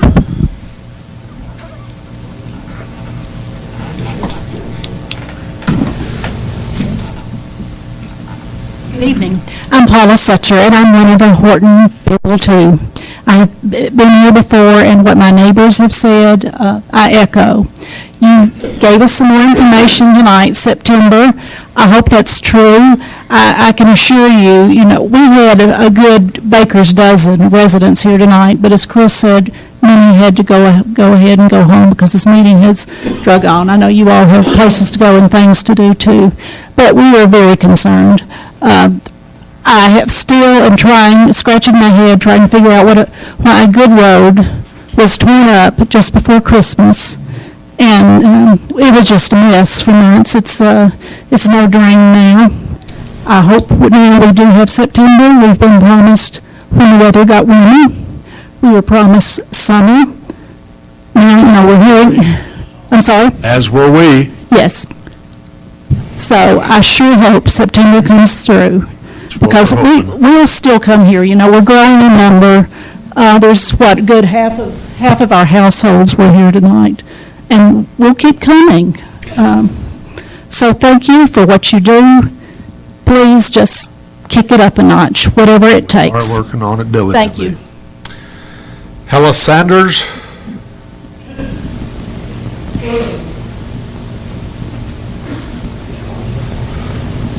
Good evening. I'm here for the Horton Road also. When you tore out the old road, I thought this was going to be for a short time, because you gotta be an idiot to take something out and not have a plan to put something new in. So the situation is still the same. It's 8 months now, and nothing has changed. I missed numerous doctor appointments and could not go to the store because of the bad condition of the road. I'm an old lady and have some medical problems. God forbid I need emergency help and nobody can come and help me. When I went for a walk the other day, I had to breathe in a ton of dust every time a car went by. And when it rains, the place turns into a mudslide. You took away things that were important for us. We did not want to live in a ghetto situation. And I'm really tired of the lies that are told to us that you fixed the road and it's not done. And I know my neighbors are contacting higher authorities, and they're having my full support. I want to say shame on you, Mr. Mayor, to put us off and put us off. And now you say September, maybe. That's all I have to say. Thank you. Next person's Victoria Jeffries. I'm a resident of Coyote Crossing as well, but my family is new to the area. We moved here from Florida. Within the last 2 years, my husband accepted a job in Albuquerque, and we quickly decided that's not where we wanted to live, and we chose Edgewood for several reasons. The neighborhood is fabulous, and the road, the access to the neighborhood was really important to us. My children are students at EVCA now, and I'm a substitute teacher there. I would like to be able to take Horton Road to get to school and have that option. And it's also maybe something you don't think about if you've lived here forever, but when we were choosing communities to live in, I look up things like crime statistics and education quality and all that sort of thing. And if you look on TripAdvisor, the only thing we're seeing here is Wildlife West. And frankly, every road that can access that area should be easy to travel. I mean, there shouldn't be just one way to get there. And everything along 344 can be accessed through Dinkle and Horton, and it it benefits the entire community, not just our neighborhood, to have that road in excellent condition, and we're very anxious to get that done. Thank you. Thank you. Next person up is Jerry Powers.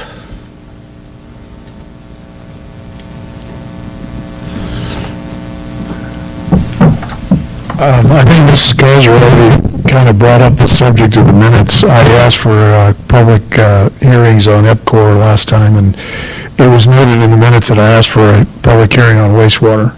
I don't know who does the minutes, but I think that's a significant correction that needs to be made.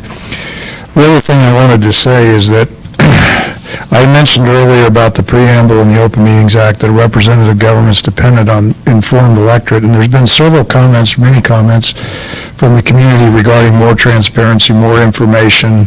I'm quoting from an article in Independent, February 25th, 2016, during the election cycle, and it's Mayor Bassett saying, "Little by little, I noticed the town of Edgewood shifting away from its initial goal for the community as a new kind of government that listened to its people and acted only in their best interests." And given those values and goals, I would think that a couple of public hearings on something as important as and complex as the EPCOR matter would be in line with those goals. So I'm again requesting those two meetings on the EPCOR matter. So for the next minutes. Thank you. Is anybody else that hasn't signed up want to speak? I'm Tamara Orth, and I also live in the Coyote community. My husband's born and raised in Albuquerque, New Mexico. We both worked at Kirtland Air Force Base. I'm now retired, and I will volunteer. I'll get you my name. Everything after 37 and a half years out there on the base as an engineer at Sandia. But our reason for moving specifically where we did were pre-mentioned before, crime. People who moved out of state. Well, as you know, Albuquerque has a lot. When we moved to the west side and had our house built there, there wasn't a bunch of infrastructure. You know, they were just putting in Cottonwood Mall. And it got crazy. It got horrendous to drive to the base. Well, by moving out here, we looked around at a lot of the communities out here in Edgewood because we liked what we saw for things for our needs. But one of the specific reasons we moved in Coyote Crossing 10 years ago was because of that frontage road gave us quick access to the freeway to get to the base in 1/3 of the time that it took us from the west side because it's so crazy out there. What we've had to contend with, and I don't mean to be presumptuous about the people who live there, but we have $100,000 RVs, things like this, and we do a lot of camping in the summertime too. But when they tore that road up in December without any notification, without talking to us, regardless of what some engineering report said in April, they could have talked to us. We would have come to a meeting and said, no, our road's fine, please leave it alone. The frontage road part that is still part of the county, it gets a lot of problems, it had a lot of cracks, a lot of things happen when it rains and snows, but that piece of stretch road has always been really in good shape. And for that to be torn up without any kind of public forum for those of us who are going to be affected by it, who had bought homes out there, our property values, you know, my house appraised for $460,000 in there 4 years ago. I bet I can't even get 400 now. I know that 2 deals have fallen through because of the dirt road that's there now, and never in our wildest minds did we ever think when it was torn up it wasn't going to be put back together. I happened to call up to Santa Fe as they were tearing it up because I was going down it, and one of the things I asked when they do redo this road, please get some flagmen there. That's a very dangerous curve, and they tore this thing up, and as they're tearing it up, they had one lane, and these guys just kind of go, you know, they weren't a formal construction crew at all, just, hey, go down this lane. I was forced to go across the gravel into the other side, into the mess that was still there because of a car coming around the curve the other direction and ran off it. So safety needs to be important. Signs need to be posted. It was real easy even to put in our community mailbox, hey, by the way, guys, we're going to tear this up. We have some funds, or whatever reason really caused that. But you can't say it was because it was in disrepair. Because had you done that, we all would have been here before it happened to us, instead of having to grapple with afterwards, hey, get this fixed in the situation we have. We have had to go into town, get our cars washed. The mud is unbelievable. You know, I'm glad my husband doesn't have his 50th anniversary Corvette up there anymore, but our cars and the wear and tear. And I've been doing some research about what dirt roads that are in not good shape actually do, the damage to your vehicles. We have very expensive vehicles in that neighborhood, and we didn't sign up for this.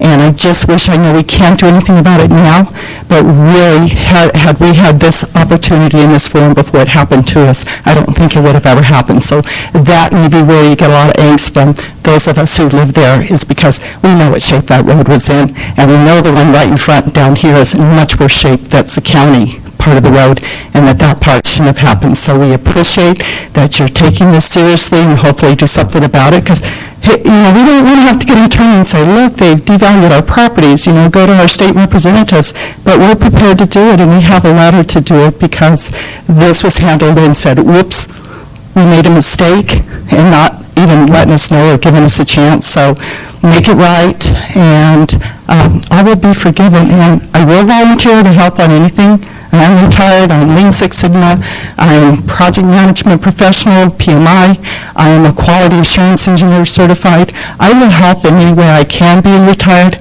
and I'm saying I will volunteer my time to help this community, because it's our home now. We've been out here 10 years, and we're glad we're here, so thank you. Thank you very much for your offer. Anybody else?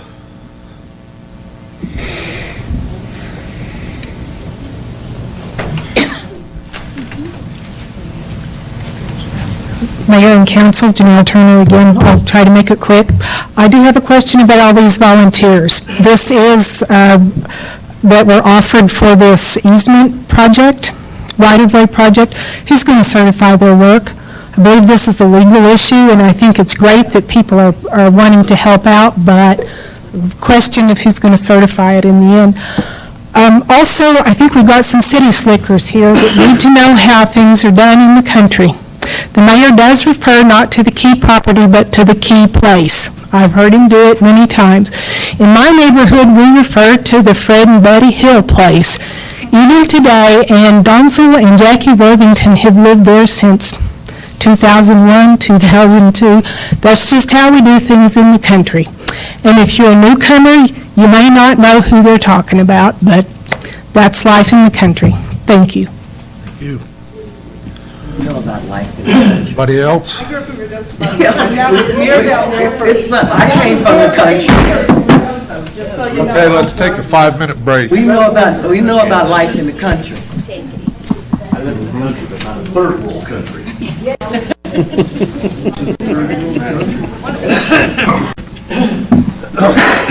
Next item then is matters from the councilors. Councilor Jaramillo. Thank you, Mayor.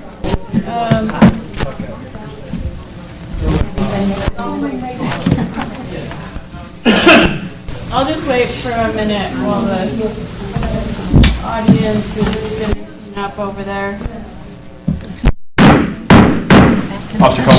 Back in session. You guys step out.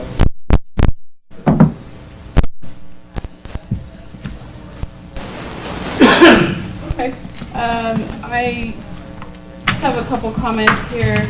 I wanted to let people know that I added a page to my website for the youth events for the community. I tried to get the word out on that.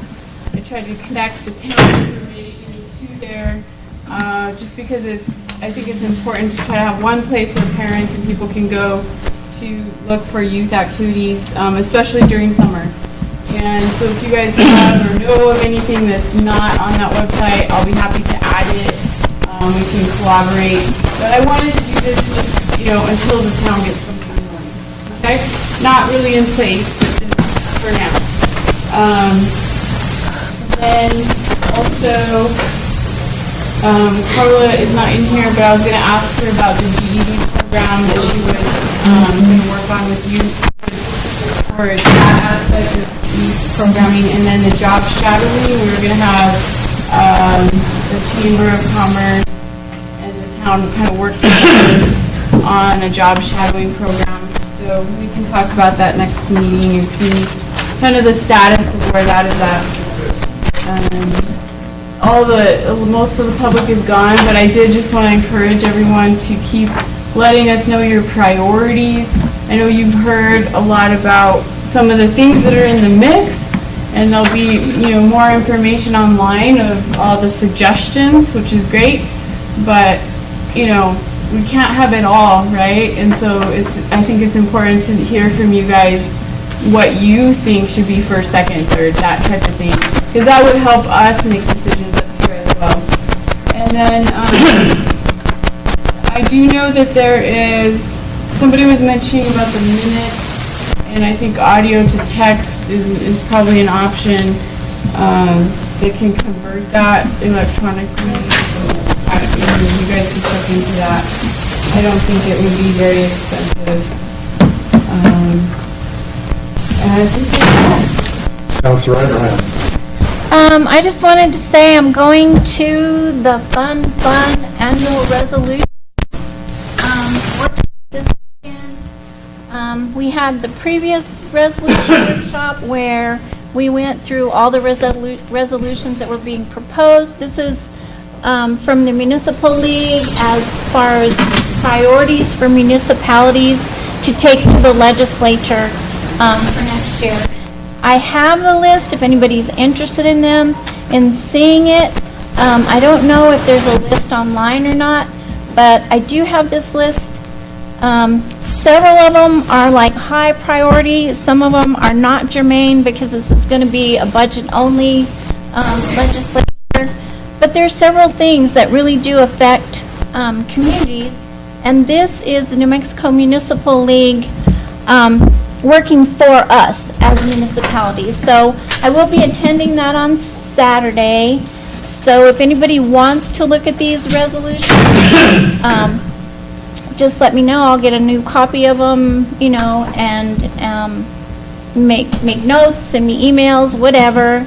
And then I will take that into consideration when I go to the committee meeting on Saturday. So that's all I have right now. Thank you. Mayor, question for Council Abraham.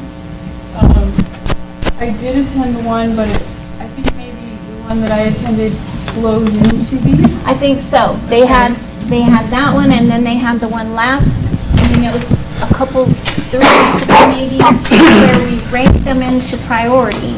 Okay. And then now we will adopt them. So,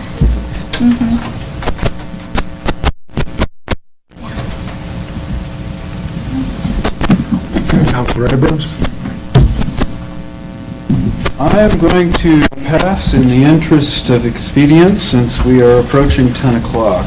I had some questions about our important road issues, but I think those have all been answered. And I'll defer to Councilor Hawley. Councilor Hawley. All right. Just one little item. I was at last evening's First Choice Board meeting, and it was reported that a $1.2 million package from both Bernalillo and Santa Fe County has been put together to renovate the old First Choice building for use as a behavioral health facility. And tentative opening is projected for October. I could see that sliding towards the end of the year, but the current plan. That's all. Thank you. Mr. Torres, matters from Clerk Treasurer. Yes, Mayor. I think that might be my mic. So I think one of the things I wanted to bring to your attention, so as Carlos said, we did have a little bit of theft. They stole, and the swing that was stolen at that park was the big round one that Roger had put up. So that one was taken, and we also had a window broke in here at the library. Someone threw a rock at it and broke a pot as well. Yeah, and then we had put some of the picnic tables out.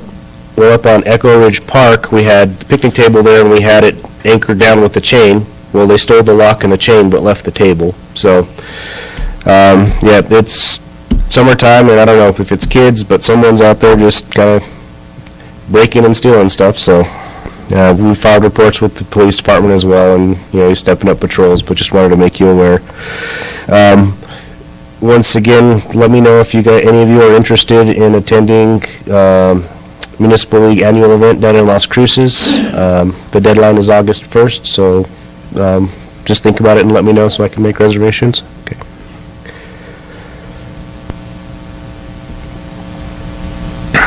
then, there was something else, but it's long since gone, so I apologize for that. If I remember, I will shoot you guys all an email later and let you know.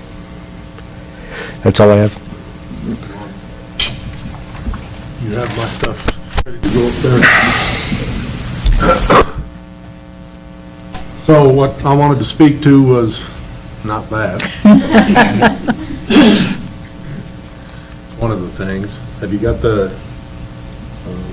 Water Fund Day?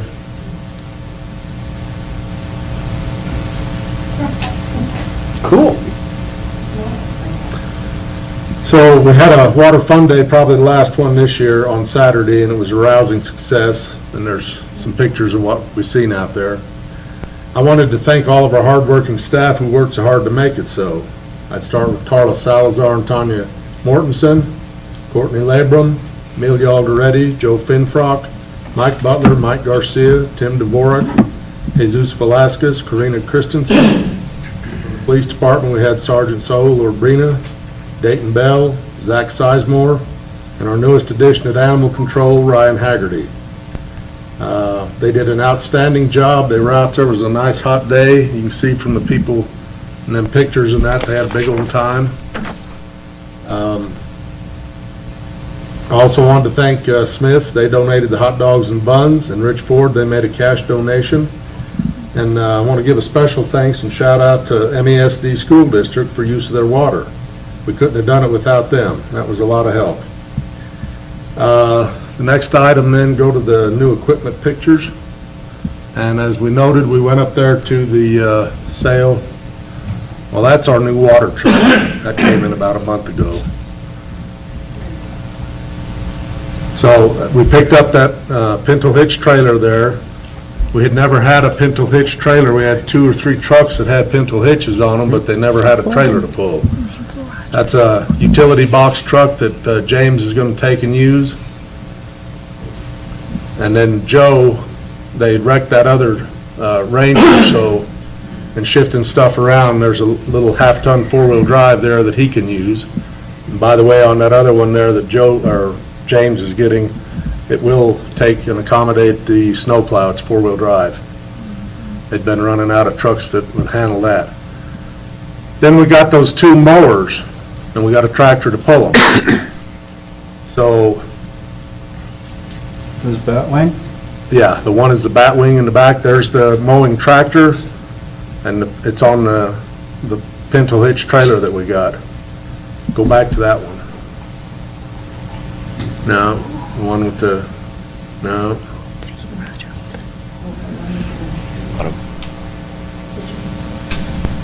Right there, stop there, stop, stop.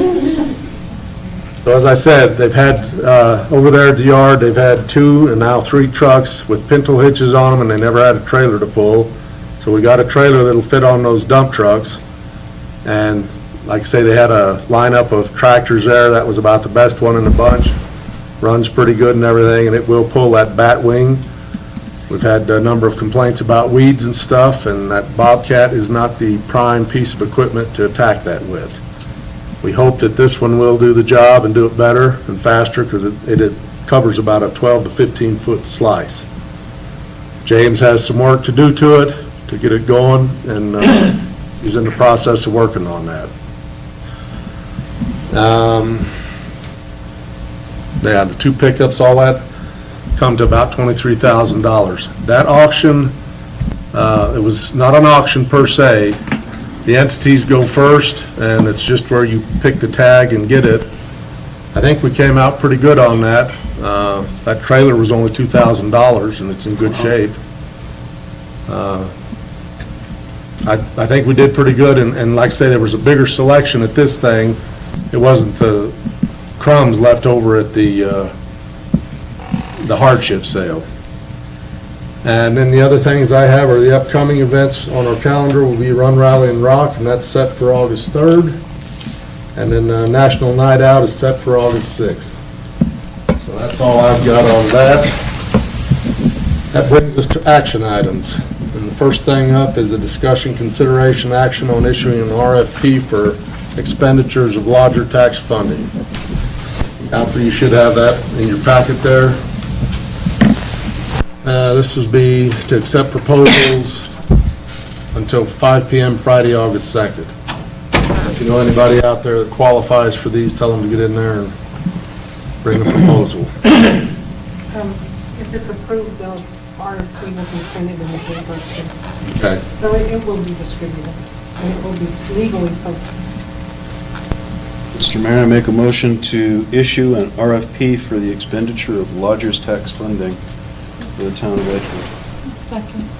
Motion's been made and seconded to approve the RFP for the expenditure of lodger's tax fund for the town of Edgewood. We'll do a roll call vote.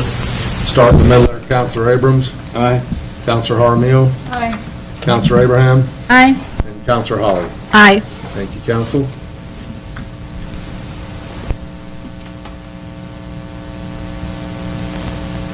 Next item is a public hearing, discussion, consideration, action on ordinance 2019-01 Parks and Recreation Advisory Committee ordinance, which would repeal and replace ordinance number 2007-14. Stuff here. Okay, request certification that public notice of this hearing by the governing body has been posted as required.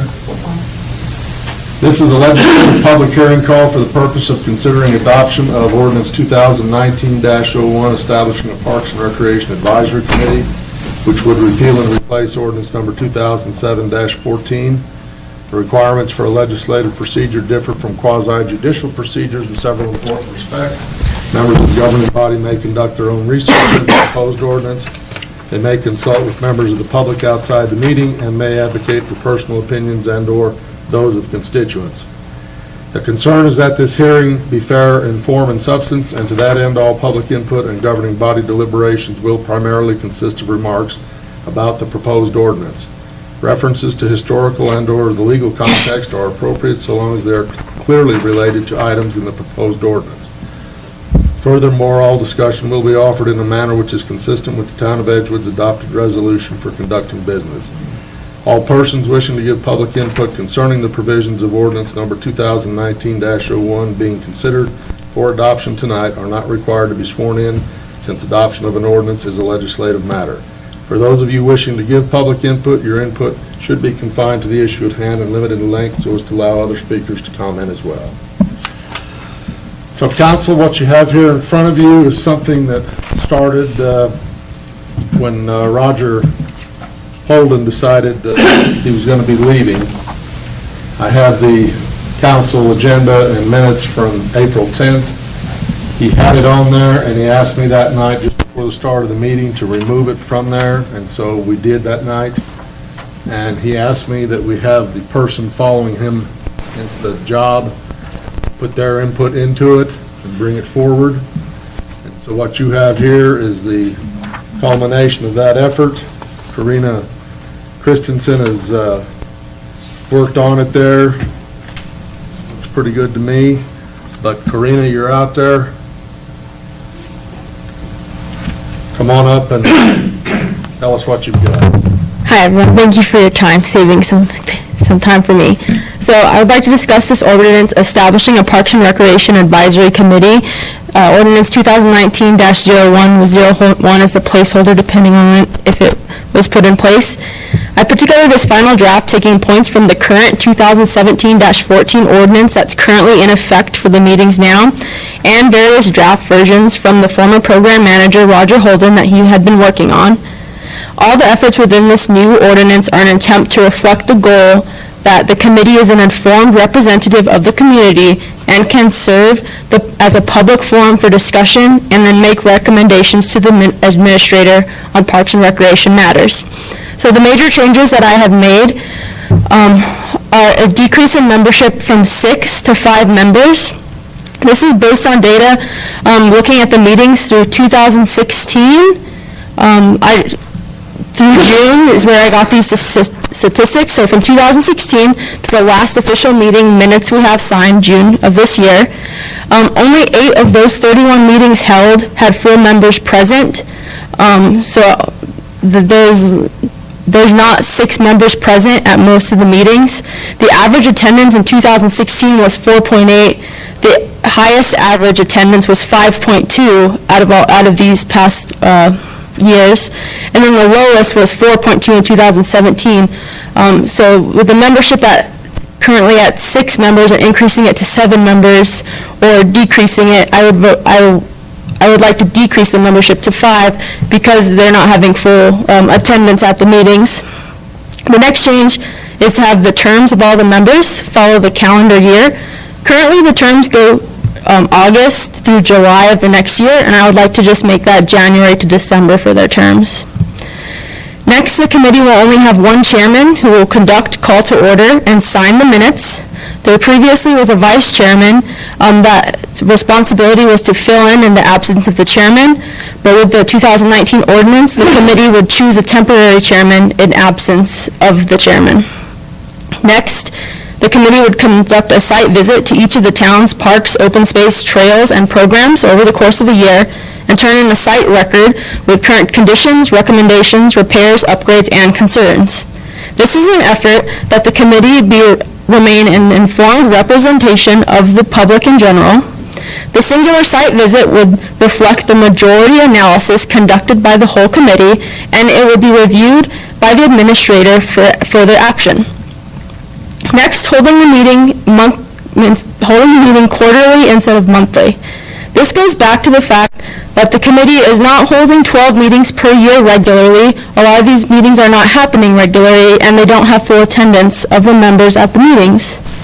Out of the 42 meetings, the past 42 meetings possible to be held from 2016 to June that could have been held, there could have been 42, only 31 of these meetings were held, so that's a 73% meeting rate since 2016. The proposed quarterly meetings are an effort to draw more public attendance and participation at these meetings. Only 64% of the meetings held since 2016 have had public comments recorded, and the goal should be for the committee to get as much public input as possible to help with their recommendations. Also, having quarterly meetings at different facilities rather than at town hall to have them at the actual parks and facilities could help draw in people of different age groups to come to these types of meetings and get more user analysis recommendations. Also, the current monthly meetings may also be functioning less as a forum for committee recommendations and rather as department updates. Since 2016, the committee has had 111 motions, but only 18 of these motions, or 16% of the motions, were considered recommendations to the program manager. The rest were all regarding internal matters such as approving the minutes, agendas, adjourning, and internal membership issues. Also, the next change that I would have is that the administrator would keep the minutes and record the minutes since I am responsible for filing them and posting them for the public. And since the minutes previously would get reviewed or edited by the program manager anyways, I would be responsible for that. I support this ordinance, although my committee does not, and they voted against it. I feel that this ordinance best help the administrator myself manage the committee and the parks and facilities. Are there any questions? Council have any questions for Karina? I do have some questions. Yes. What feedback have you received from the current members? The current members would like the membership to increase to 7, which would keep the quorum at 4. But like I showed before, average membership is barely at 5 members on average, but they want to increase that to 7. My concern is just finding 7 people to fill that position. Other concerns of theirs was having it monthly. They were worried about one thing I did forgot to say with their increasing it to 7, they're worried that by decreasing it to 5, that might bring down the diversity within their membership if they were able to fill that. They also were concerned about the meetings not being monthly anymore, having them quarterly, providing them less opportunity was one of their concerns. They also were concerned with the site visits, going together as a group. They were worried that I think that would be hard for them to schedule and to get able to accomplish. And those are the concerns that I've noted.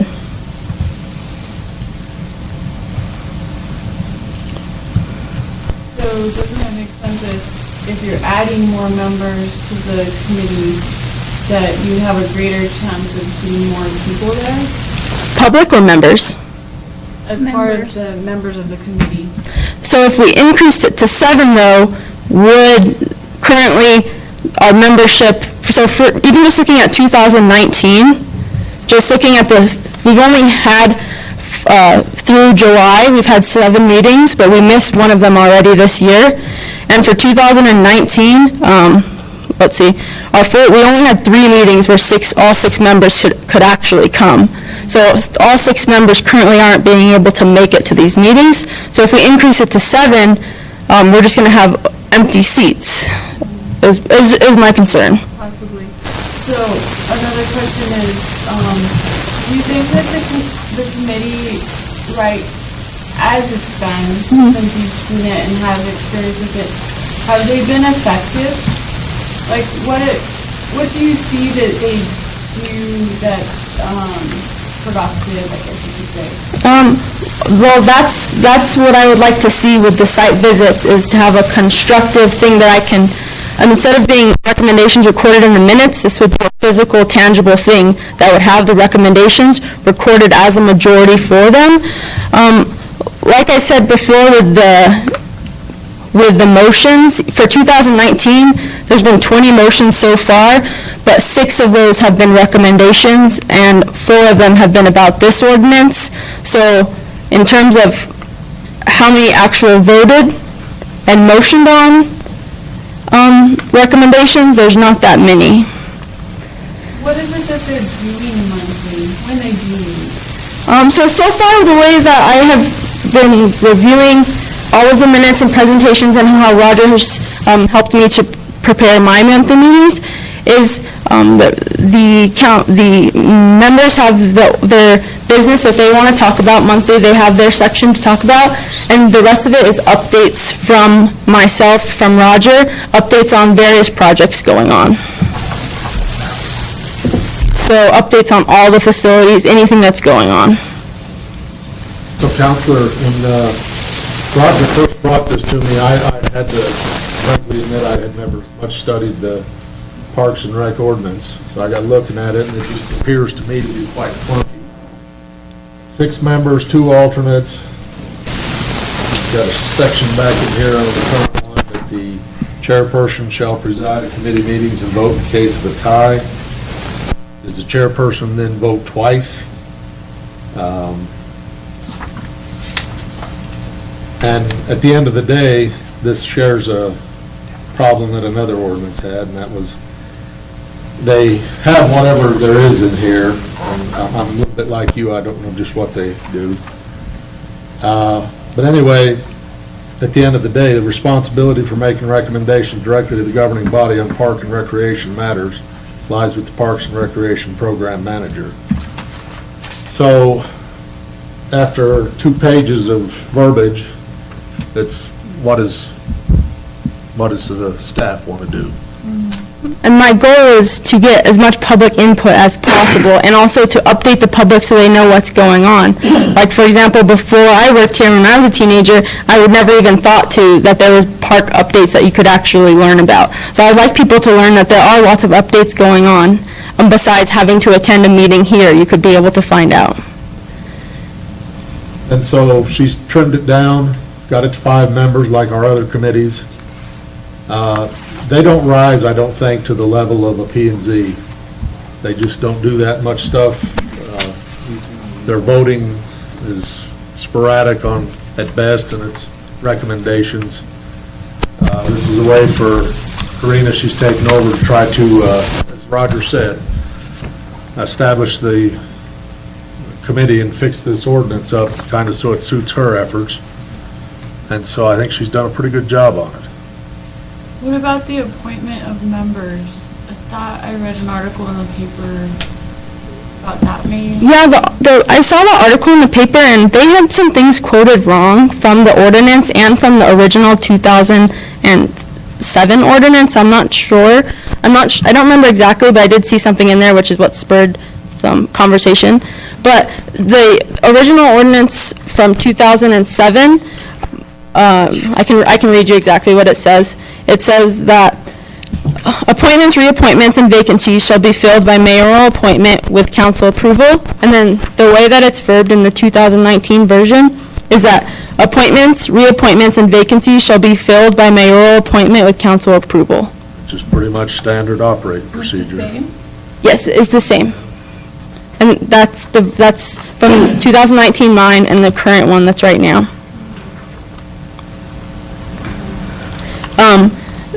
The one change that I took out from the appointments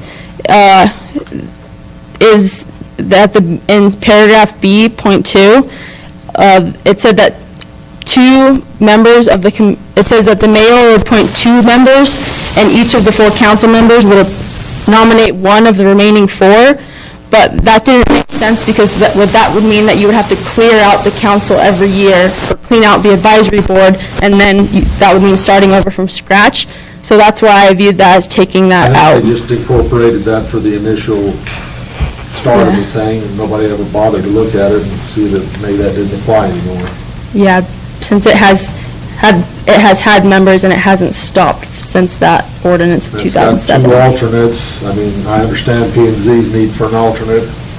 They run into time considerations with applicants. They need to be sure they have a full quorum. Mr. Mayor? Yes, ma'am. I'd like to say, Ms. Christensen, you did a nice job on this. I think it reads clear, concise, and complete, and I appreciate the research and the statistics you provided to support the changes that you've made. So I think you did a nice job on this rewrite. Yeah, I like what you've done. I do have a question, though, on the part under 2.5F. Mm-hmm.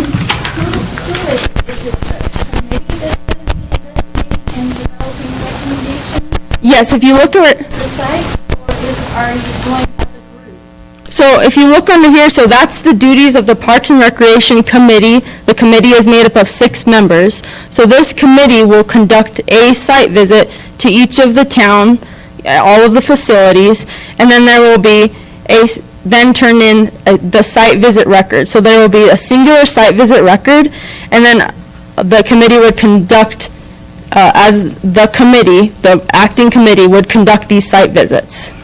And they're going to do this how many times a year? They're meeting 4 times. Yes, so it says right here in the F, it says they will conduct this site visit over the course of a year. So they would have to visit every site within the course of a year. And you think you're going to get volunteers to do that? No, so this is the duty of the Parks and Recreation Committee. So, That are mostly volunteers? well, they're all volunteers, yes. Okay, so you're asking volunteers to visit each one of these sites? If I might on that, one thing she has suggested was even holding some of their meetings out at the park so they can visit with people using them. Yeah, I can explain my reasoning on that. So my reasoning would be that this committee is representing the community's representation, because there hasn't been, in my opinion, there hasn't been that much community attending the meetings. So the committee is representing the community as a whole, giving recommendations to the administrator. So the committee, I would hope, would be able to visit each of the facilities, because they're the ones giving the recommendations for the community. So it would be in hopes that they would be able to provide something, a concrete evidence or concrete concerns. That way I could be able to address these from the committee. Okay, and were they for or against that? Against that.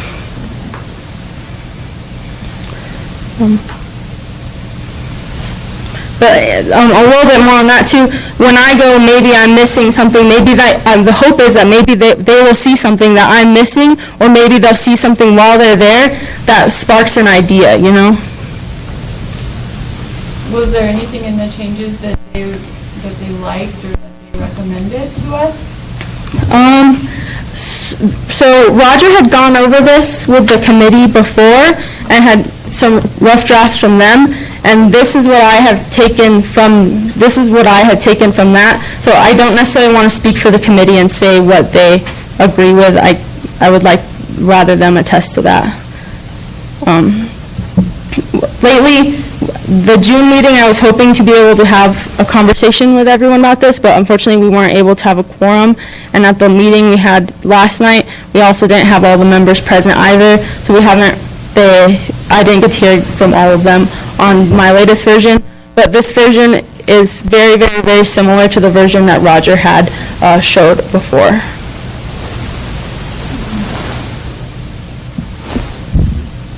We'll get to hear from the public in a minute. Council have any other questions for Karina? Public have any questions for Karina? I don't have a question, but I have a comment.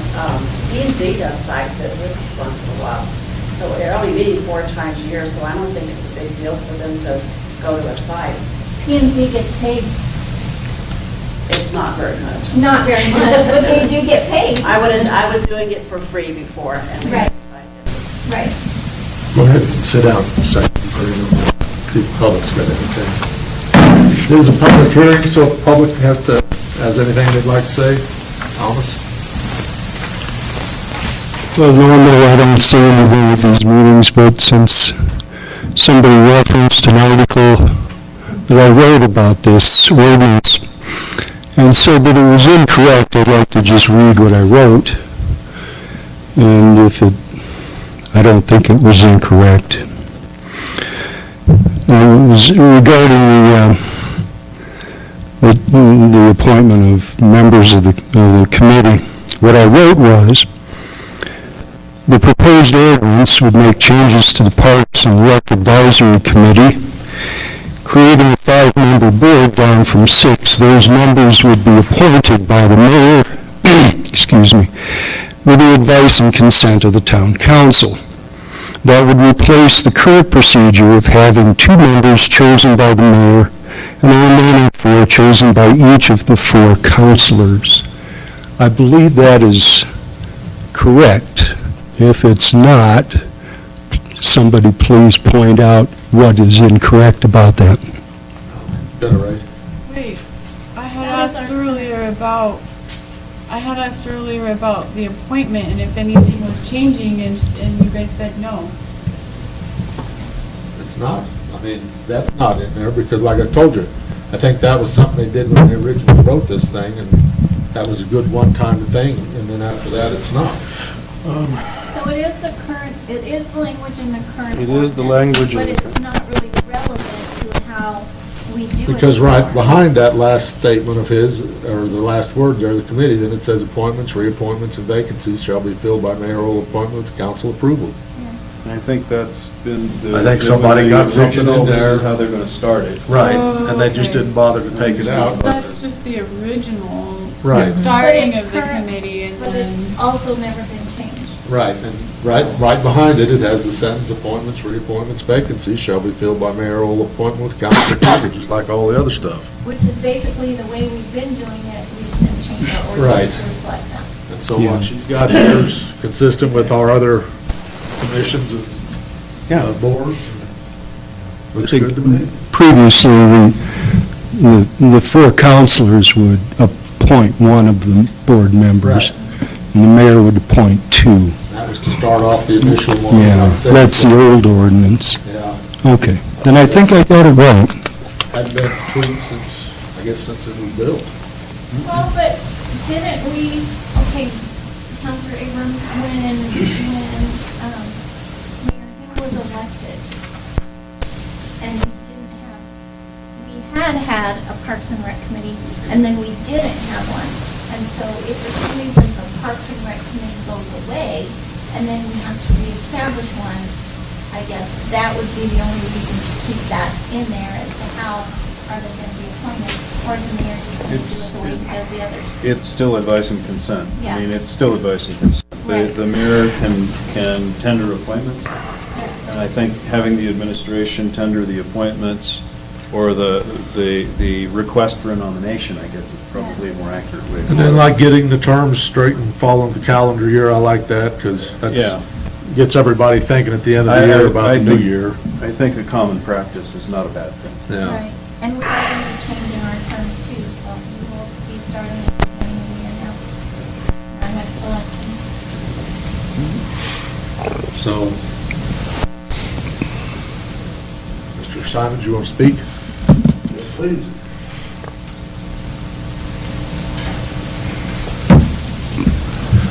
Appreciate the opportunity to speak on this, being a member of the advisory council.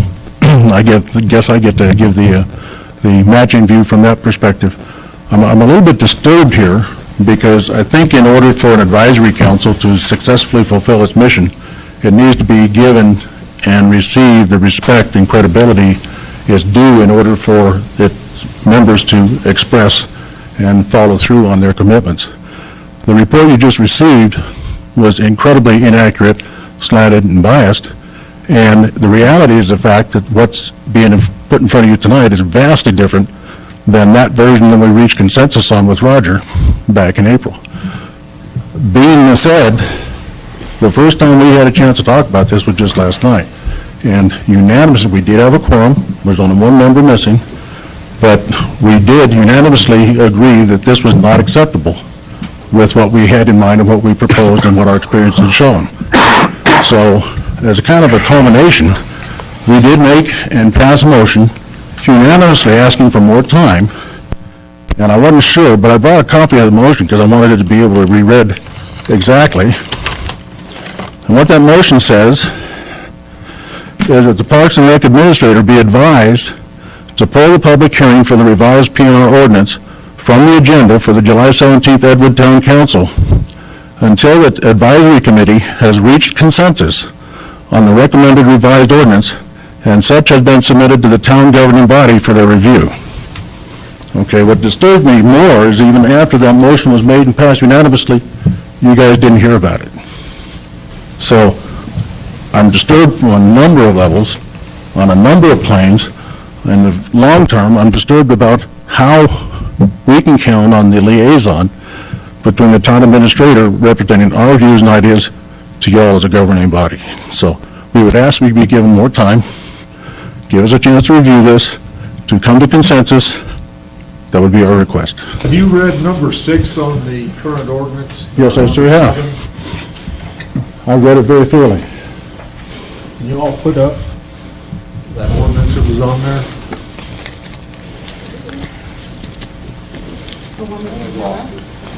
Parks and Rec. The current ordinance, you had it up there a little bit ago.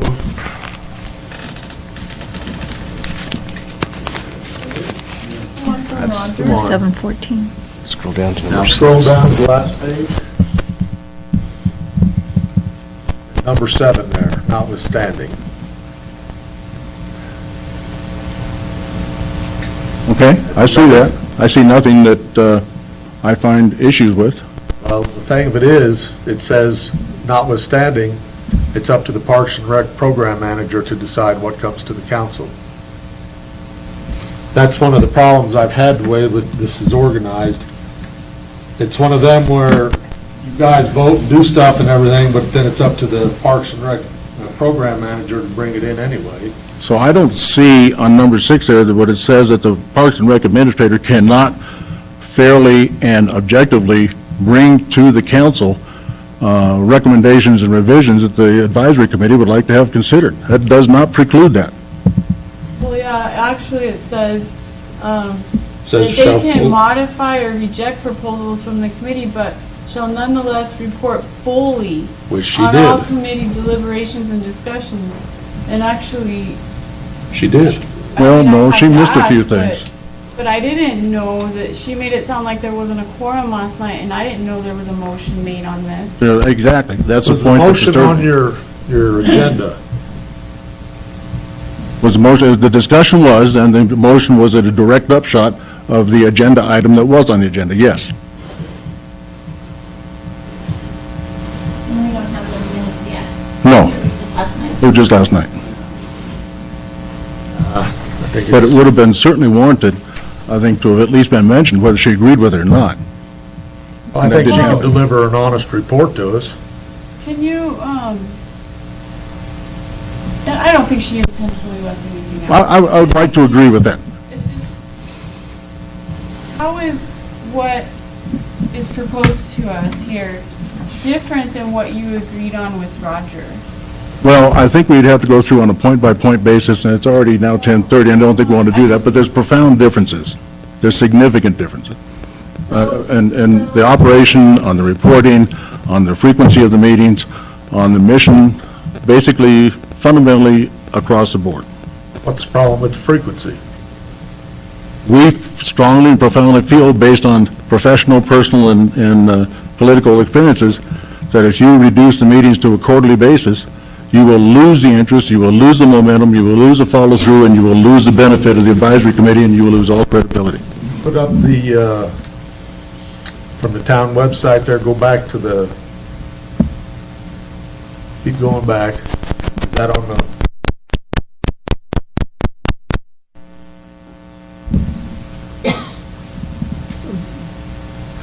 Go over to agendas and minutes. Scroll down to that. Keep going.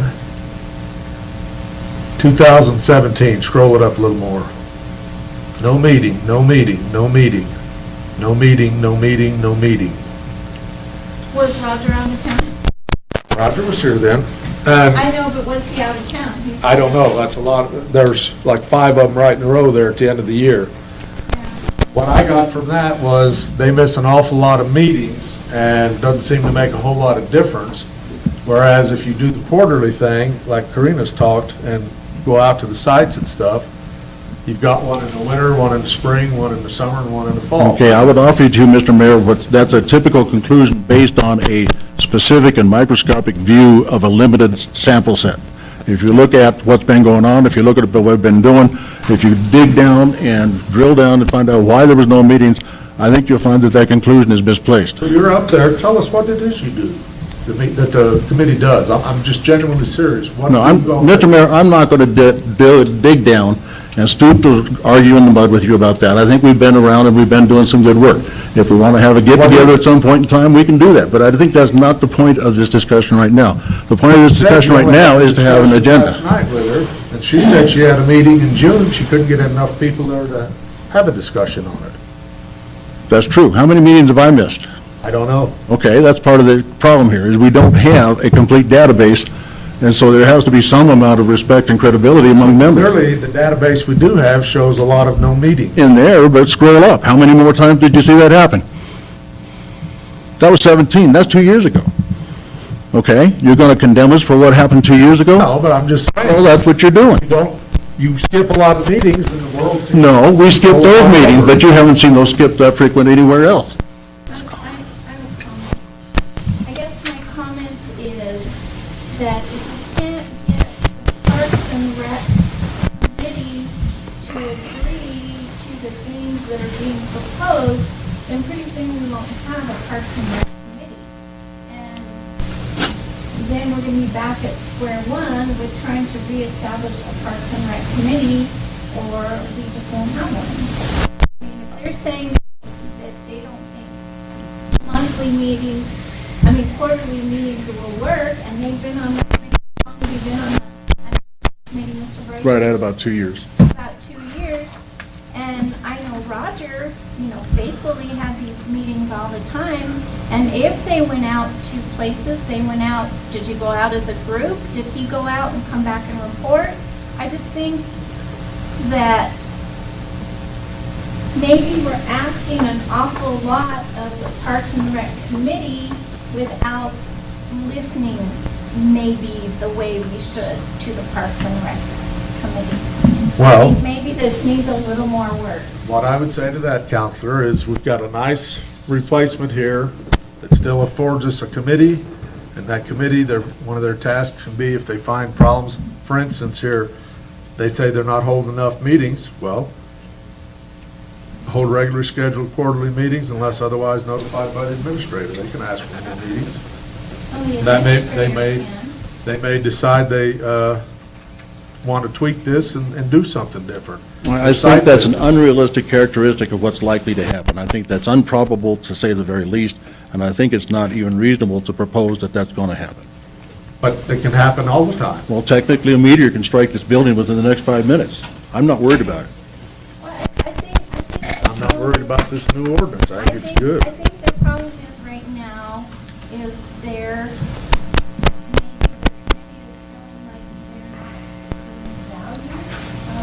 They've worked with Roger for 2 years, some of them longer, some of them shorter. I think that if we want an advisory committee, maybe we need to listen to their advice. Well, then we can. You're here. That'll be entirely possible Okay, here. that's my public comment. Thank you. You. Anybody else? Hey, You guys must have been praying good, because I'm losing my voice. I can barely talk. My name is Ray Seegers. I'm on the committee. I am actually the longest-serving individual that I know of now that's been on that committee.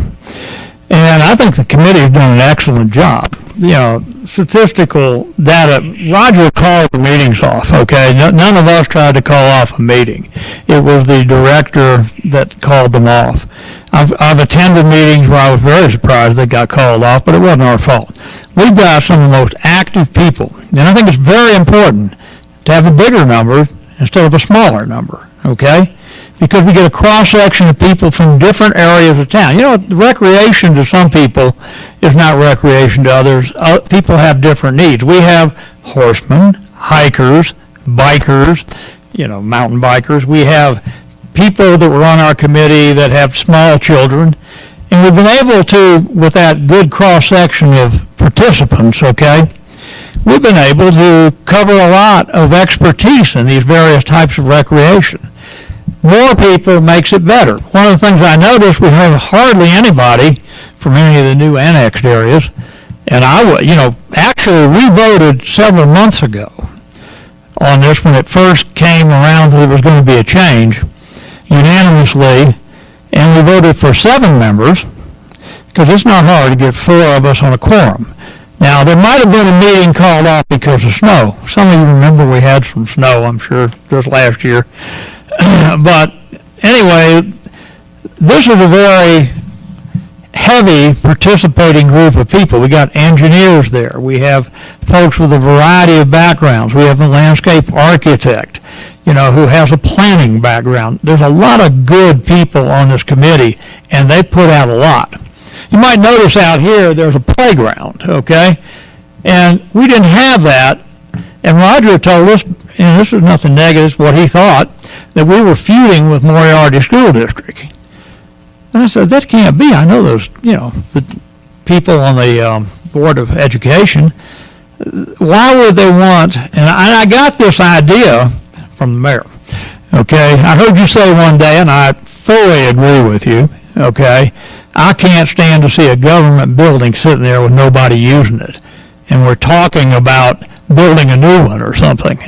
So I went down and I addressed that, the school board, and they were all for it. We had one dissenter. They thought it was the greatest idea on earth.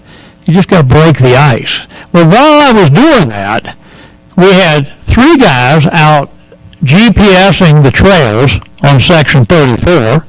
Okay, we had somebody working on other things for children. Everybody is working. You cut it down to 5, there's just less projects we can work on. So I think you should change it to 7. I think it would work fine. Those statistics don't mean anything except, we didn't call the meetings off. We fill in for each other.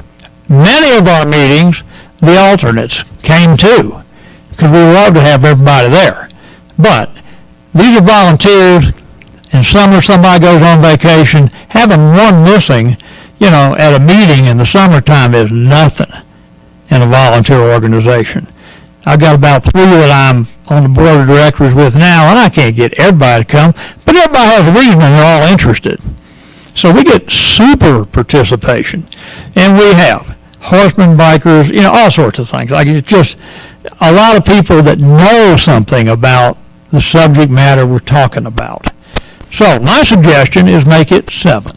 And I think that this thing will fold if you make it 5. Because somebody's not going to show up when you got 5, too. Okay? But we can get a quorum of 4. But generally, most people are there. And when they're there, they're full of ideas. And these are smart, good people. So we need representation to the north, to the south. There's recreation. Hiking and trails are very important nowadays, and a lot of people get into that.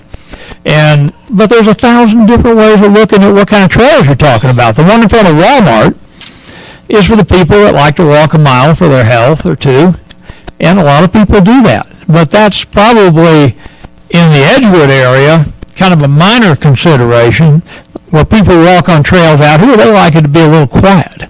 They like to walk in the woods. They like to walk on Section 34 and Section 32. So some people go out there and they walk 3 miles. The equestrians use 32 and 34 all the time, okay? But what I'm driving at is you need that diversity, and you need to be inclusive, and you're not going to get it with 5 members. You're not going to come close, okay? So I think you will destroy Parks and Recs. And, I don't blame anybody for coming up with an idea, but we're the ones that have been here, me the longest, and I've seen a ton of work being done. There's always somebody working on stuff. We're a gentleman from the west side of town, and the suggestion was a communal garden, which they go over big in cities and stuff. But out here, most of us garden on our own 1 or 2 acres that we live on. But we tried to convert that into perhaps cooking classes and that sort of thing. And then, he dropped off the committee, and he was an expert at that sort of thing. And, those are the kind of ideas you get and the things that might catch on. Not the communal garden so much as the cooking classes, all right? There's so many ideas being generated by this number of people. You cut it down, it just becomes of no interest for me to serve on it if I don't have these exchange of ideas, okay? But I can guarantee everybody on that committee worked at various projects, and they all worked hard.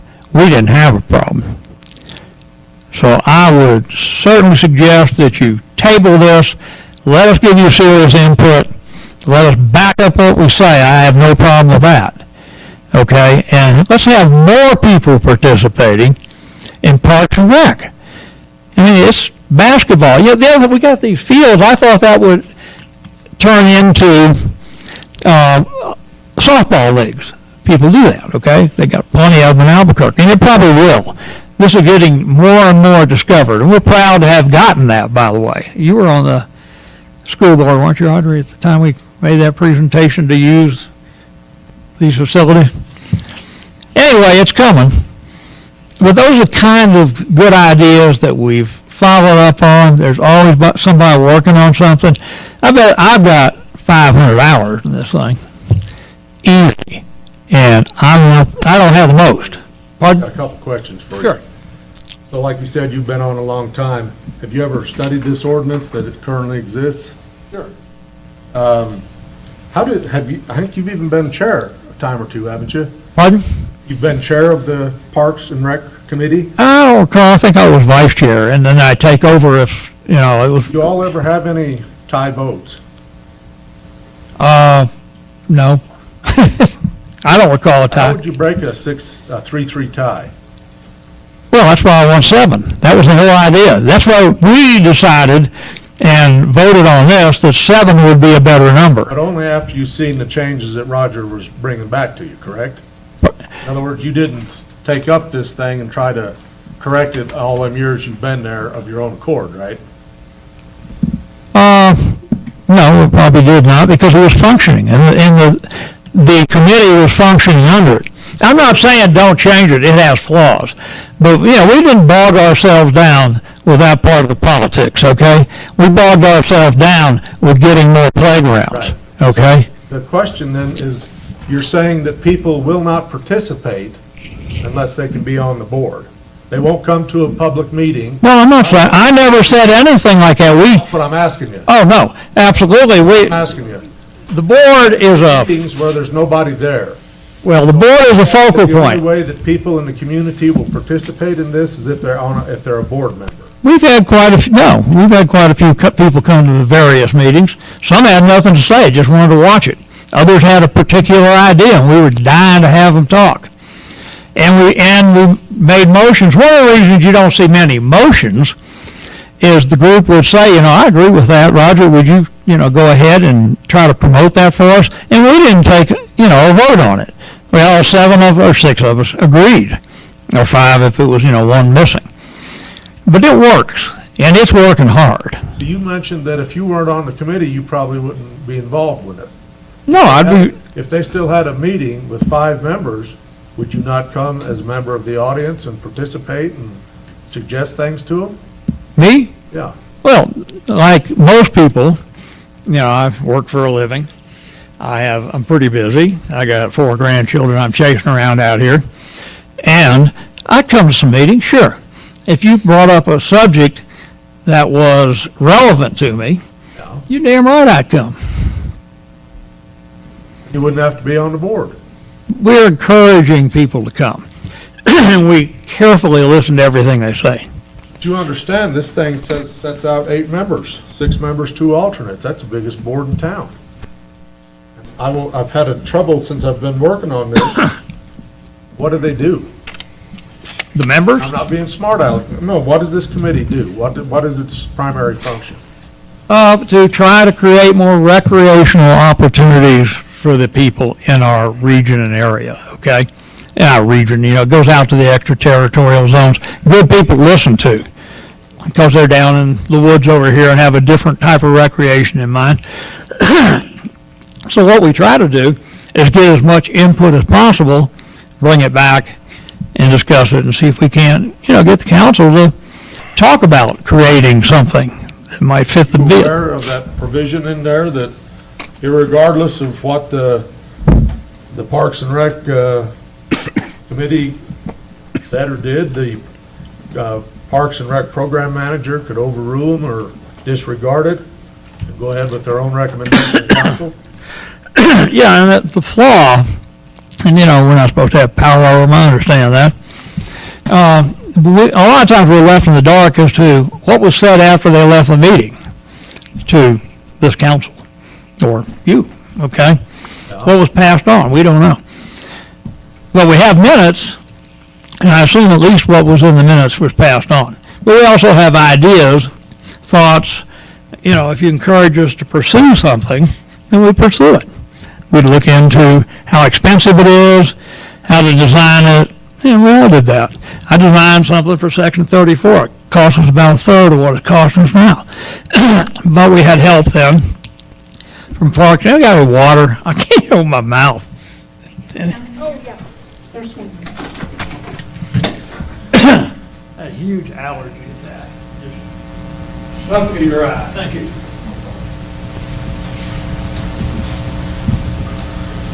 Well, I think all that is still available under this new one. We need more members. We need more influence and more members and more people to get out and bring more people to come to the meetings. That's what she's trying to do. It won't happen if you cut the number of us down, because each of us have a sphere of influence and we invite people. We'll cover more territory. We will cover a whole lot more types of recreation if we have more people, not less. We discussed 9. And you wouldn't have that interest unless you were a board member. I don't know what you're getting at. I don't understand the question at all. Just as a citizen, you can come in with ideas and come forth with things to do, correct? But you will find most of those citizens that come in don't take the responsibility of taking the bull by the horn and working on that project as the board members do. I did stuff as a private citizen. And we all have done that too, John. Yeah, but I'm saying, I didn't have to be on any board to get it done. I worked with the officials that were behind the table. And what I found here is if I really wanted to have a say on many different subject matters, I'm limited to 2 minutes. I can't do much else, okay? But on a committee, I can. All right, and we can push and get 2 or 3 other members pushing it, and that's what we have been doing. Roxy Carpenter working very hard on a variety of things.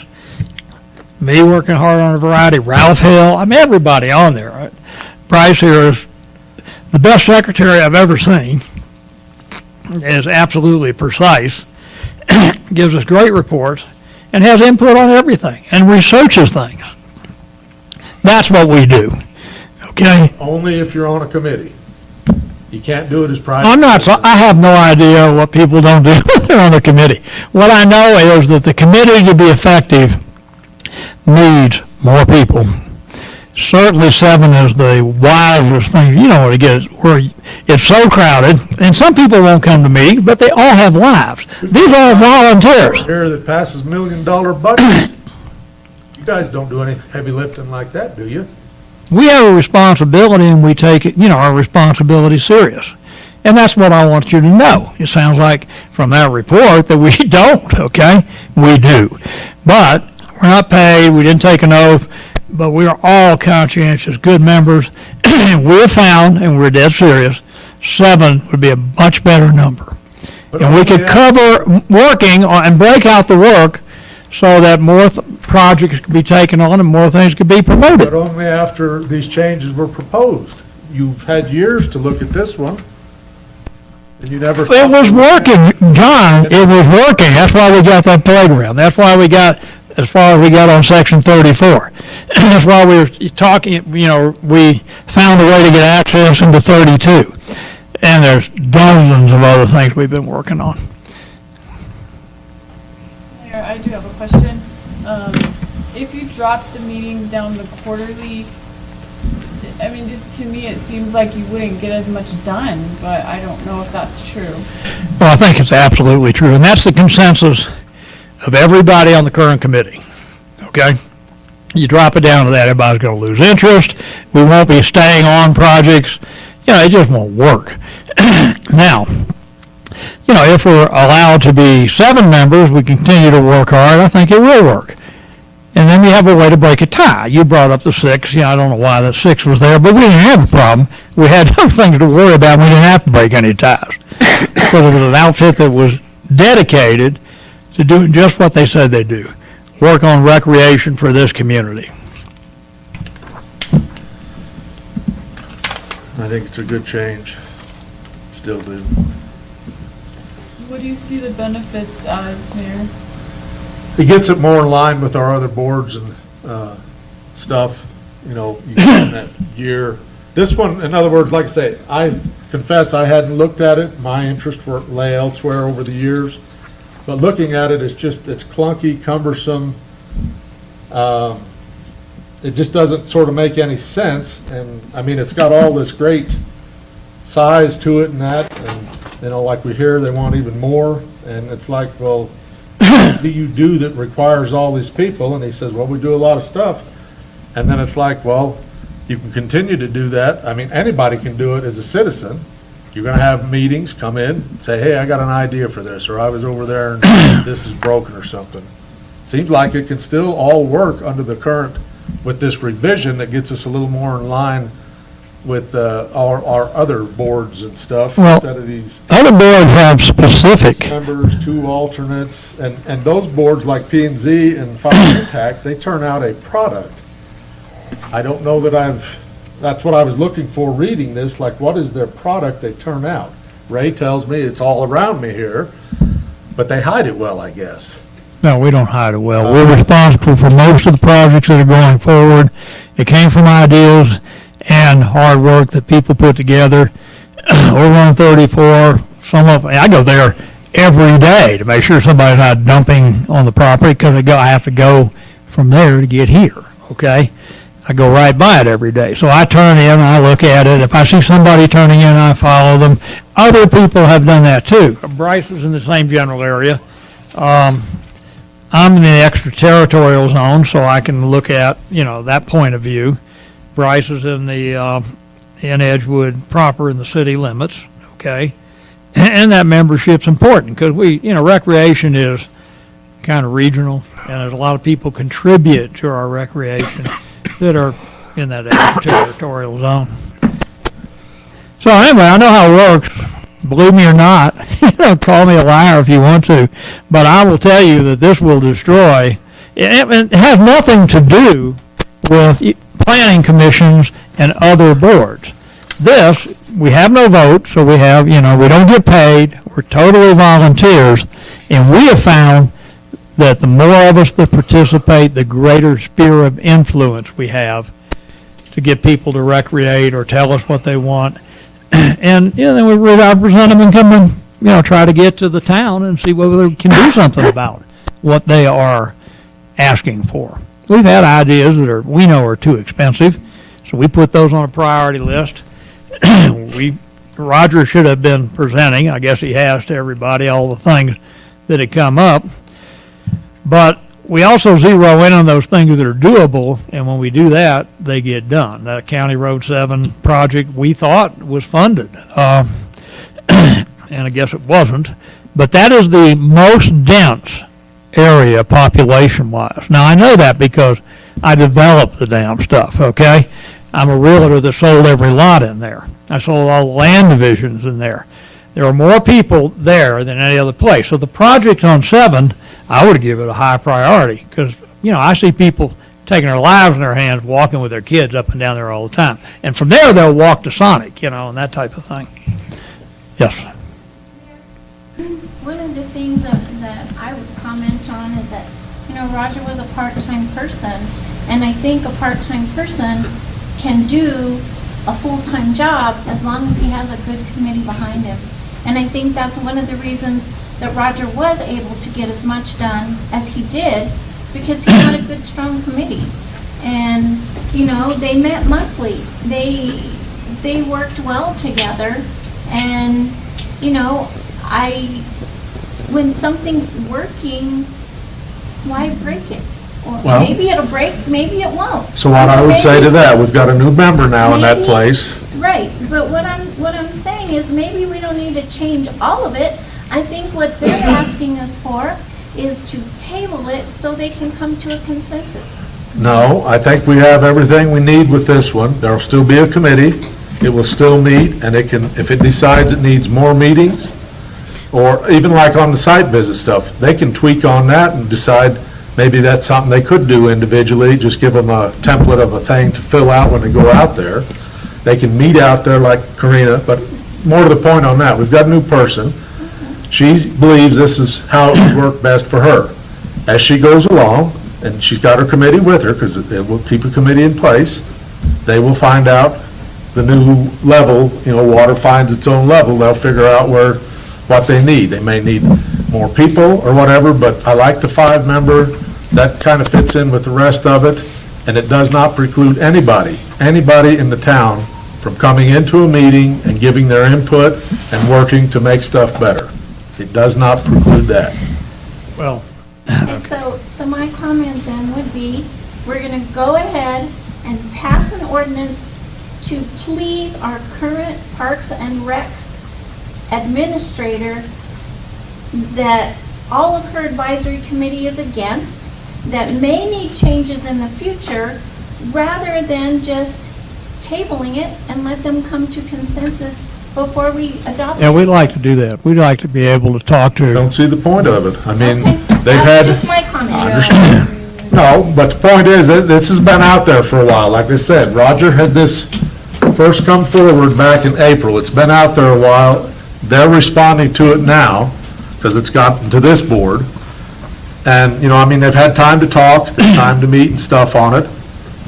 And per usual, Wait a They're minute. against it. We did respond to it months ago, and when we first saw it, we took a vote and we asked Roger to relay our thoughts to whoever he relays them to when they Right. get past Roger, okay? So we are under the impression that that was relayed, and we were hoping somebody would come by and say why, and maybe talk to us or discuss it with us, but they didn't. So we know what goes on day to day in that committee and what goes on at the meetings and how much has been done and how much legwork.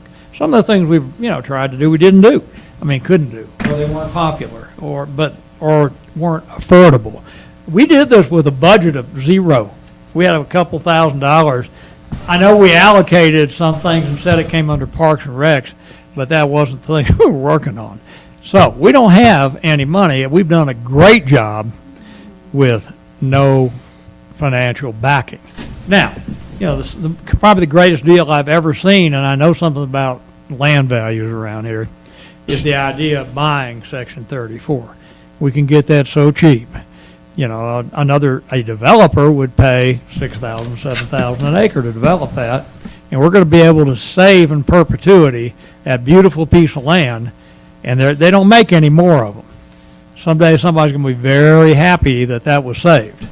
Those are the projects we worked on, and I can guarantee we did a good job. Perhaps. Anything else? I want to read all this now. We've gotten to the essence of it, but you got good people on it because they work together. You've got the right number, okay?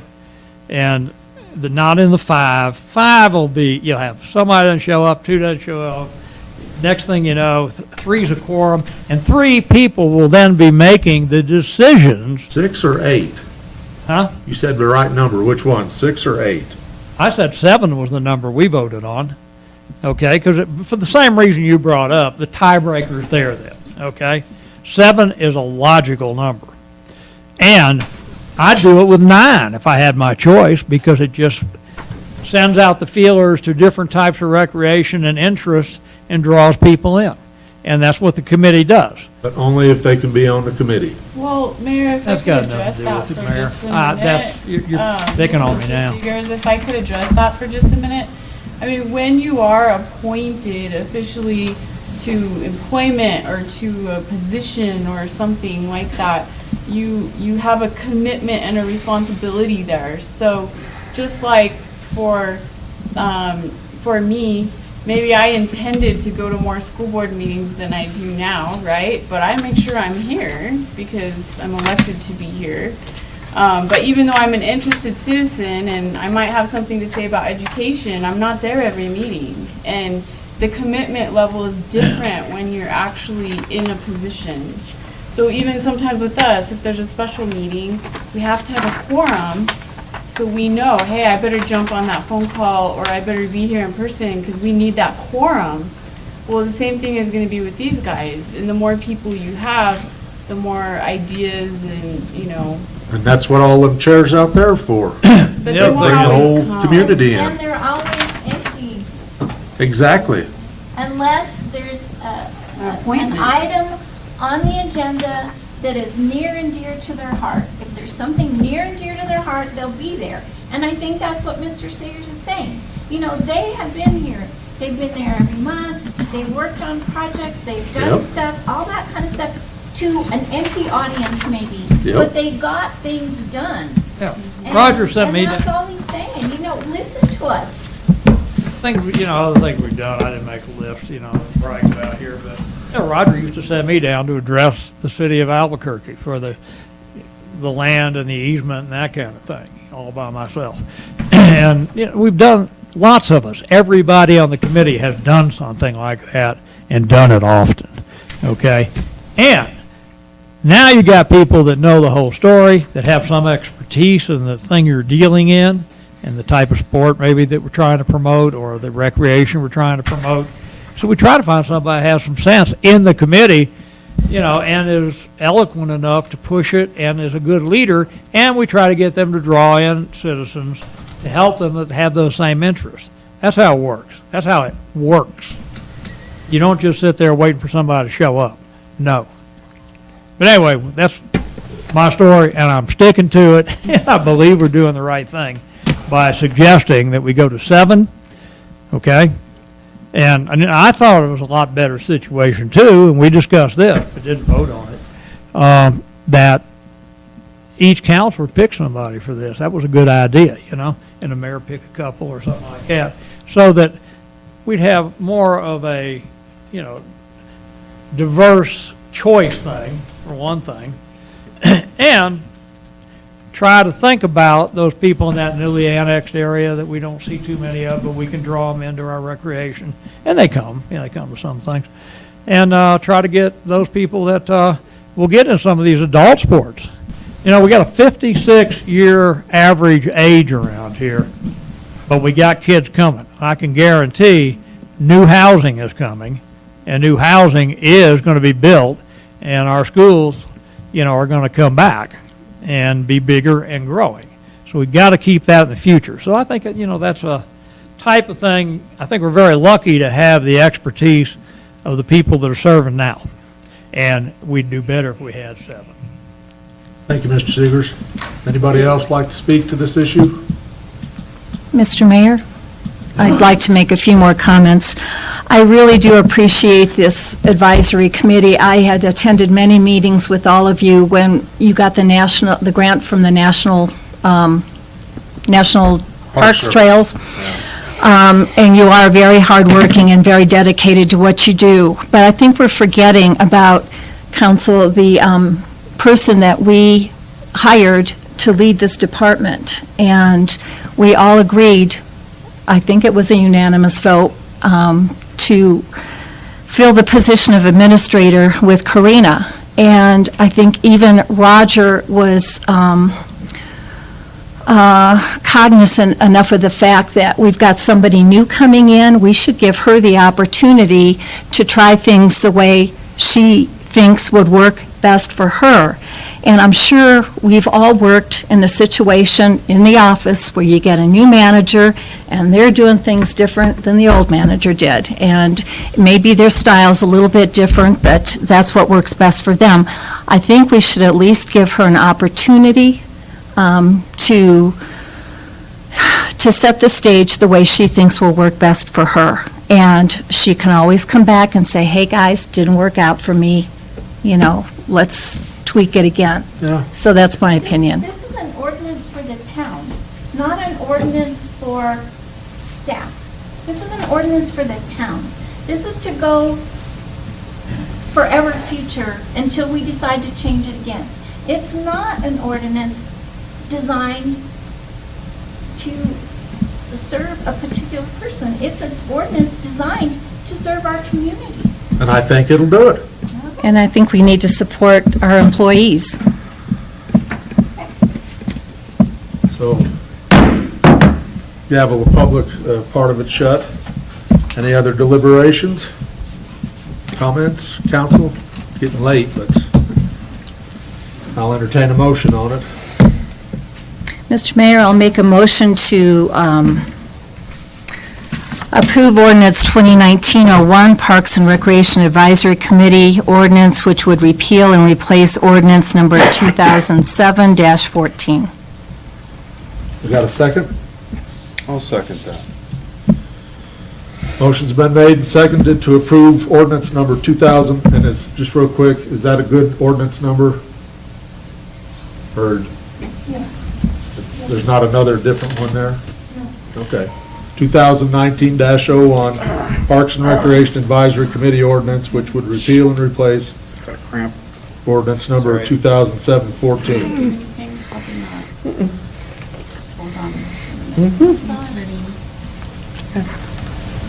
Start here, Counselor Holly? Aye. Counselor Abrams? Aye. Counselor Armio? Nay. Counselor Abraham? Nay. We have a tie vote. Mayor votes aye. Next item is discussion, consideration, action on the financial report for the month of June 2019. Mayor, Council, what you have before you is the financial report for the month of June. So what I was talking about earlier, the issue that we have at hand is if you look at the food and medicine, or food and medical distribution, we took a, Mayor, do we need a recess? No, I just have a cramp in my leg. I've Okay. been sitting for I've been dodging one of them. 3.5 hours, so. Yeah. All right, sorry. So we took a hit on our food and medicine, our hold harmless portion, to the tune of $50,000+. I contacted Tax and Rev. I actually got a response, which was surprising and refreshing. They were aware of the issue. They said a major retailer in the area just changed their accounting firms, and they did not realize that they needed to log the food and medicine. So they said we can expect it one more month for sure, and they've already told them that they need to amend the return and file it. But if they don't do it with next month, then they'll force them to go into an audit. So we could be looking into September to potentially be getting this funding. So we'll be taking this hit for at least one more month, potentially two. That being said, we did end the year at 4.4 million in GRT. Actually, just $4,427,923.80. So, it was a good year. We did have a couple months, once again, I still haven't gotten a response back from Tax and Rev with respect to April's distribution. And when I inquired about that one was still we're looking into it response, but I'm still going to keep pressing them for that one, so hopefully we'll find out what's going on. Onto the accounts payables. So there was two really big expenditures. The first one being the water truck to CES. It was purchased through a CES contract. And then the second one was to Moriarty Sand and Gravel, and that was just all the base course we stuck on all the roads at the end of the year. And then onto the treasurer's report, you can see we ended up the year at $2,881,517.85 in the bank. We had planned to end the year with $2,324,776. So we're doing, a little bit better than we had anticipated for the fiscal year. I don't think anybody can hear you. Sorry, microphone's on. I'm talking into it.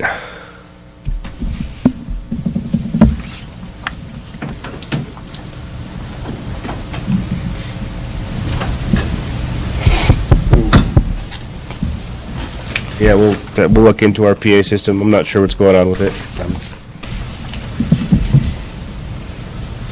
Council have any questions for Mr. Torres? I had some questions on the expenditures. I noticed Justice Systems Inc. server migration. I just wanted to hear what that was about. So the courts decided to upgrade their server and upgrade their version, I guess, of Justice Systems, and so that's what that one, they just purchased the new server and migrated to the new version. Okay. And then another expenditure was for attorney fees for $11,453. I was wondering what that was for in general.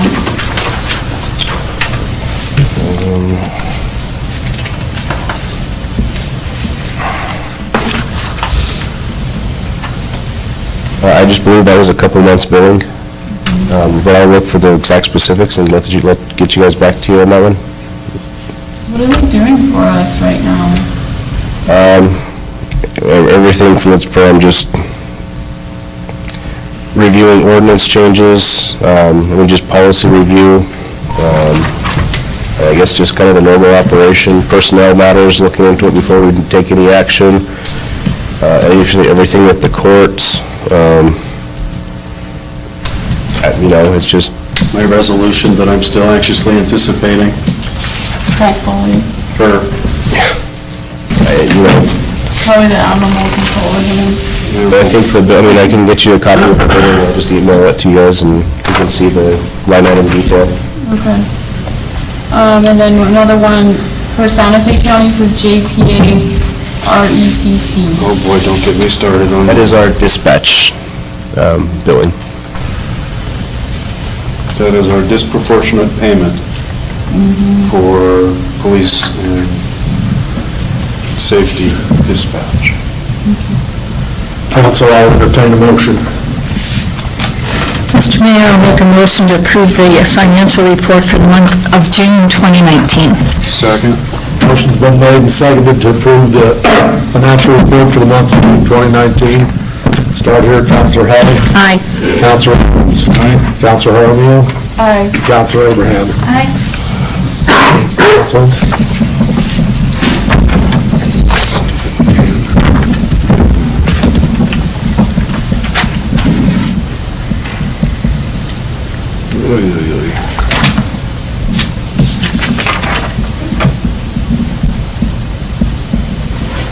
Next item is a closed session.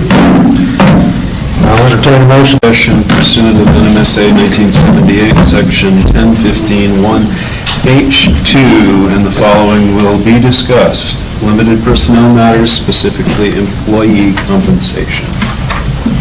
Got a second? Second. Motion's been made and seconded to go into closed session pursuant to NMSA 1978, 10-15-1H2. Following will be discussed in closed session, limited personnel matters, specifically employee compensation. Do a roll call vote.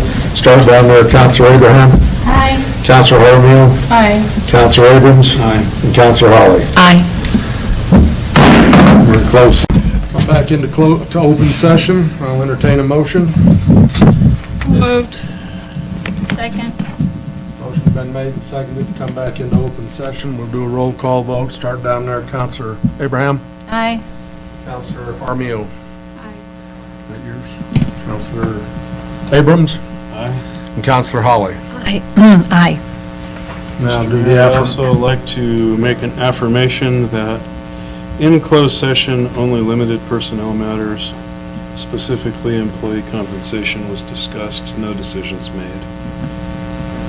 Counselor Holly, do you so affirm? I so affirm. Counselor Jaramillo, do you so affirm? Counselor Abraham, do you so affirm? Affirm. And for the mayor, I so affirm. Next item is calendar review. We've got a movie night coming up July 20th. That's also the anniversary of the moon landing. Run Rally Rock is August 3rd. National Night Out, August 6th. And we got the next public meeting, or our meeting will be August 14th. That's the one that's worked the best for us around all our schedules, so we're going in with it. Public Safety Day will be on the 17th. That's over there, going to be this time at soccer field, right? That's what it's saying there. That was at Rich Ford.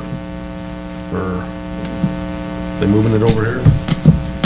And then choose a date for the final budget, and I think on that's the 26th, so we got to have it in by the 31st, right? That's the best one for us, so afternoon on the 26th. I'm sorry, what did you ask? Time for the budget to find, we got to vote on the stuff we were talking about here tonight. We figured the 26th is the best one, we got to get it in by the 31st. 3 or 4 o'clock in the afternoon? Friday afternoon. Yep. Let me just look here. Hold on. Looks like. Friday afternoon isn't good for me. Oh, yeah, I have an entrance conference in Santa Fe. What is good? Thursday, Monday. 29th? Better. 29th?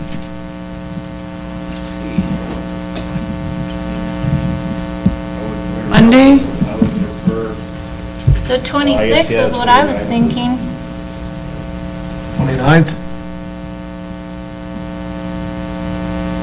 Plus the 29th would be probably about the latest we can go. Yeah. We have to have a couple days. You're gonna have to have, for any changes, time. I always have to input and update all the final budget resolutions and stuff. That's why we were originally looking at the 26th. What about the 25th? Yeah, 25th 25th. doesn't work. No? Nope. How about 27th? Saturday? I could do Saturday? 27th? Sure, that works. What about You you? have consensus? What time?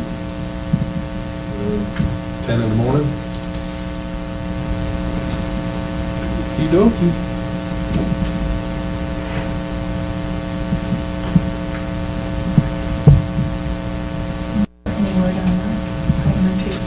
No, dog it in the bin.